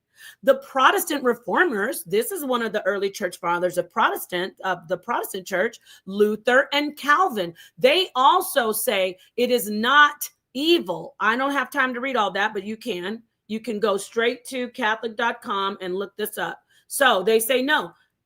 Calvin said it wasn't evil. Luther says it. When I say not evil, I shouldn't say that. It's not referring to only Satan. So what have anti-Catholics claimed about the Easter Vigil liturgy? There was a Easter Vigil liturgy, I suppose, and somebody got to peek in at the Catholic procession, and they said, oh, it's evil because they're praising Lucifer. This is the Easter Vigil. This is the liturgy. It says, flaming Lucifer. They're talking about Jesus. If you don't like it, then don't be a Christian. Flaming Lucifer, who finds mankind. I say, oh, Lucifer, who will never be defeated. Christ is your son. So remember, they believe God and Christ are the same, right? They're talking about God. Christ is your son, and they're also talking about Jesus, who came back from hell, shed his peaceful light, and is alive and reigns in the world without end. Now, surely you don't think they're talking about Satan, that Jesus is the son of Satan. In fact, Naphtali flips it and says, Satan is the son of Jesus when she talks about Lucifer. But in the church, they believe they believe Jesus and God are the same. So they're referring to God, actually, the Father, as flaming Lucifer, but Christ is also known as God, and he is also known as Lucifer. Trust me, I was raised in the Catholic Church, learning the Latin, listening to Jesus referred to as Lucifer and God referred to as Lucifer, and they're both the same all the time. That's how I know this information, basically. What's the real story? The Pope, blah, blah, blah. We don't need to talk about the Pope. I'm almost done here. In the Latin, relevant part of Exultet reads, the Exultet is a part of a ceremony involving the Paschal candle, which is, again, Paschal candle is the Easter candle. That's their ritual. It's right here. It's in Latin. Oramus ergo te domine un serius est in honorem tui nominis consecratus and noctis visis caliginum dist. You get what I'm saying? So I'm trying to find the part where, here it is. It's in boldface. Sorry. Flammas eus Lucifer. See, so it says just what we read earlier, the flame of Lucifer, God. It says, therefore, O Lord, we pray that this candle, hallowed to honor your name, may preserve undimmed to overcome the darkness of night, receiving it as a pleasing fragrance, and let it mingle with the lights of heaven. May the flame be found still burning by the morning star. The morning star, which is talking about God and Jesus, the one morning star who never sets. Who? Christ is your son. So it's not talking about Satan, who coming back from the death's domain has shed his peaceful light, on and on and on. You get what I'm talking about. So this is just something I grabbed from Catholics, ask the Catholic questions. But don't forget that the Catholic Church is arguably the oldest Christian church before the schism between the Protestants and the Catholics. I'm not talking about the Church of Jesus when he first was crucified. Of course, that's the original church. I'm talking about organized Christianity and organized religion, which is all that you're all following it right now. You're still in it.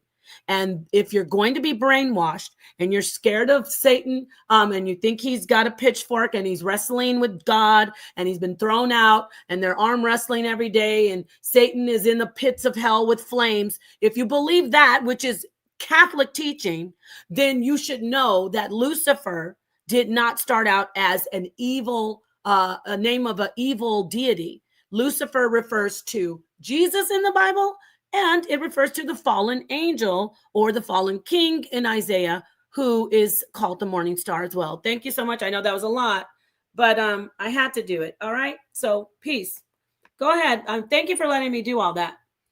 With that, anybody want to say anything? Yeah, I'm in the back. Let me on sa.neter so I can share my screen. Okay, thank you. Let me go ahead and leave out of here. 1 second.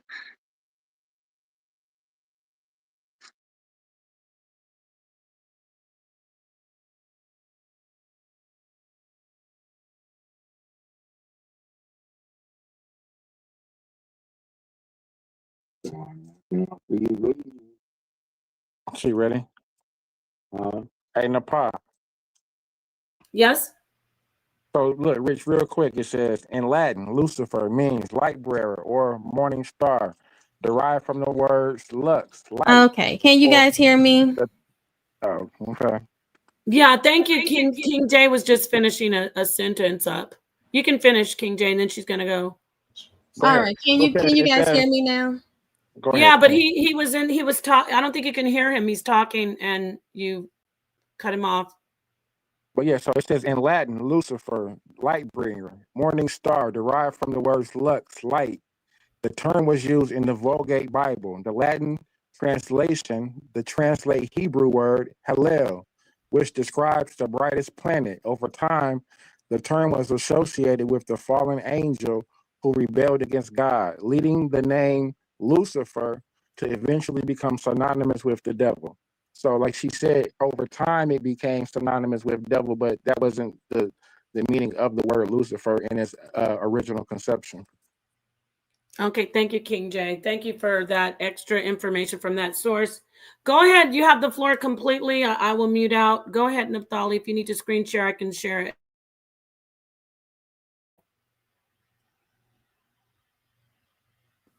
All right, can you guys hear me? Yes. Okay, I'm sorry. I got a new microphone. I got a new setup, so just give me a chance to get things together. Okay. All righty. So good. Okay. So with the understanding with Lucifer. Okay. My phone's ringing. 1 second. All right. When it comes to Lucifer and this Satan thing, I mean Lucifer and Christ. Who is Satan to you, Nepal? Does Satan exist, or who is Satan? Do you want to know my personal feelings, or you want to know according to the scripture? No, I want to know what you say. Since you say that Christ and Lucifer are the same, are you saying that Christ is also Satan? No, Christ is not Satan. Okay, so are you saying that Satan is not Lucifer? Satan is a Lucifer. He is a Lucifer, just like we say an angel. Like Lucifer for me is just like saying angel, or even if you say a Christ, there's more than one Christ. King David was a Christ. Saul was a Christ. There's different anointed ones who are Christ. So there's different Lucifers, different Christs, different. Even the scriptures say there will be many. Doesn't it say there'll be many Christ? No, I'm just trying to get your I'm just trying to get your specific understanding. Satan is not Jesus. They're different entities. Okay, but so, they're all how do you differentiate a Lucifer from another Lucifer? How do you differentiate a Lucifer from another Lucifer? How do you differentiate? You look at the actual deity, the actual entity. Okay, so when you look at Satan, how do you differentiate him from Lucifer, the other Lucifer? So there's a difference. I'm not asking you. I'm asking her. Thank you. Sorry about that, King J. I am trying to go one-on-one with her. So I don't know why you need him up here in the first place. No, he can stay. I don't mind. Don't do that. Okay. I'm not even doing that to you. That's old. Neither one of us need anybody up here. You already know that. Hey, that's okay. But I don't mind. I don't need anybody because I just told you. For some reason, sa.neter felt you did, but that's no. Okay. You were talking. I thought he was bringing in the Texas Receptus, and then he brought in which is fine. I don't know why he needs to bring. Like I said, we don't need anybody. Well, does he bother you? Nope, he doesn't. That's why he's been up for this whole time. He hasn't bothered me then. Because I don't need. Is that what we're trying to do? Because after no. I want you to tell me what is Lucifer. How do we differentiate Lucifer from Satan? Yeah, but I need to clarify this. He's up here on his own. You're up here with him just like I am. I want to make that absolutely clear. I'm gonna say it again. Absolutely I like to repeat myself when I get a little cut off. He's up here with you just like he's up here with me. He hasn't done anything for me. I didn't know. I didn't know what he was bringing. He could have been bringing something to support you. So let's get that straight. Because what we're not going to do is pretend that I'm not whooping your tail up here with this information. Are you? You are? Yeah, because you ain't brought nothing yet. So let me answer your little so let me make sure. That's why I need to make sure I get. That's why I need to make sure you make sure I get your information correct. Let's leave him out of it. Yes, okay. So you said there's multiple Lucifers. You're saying that that this Lucifer that is Christ, the one that is Lucifer that is Christ, is not Satan. And I want to know, how do we differentiate the Lucifer that is Christ from Satan? Okay, there are many Lucifers, Mm-hmm. which also referred to as seraphim, shining Okay. beings, heavenly bodies. That's in the Bible. Mm-hmm. Christ is one, Jesus is one, and Jesus has been chosen as the Messiah to come in the flesh through. Jesus was created from the Father, just like all the other Lucifers. I'm sticking with the scripture, that I'm not trying to go too deep, because remember you said you can't get with the darkest minds.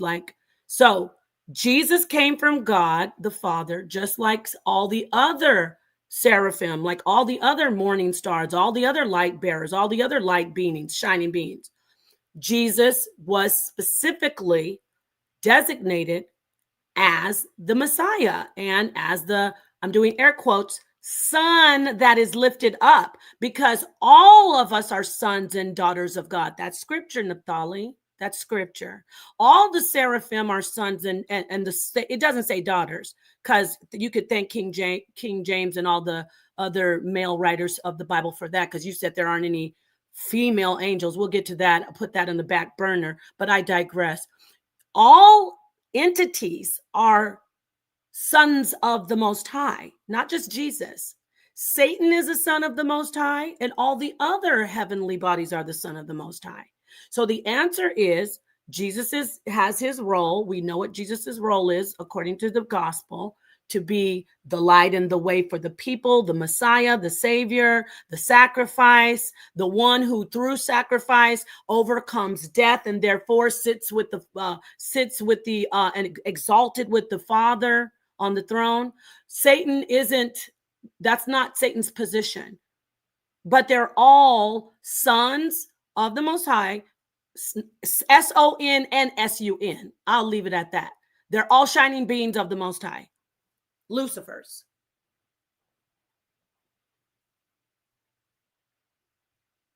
The mic is yours. Okay. All right. So a lot of your information is based off of the Catholic Church. I feel like a lot of what your points are based off of the Catholic Church, and you feel as though the Catholic Church is a good source.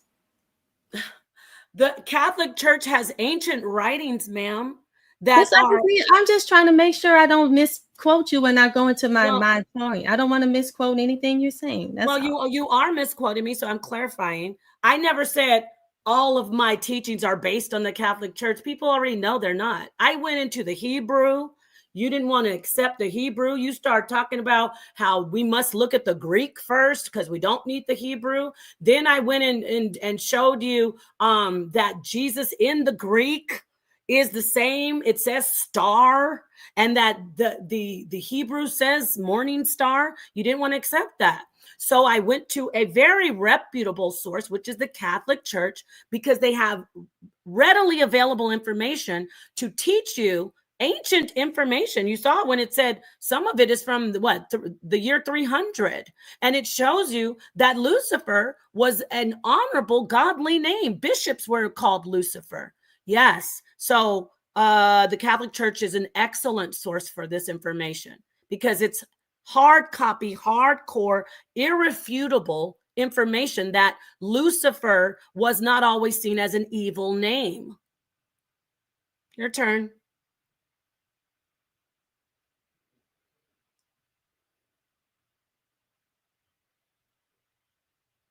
All right, sounds good. Okay, I'm getting ready to share my screen right now. Let me go ahead and do that.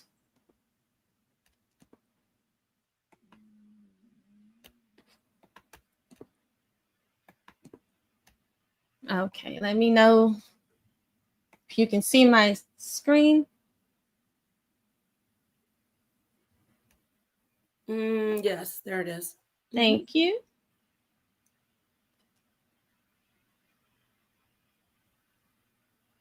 All right, guys. So what you guys see up here is the Protestant by the name of Martin Luther. Now, what's the big deal about Martin Luther?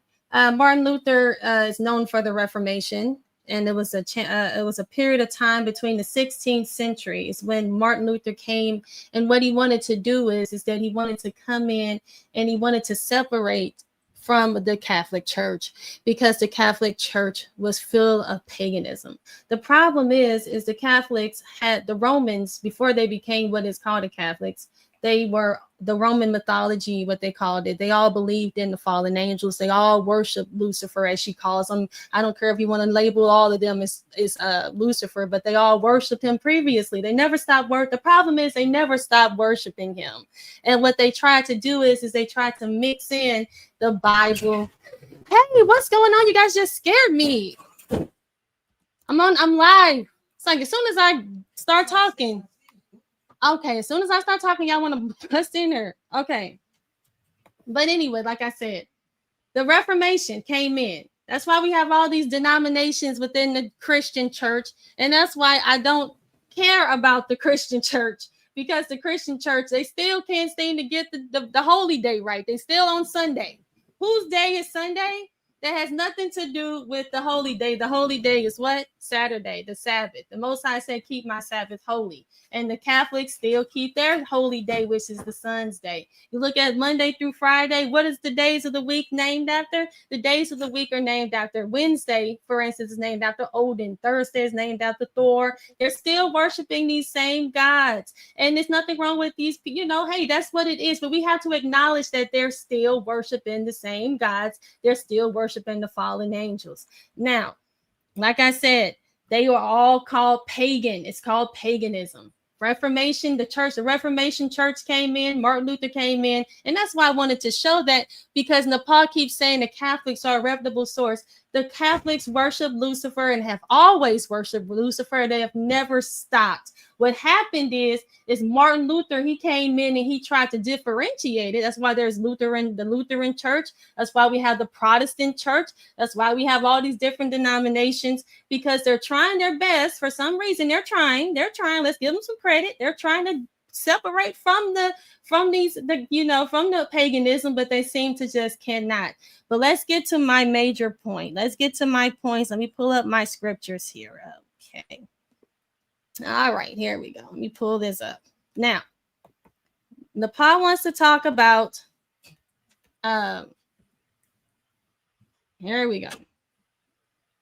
Nepal wants to talk about light. And she wants to say that the way that we can tell that the difference, that why Christ is Lucifer and Lucifer is Christ, is because of the word light. Well, right here, I'm not seeing this. One second. Why isn't this being seen? I know that other part is being seen. Let me pull this down.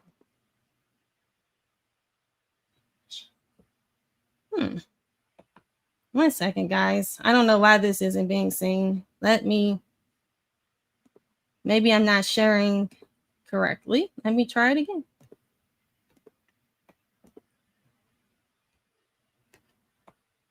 Let's do this way. There we go. Now, here we go. All right. So, guys, that was a little history on the Catholic Church and why they're still pagan. They're still stuck in their pagan ways. That's why they had the Reformation Church. That's why we don't need to listen to the Catholics, because they're still pagan. They're still stuck in worship. You can look at their architectural details. Baal has the pillars. They have the pillars that the iconic Roman Colosseums, all those pillars, that all goes back to Baal, who was Lucifer, and those arches all goes back to Belat or Ishtar or Venus, however you want to name her. Same person, just an equivalent. Again, why isn't this sharing? I don't know why. What are you trying to share this? I'm trying to share my screen. Are you not seeing it? No, because I thought you were doing something on the one you're already sharing. You had two things up. You do know that's that. What I'm saying. I don't know why it's not sharing. I'm not blaming you. Do you see it now? It says Genesis 1. Perfect. Thank you. Thank you, love. Okay, guys, look here. Genesis 1. So it says, in the beginning, God created the heaven and the earth was without form, void, and darkness upon the face of the deep. And the spirit of God moved upon the face of the waters, and God said, let there be light. And there was light. And God saw the light that it was good, and God divided the light from the darkness. And God called the light day, and the darkness he called night. Okay. And the evening and the morning were the first day. Okay. So he said, let there be light. So he said right there, he said the light was good. So light means good. So when you see good, it's not going to be a coincidence, because at that time, Lucifer was good. So it shouldn't be of anything of a coincidence if we see the word light in anyone's name, because when if you're good, if you're on the Most High side, if you're on Christ's side, that means that you're good. That's why he had good in his name. That's all that means. It doesn't mean that that's who he is. That doesn't mean that you can put, right here we see Christ is speaking, because Christ is the one that's creating. He's the one that is the creator being. Okay, let's go here. Revelations 2. It says, unto the angel of the church of Ephesus, I write. It says, write.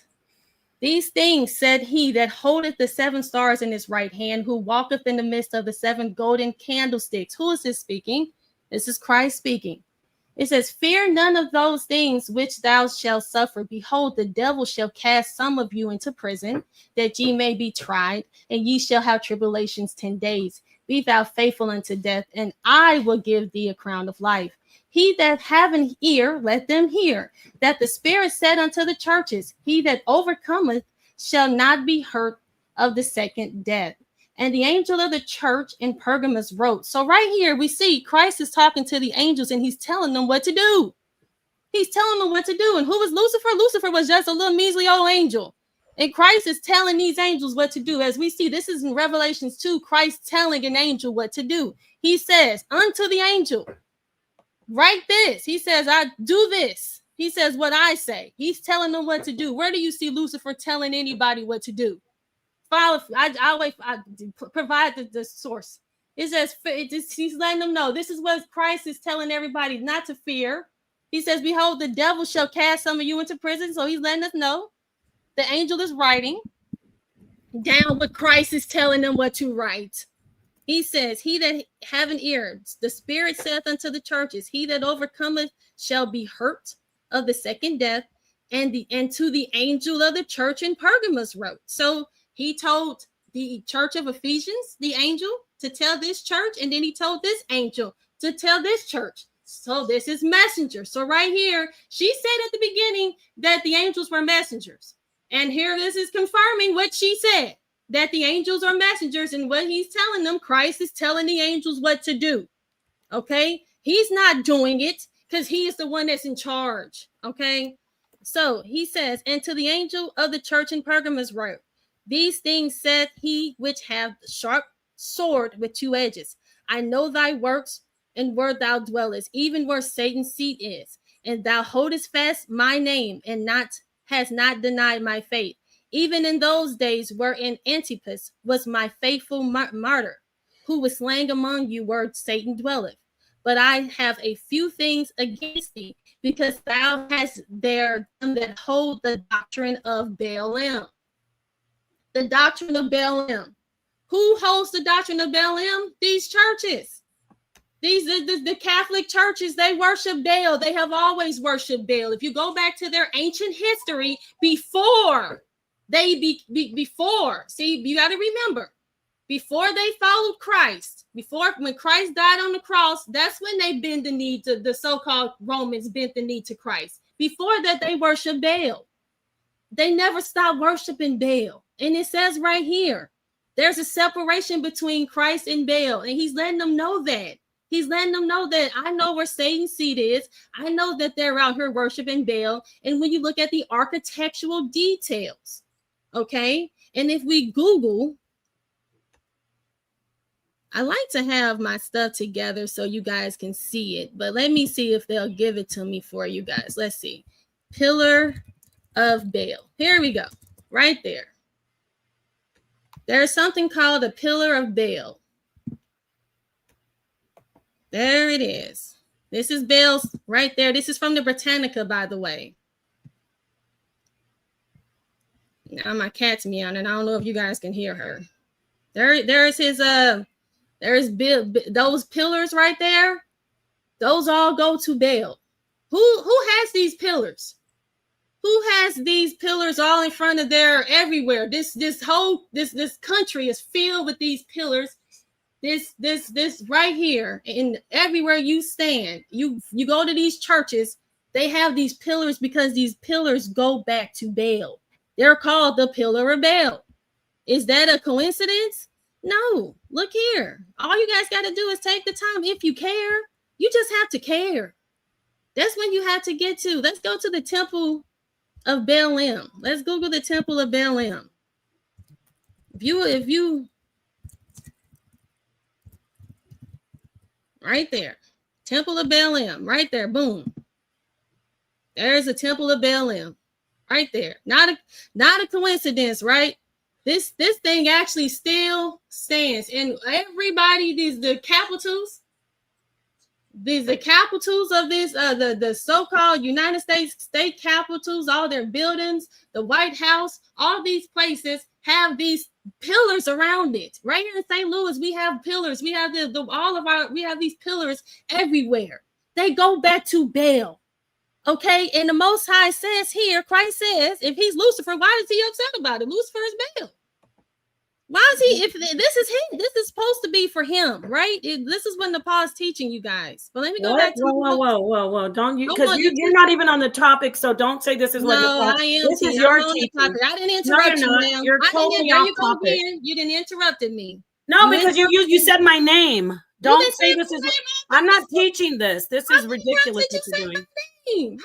But Naftali, you're not even on the topic, and you're going to say this. I'm talking about right now. It tells you, but I have a few things against thee because thou there that hold the doctrine of Baalim. The doctrine of Baalim. Baal is Satan.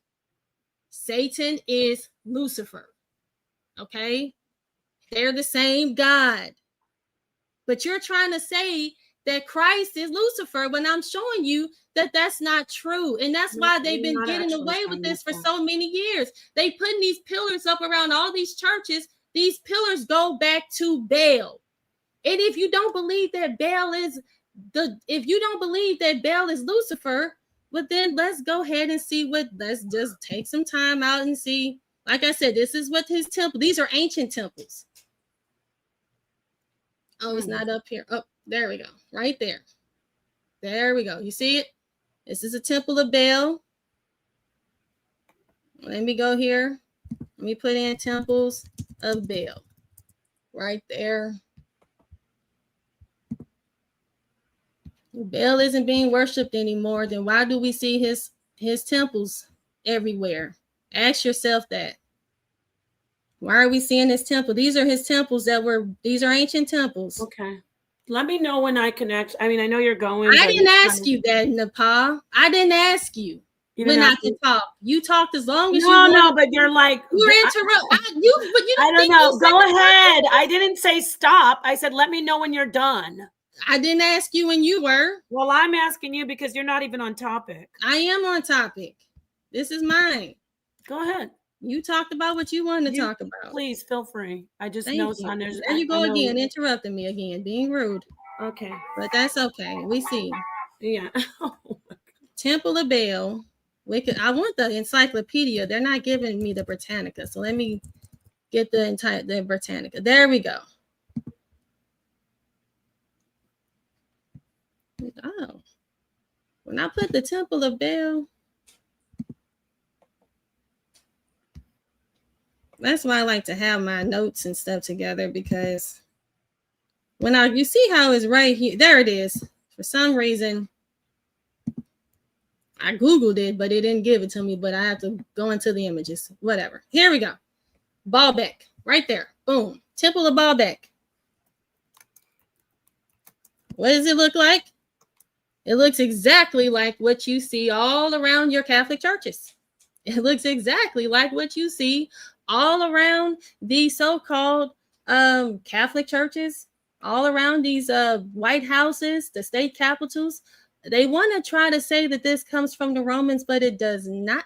It comes from the Canaanites. Okay. But here it is right here. This is Baalbek. And people are still, they're still in this thing right now, worshiping. This thing is still being utilized. I actually have a video on that where I actually showcase them actually inside of it teaching. But like I said, but right here it says, but I have a few things against thee, because thou there them that hold the doctrine of Baalim, who taught Balak to cast a stumbling block before the children of Israel, to eat things sacrificed unto idols, and to commit fornication. And I would give him the morning star. So right here it's separating. It's separating Satan. It's separating Baal, all of them from the morning star. He says, I would give them. This is Christ speaking here, the creator. He mentions the devil, he mentions Satan, and he mentions Baal, because they're all the same. Lucifer was before. She keeps talking about the light. Keeps talking about the light. Keeps talking about the light, the light, the light. Well, Lucifer was the most, Christ, when he created, he said, the light was good. Lucifer was good. He was a beautiful angel. And right here we see Christ is in control of the angels. He says they're messengers. They just some little messengers. That's all they are to him. He told them what to do. I'm showing you where Christ is directing them to do things. Where do we see Lucifer mentioning being his name? If he's so important, why isn't his name being mentioned anywhere? Where is it? You talking about when he's the morning star? No, he's not. That was just them. That was somebody's opinion. It says here in Revelations 22:16, it says, I, Jesus, have sent mine angel. Right there. So we saw him send he sent two angels there. The church at the beginning, he said right there, he says, unto the church of Ephesians, right? That's Revelations 2. And then it says here, I sent my angels. He sent an angel to the church of Ephesians, and he sent a church to Pergamos. And he says in Revelations 22:16, I, Jesus, have sent my angels to testify unto you these things in the churches. I am the root and the offspring of David and the bright and morning star. Nowhere does it say Lucifer anywhere here. Nowhere. If Lucifer is supposed to be, if that name is supposed to be so important, why don't we see it? It's not important. Nowhere. It says Jesus, though. He didn't say Lucifer. It doesn't say that. And then let me show you where it doesn't say, where it says son of the morning. Let me show you where it says that. Oh, here it is in 2 King James. It says, and they left all the commandments of the Lord their God. They left all the commandments of the Lord their God and made them molten images, even to calves, and a grove, and worship all the host of heaven, and served Baal. Like I just showed you. Where did they, who's serving Baal? That's what he said. They're worshiping. That's what Christ said. Hold on, let me get this together for you. He told us right here in 2 Kings that they worship all the hosts of heaven and serve Baal. Right there. Now, when we go into where Baal's temples look like, who do they look like? The temples that they're in right now. This is an ancient temple of Baalbek. I don't have to lie. And then let's go look at some more temples of Baal. Let's go here. Temple of Baal. Because he said in 2 Kings that they went to worship Baal. Look at all these. Look at what they look like. Now let's take a look at a random Catholic church. I'm just going to put Catholic churches. Let's take a look at Catholic churches, because this is who they're saying is they're telling you to worship the right person. So let's see what their temples look like. Let's see. Catholics. Okay. Look at that. Wow. Would you look at that? Well, doesn't that look just like a Baal's temple? I mean, doesn't it not?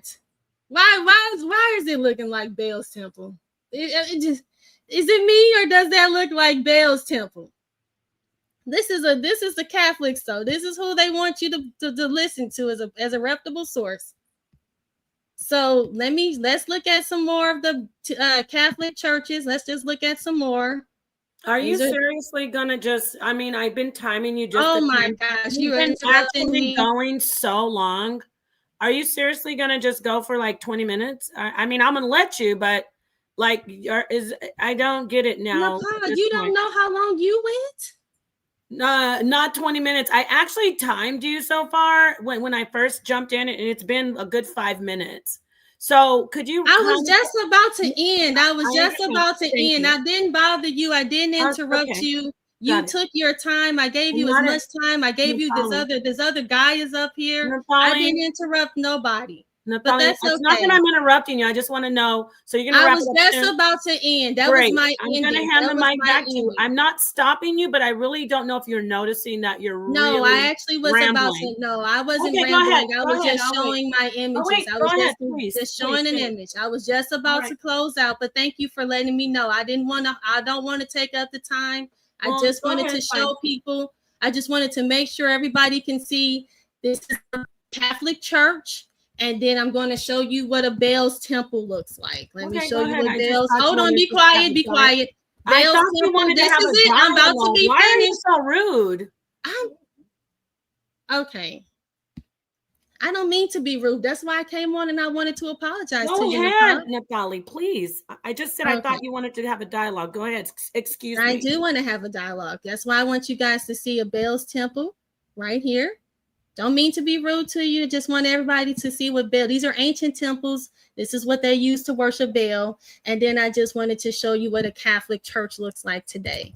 And then after that, this is what a Catholic temple looks like right there. And that's all I wanted to say. And then thank you all so much for giving me the opportunity to come on here. And I had a great time with you all tonight. Thank you all.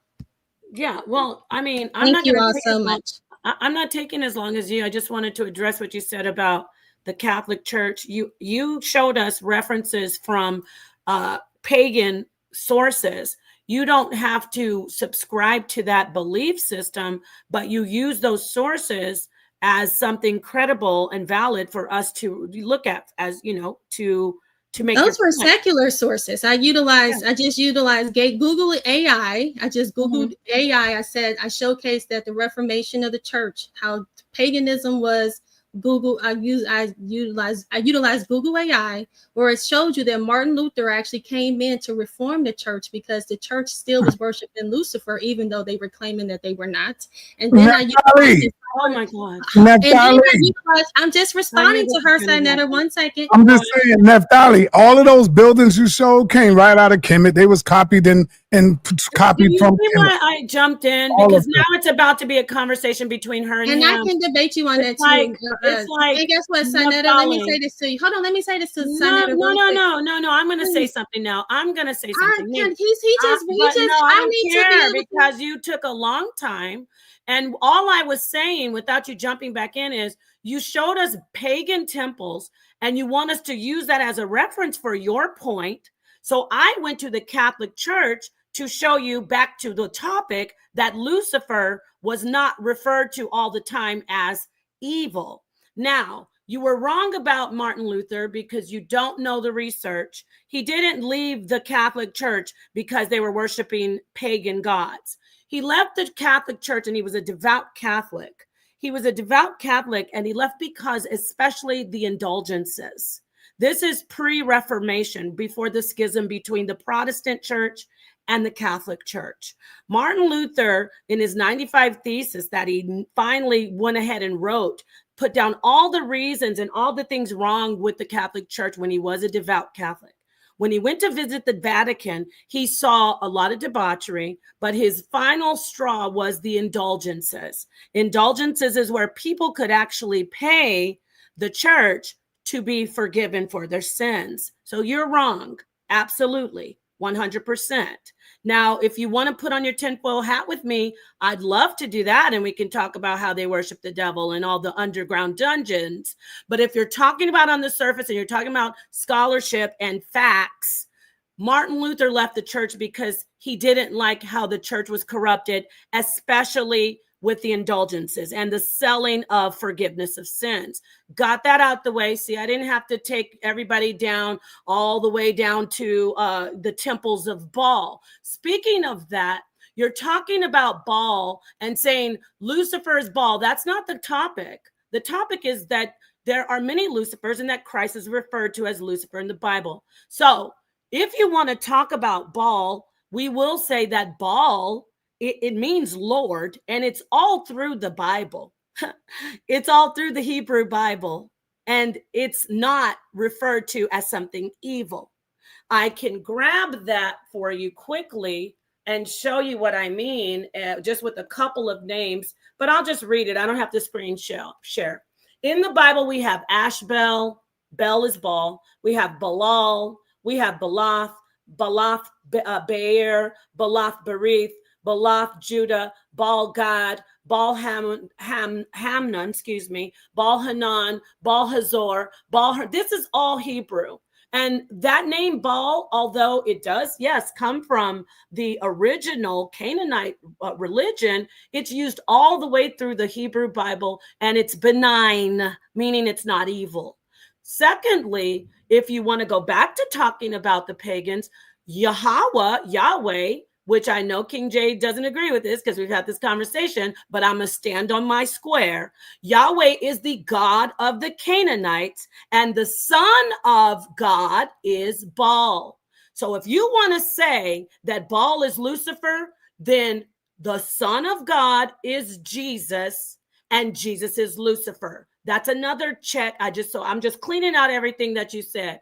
You said something else about pillars. You took us down an architectural journey, showing us all the ancient pillars and temples. Let me get the Bible, which you really haven't used, and I won't be long, I promise. Let me share the screen and read a scripture. So you're showing us pillars and saying, oh, this is proof that Baal, and you're all over the place.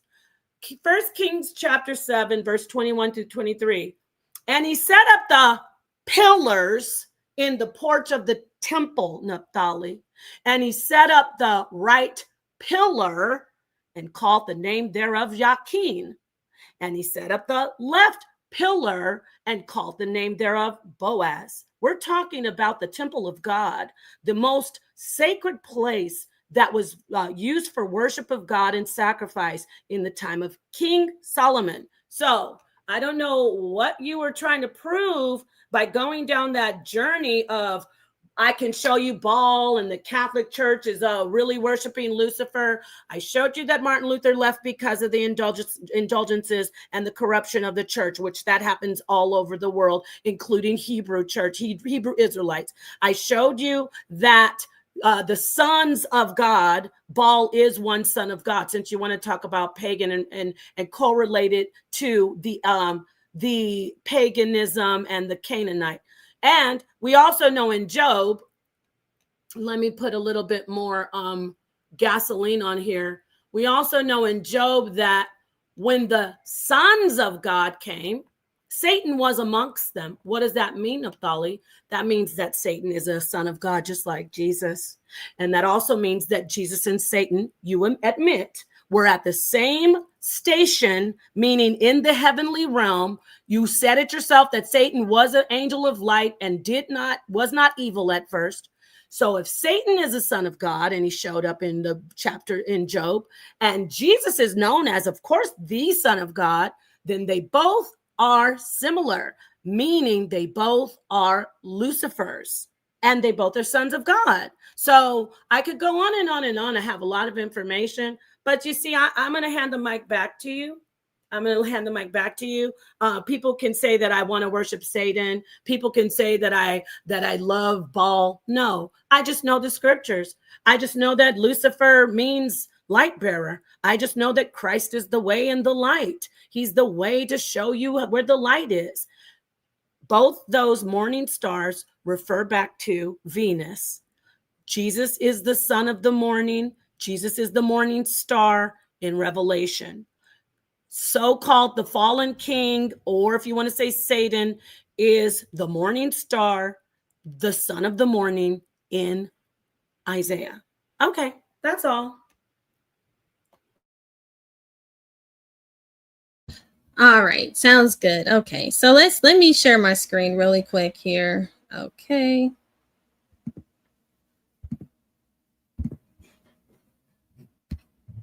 And like I said, I don't want to be long, so let me hurry up with this. I had a lot of trying to get my screen and stuff together, but we getting it together. Let's do it. Can you hear me? Share it, Lupin, so we can show this really quick. Now, the reason why I'm showing this to you guys is about Grove. She talked about the pillar.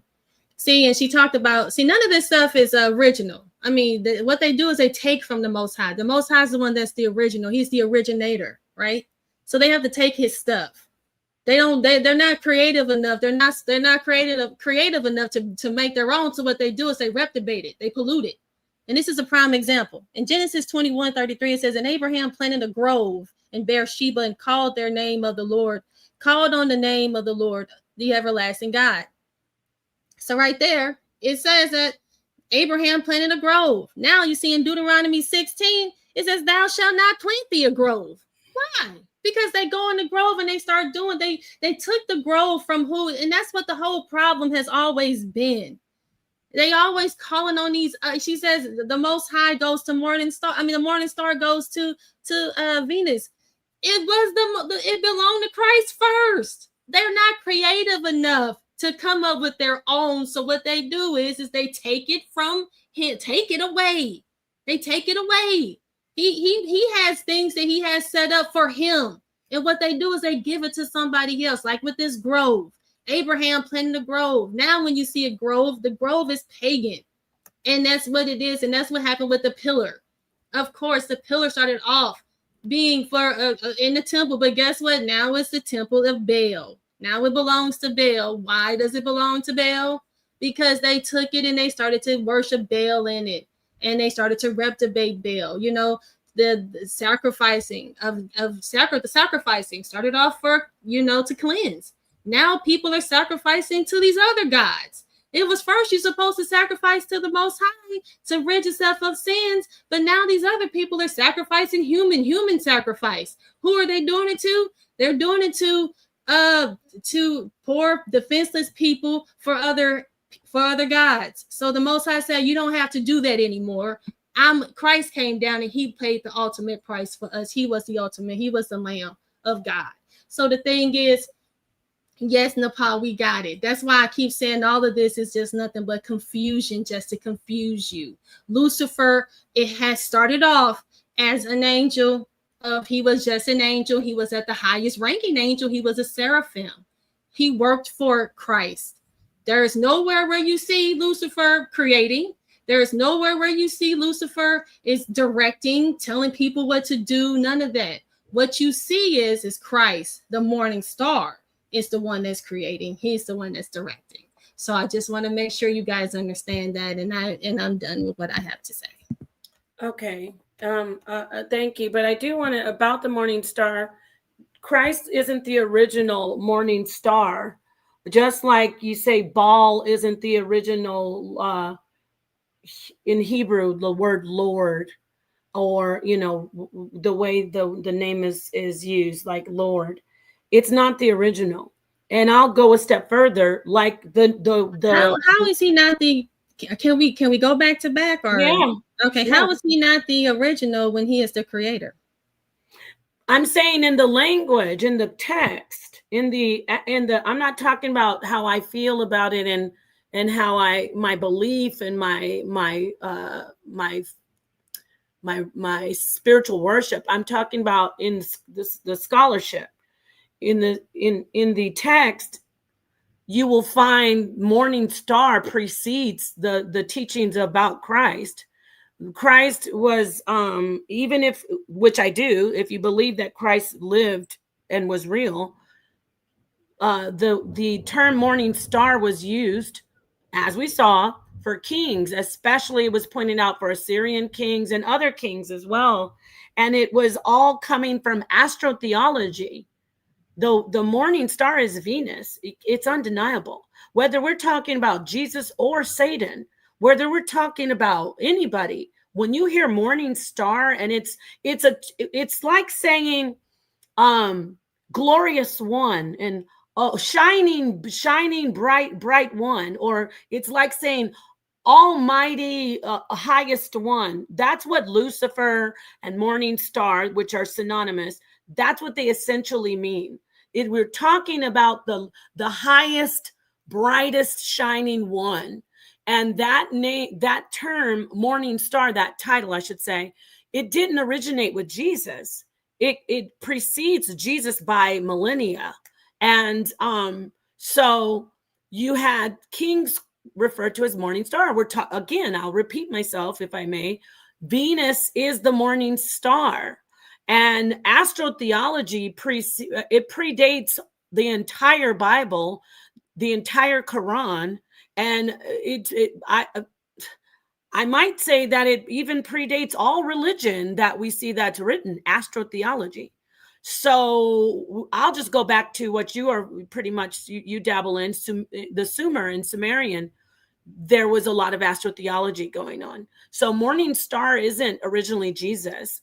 Therefore, I'm going to segue into back what I'm saying to double down. If we know it's not originally referring to Jesus, then we know that it was used to refer to kings, and it was used to refer to those highest on high, which was the king in Isaiah, which is also, I will acquiesce and say it's Satan.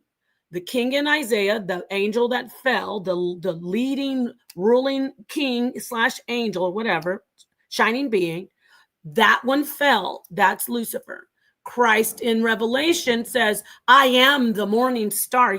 It's like an exaltation of praise and putting himself above all. So, morning star, if you could address that, you can refute it and say no or agree. Morning star comes way before to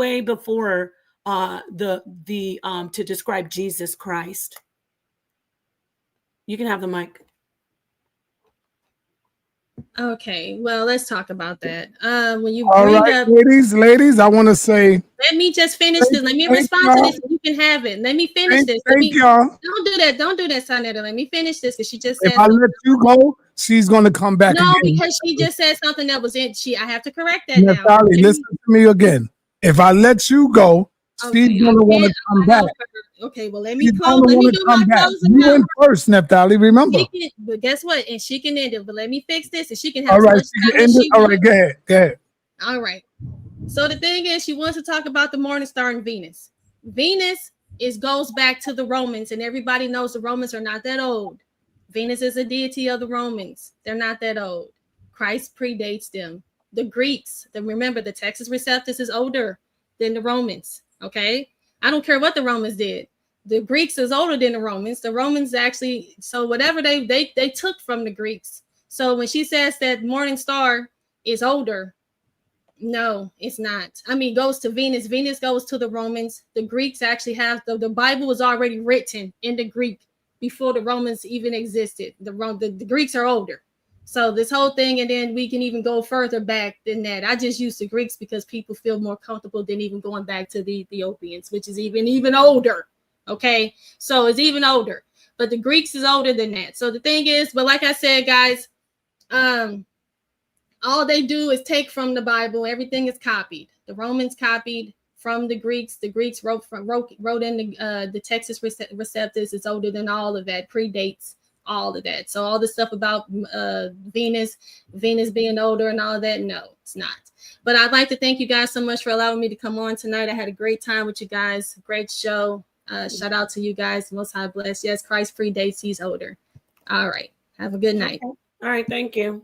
Thank you always, Naftali. It was good.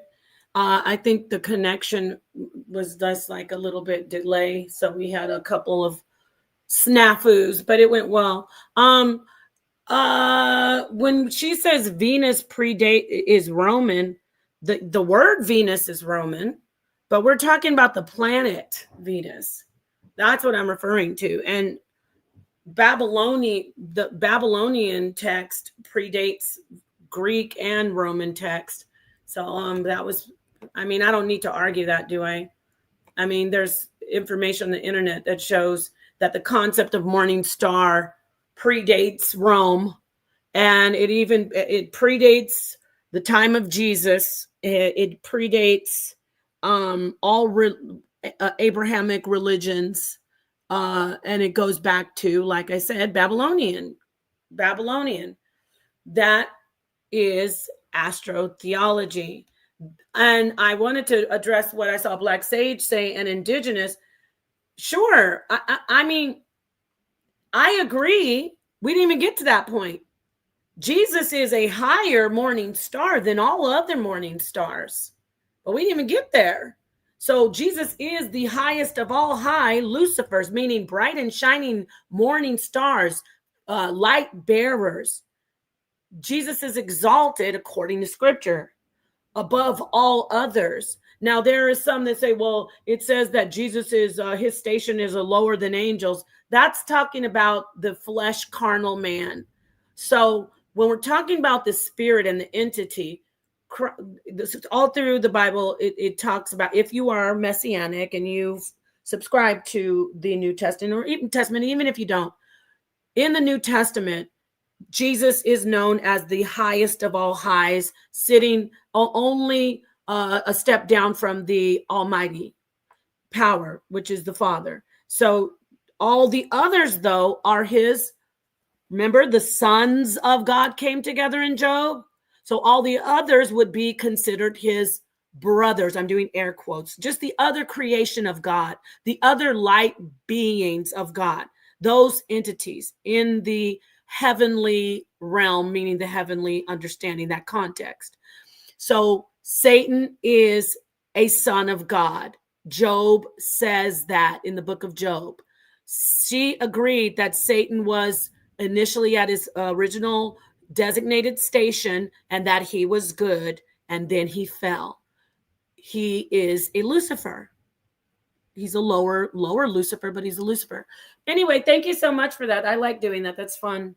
I do enjoy talking to Naphtali. She went off a little bit, so she was going into her Canaanite bag. I guess she's so good at the Canaanite stuff. She's researching it so much that I had to guide her back to the topic. But for the most part, it was great. I enjoy quality conversations, and Naphtali always brings a good conversation. I like it. I appreciate it. Thank you, sa.neter, for bringing that up. You want to unmute? Peace, Yara, and everybody in the chat. Sa.neter, you're muted. Did you want to say anything or no? Yeah, y'all did good. Y'all did good. Both of y'all did great. I think the people like it. You just be taking advantage of those that really don't know the true, history of this stuff. You got to stop that, Nepal. You love to mess with your children. You know these are your children. And this is why they don't want to come out and debate you. They scared. They don't want to get a beating. You got to stop actually, that. You know what? You're funny. You make me laugh the way you be picking on her. But it's all love. We love Naphtali. We respect Naphtali. I do, because she is a formidable debater.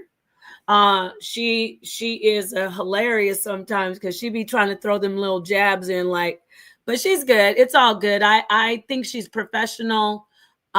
We've come a long way. She and I have come a long way, and I know she don't want the smoke on this one, but I will debate her. I will debate her on the apes, that we are primates, that humans are primates. I had that debate before with somebody. So she mentioned that on Facebook, sa.neter, we never got it in about the evolution or the are we primates. So yeah, we are apes. Go ahead, sa.neter. Great apes. Great apes. Yeah, we're great apes. Exactly. Go ahead. We could close it down if you're ready. I actually dual stream this to the HOK Coliseum because I know. Because I thought this is a great conversation. So Naphtali, let's we could do the Jesus is Lucifer. Naphtali's not going to debate. She ain't going to do it. She's going to run. She's going to run. I don't think so. No, I mean, we could also do the ape debate, though. I like it. I like it a lot. Go ahead, sa.neter. Where's your energy? Y'all did it already. Y'all did y'all thing. I'm coming with something different. What? You'll see. We're not going live. But anyway, peace and blessings. Thank everybody for coming through. Thank you, y'all once again. And Nepal, we got some business to finish up. Yes, sir. We can stay right here when you close it down. Let's see. Cosmic Sankofa. Oh, I want to tell Cosmic Sankofa that I was, I get a little turned up on these panels, but I just never mentioned this to you, but I like your teachings. And Cosmic is the man. I'm just letting him know though, because I was kind of like, but it was about the topic, not about him. He is a great teacher and he's got a great demeanor. He's so patient. So yeah, I just want to throw that out there, Cosmic, let you know it's all love. It's just, it's just business when I'm up here. I'm not really. Asiatic, you don't want no smoke, man. I challenge you to hit the link. See, there you go. You like Jim Lanton and he like, damn, who that? I don't know, but you're scared of me, Asiatic? Yeah, he's scared. Yeah. He's like Jim Lanton. He just talk a good fight. He just be talking like Lux, you know what I'm saying? Mm-hmm. Yeah, there are a lot of these people were in the chat. They say, oh, the Christian church and the Catholic church, but you're still in it. You just pretend it's play. Right. Somebody said, it was my brother Yeremiah said, Nepal, I think Naphtali beat you on the showing the grape in the Bible with Deuteronomy 22. Listen, God doesn't, the Most High doesn't condone it. But in a society, you have laws, my friends. In a society, which that's what the Hebrews were, a society. Well, when I say God, Nepal, you got to understand, I'm talking about the God of the Bible. The God of the Bible. That's what I'm talking about. And so the God of the Bible do condone it because it's coming out of the book that y'all say is God. It's coming out of that book that y'all call Yahweh. So the God of the Bible condone slavery, condone rape, condone all of that wicked, nasty, facetious stuff. The God of the Bible condones all of it. The lies, the manipulation, the wickedness, and the evilness. All of that, the God of the Bible is the devil. Okay. Straight up. I know you want to run now. No, I don't want to run. I'm I'm going to say peace and black power. I'm out of here. Why are you doing that? Why would you on the stream? That you talk about Naphtali, but look how you're acting. I'm saying I'm out of here. I'm out. But no, but I'm going to respond to what you turn up the energy. No. Now when I turn the energy up, you say, look how I'm acting. No, because do you feel better since you? No, this is feel great. I feel great. You're one of the people I'm talking about on the other side. Oh man! Please don't enter. Please, I don't need to. Let me just say this: you really had shown us a lot of your pain when you kept saying God of the Bible does all the evil. Look, this is the deal. It's a book, and when you understand that it was a set of rules. For people, I'm talking about the commandments and the law. I'm not talking about the stories that you say, I get it. We could talk about like, man, that's messed up. I agree. The story of King David with Uriah, that is messed up what happened to Uriah. But I'm talking about when they say God condones grape. No, God doesn't condone grape. I thought I made myself clear. I didn't interrupt you, baby. I can't. Yes, I love you. Go ahead. Please, no, I didn't. You were finished. Let me just get this out because it's important for me to tell my position, not your position, honey. Yes, ma'am. Yes, ma'am. No. You teach and you're sa.neter. Nobody can touch you. But I'm saying where I'm coming from to make it clear to people who are my fellow subscribers to the scriptures.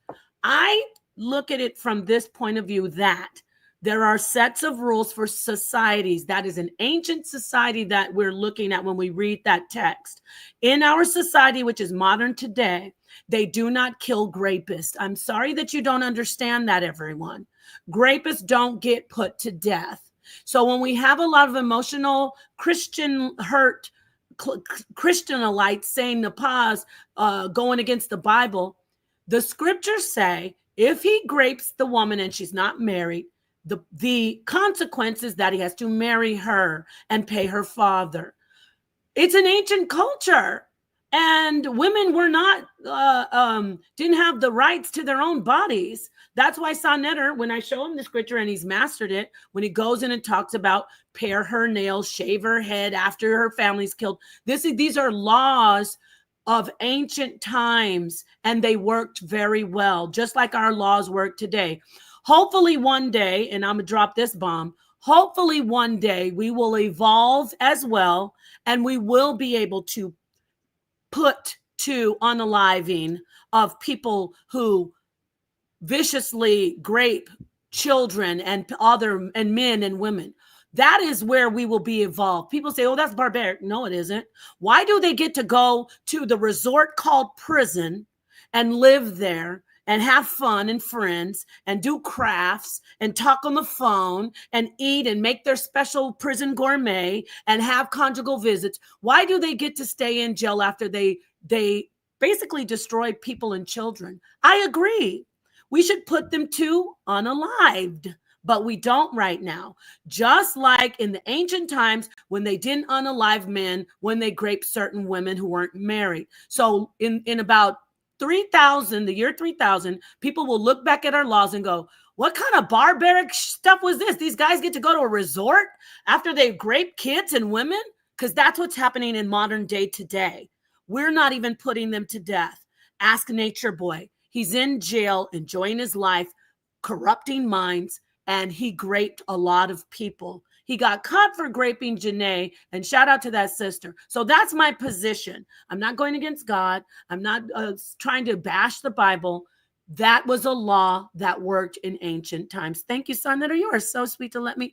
You're such a good, you didn't say one word. I love you so much. I got to drop a bomb for sa.neter. Thank you so much.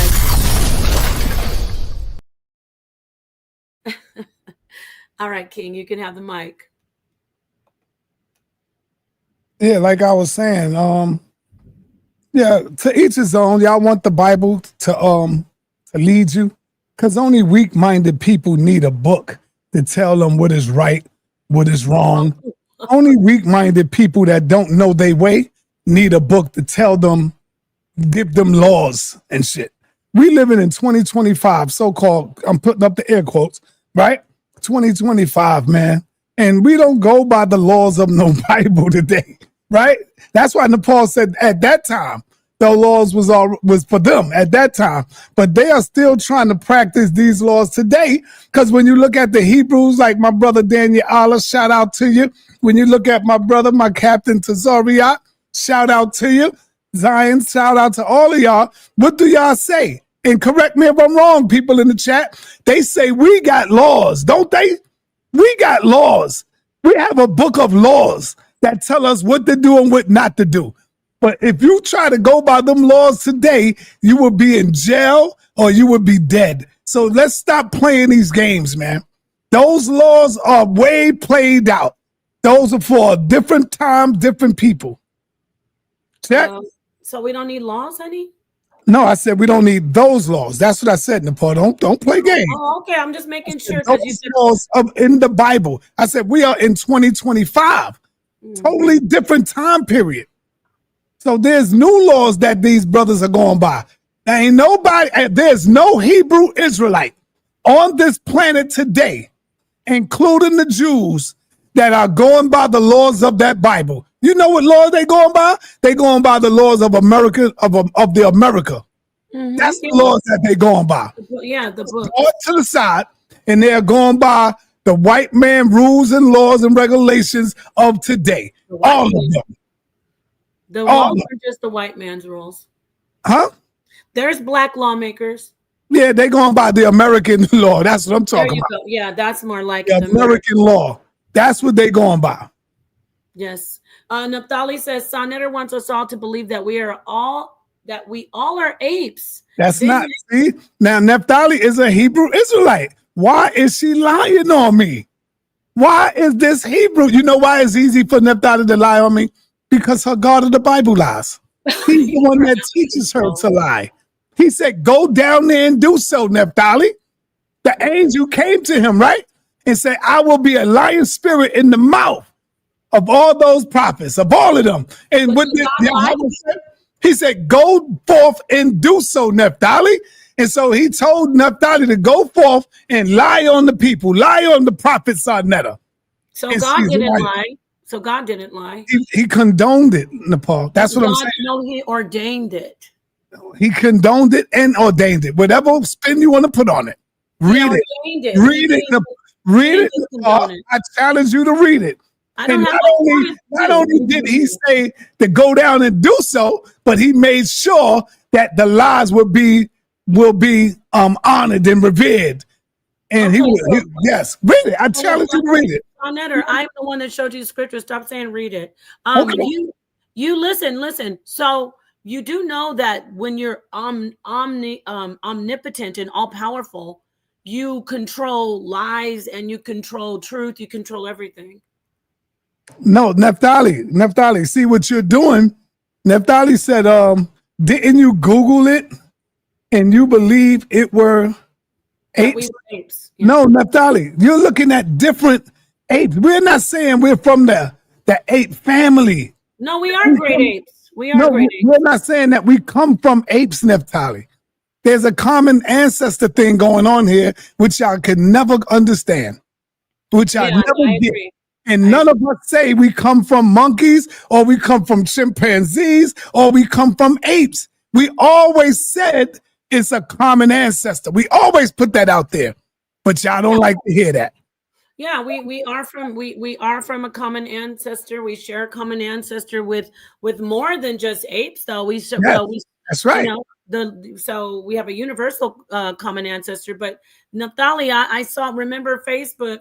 We can get this debate. We can definitely get this debate that if humans are primates, I don't mind doing it again. I did the Jesus and the serpent debate with two different people, didn't I? So, which means we came from apes. No, it doesn't mean we came from apes. Right, Naphtali. It don't mean that.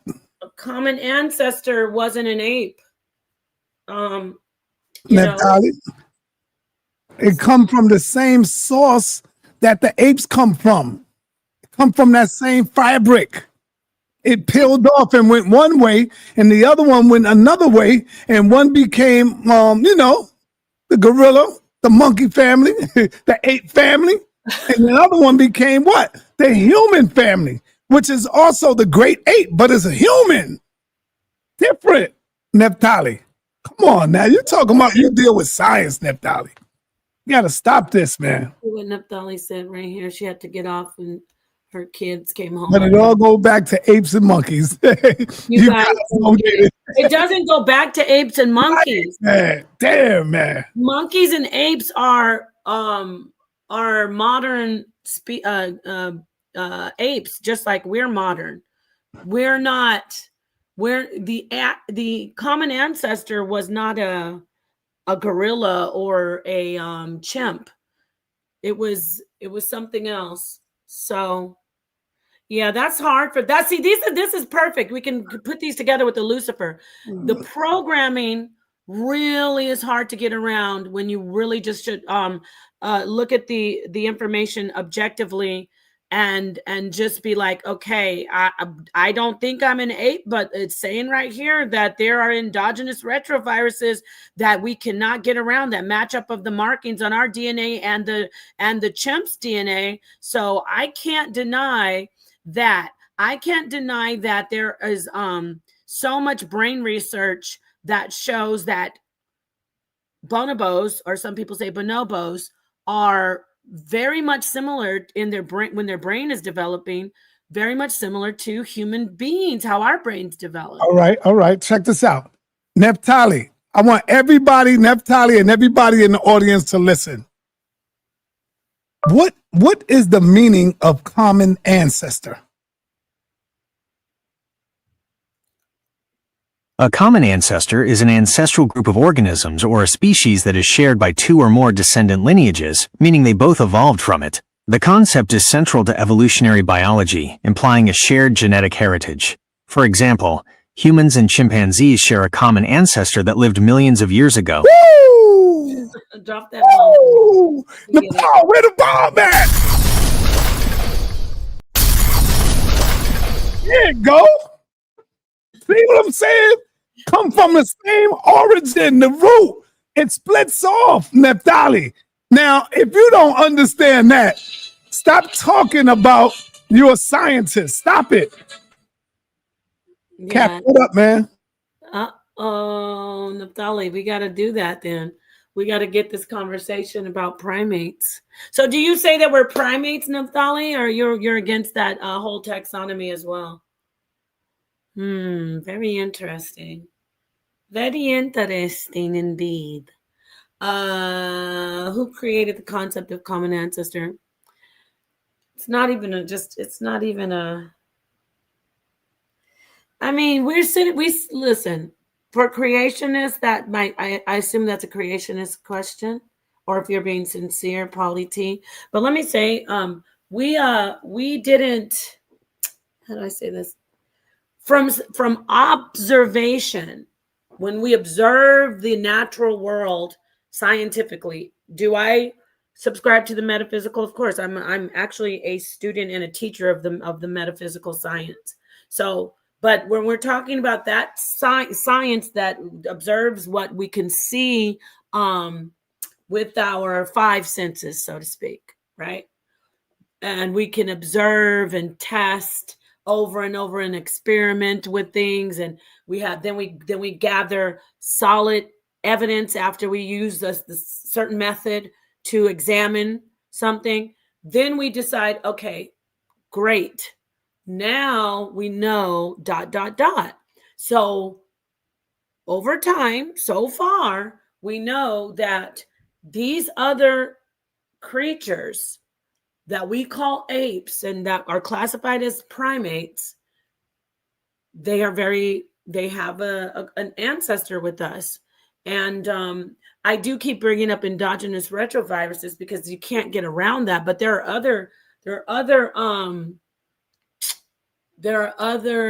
other evidence besides that. But that's the coup de grace. That's definitely the coup de grace. How come humans and apes have the exact brain? I don't know about the exact brain, but there's a lot of similarities. So Rama from Corfi, there are definitely a lot of similarities. Hey there, Asarem Ka. We getting ready to get up out of here, but He you can doesn't come in want. the I next think he's stream. against the what do you? If I I'm recall, gonna let you in the next stream, Asar. Okay. All right, peace. What's up, Papa? Take us out, baby girl. Take us out, baby girl. Let's go. All right, what with me? Yeah, take us out of here. Close it. Okay. I'm getting ready to go live again, but you got work to do. You got some work to do. I got work to do. I got a job, baby. Remember that song? I got work Hell to do. yeah. All right. You don't even know who sing it. Yes, I do. Who?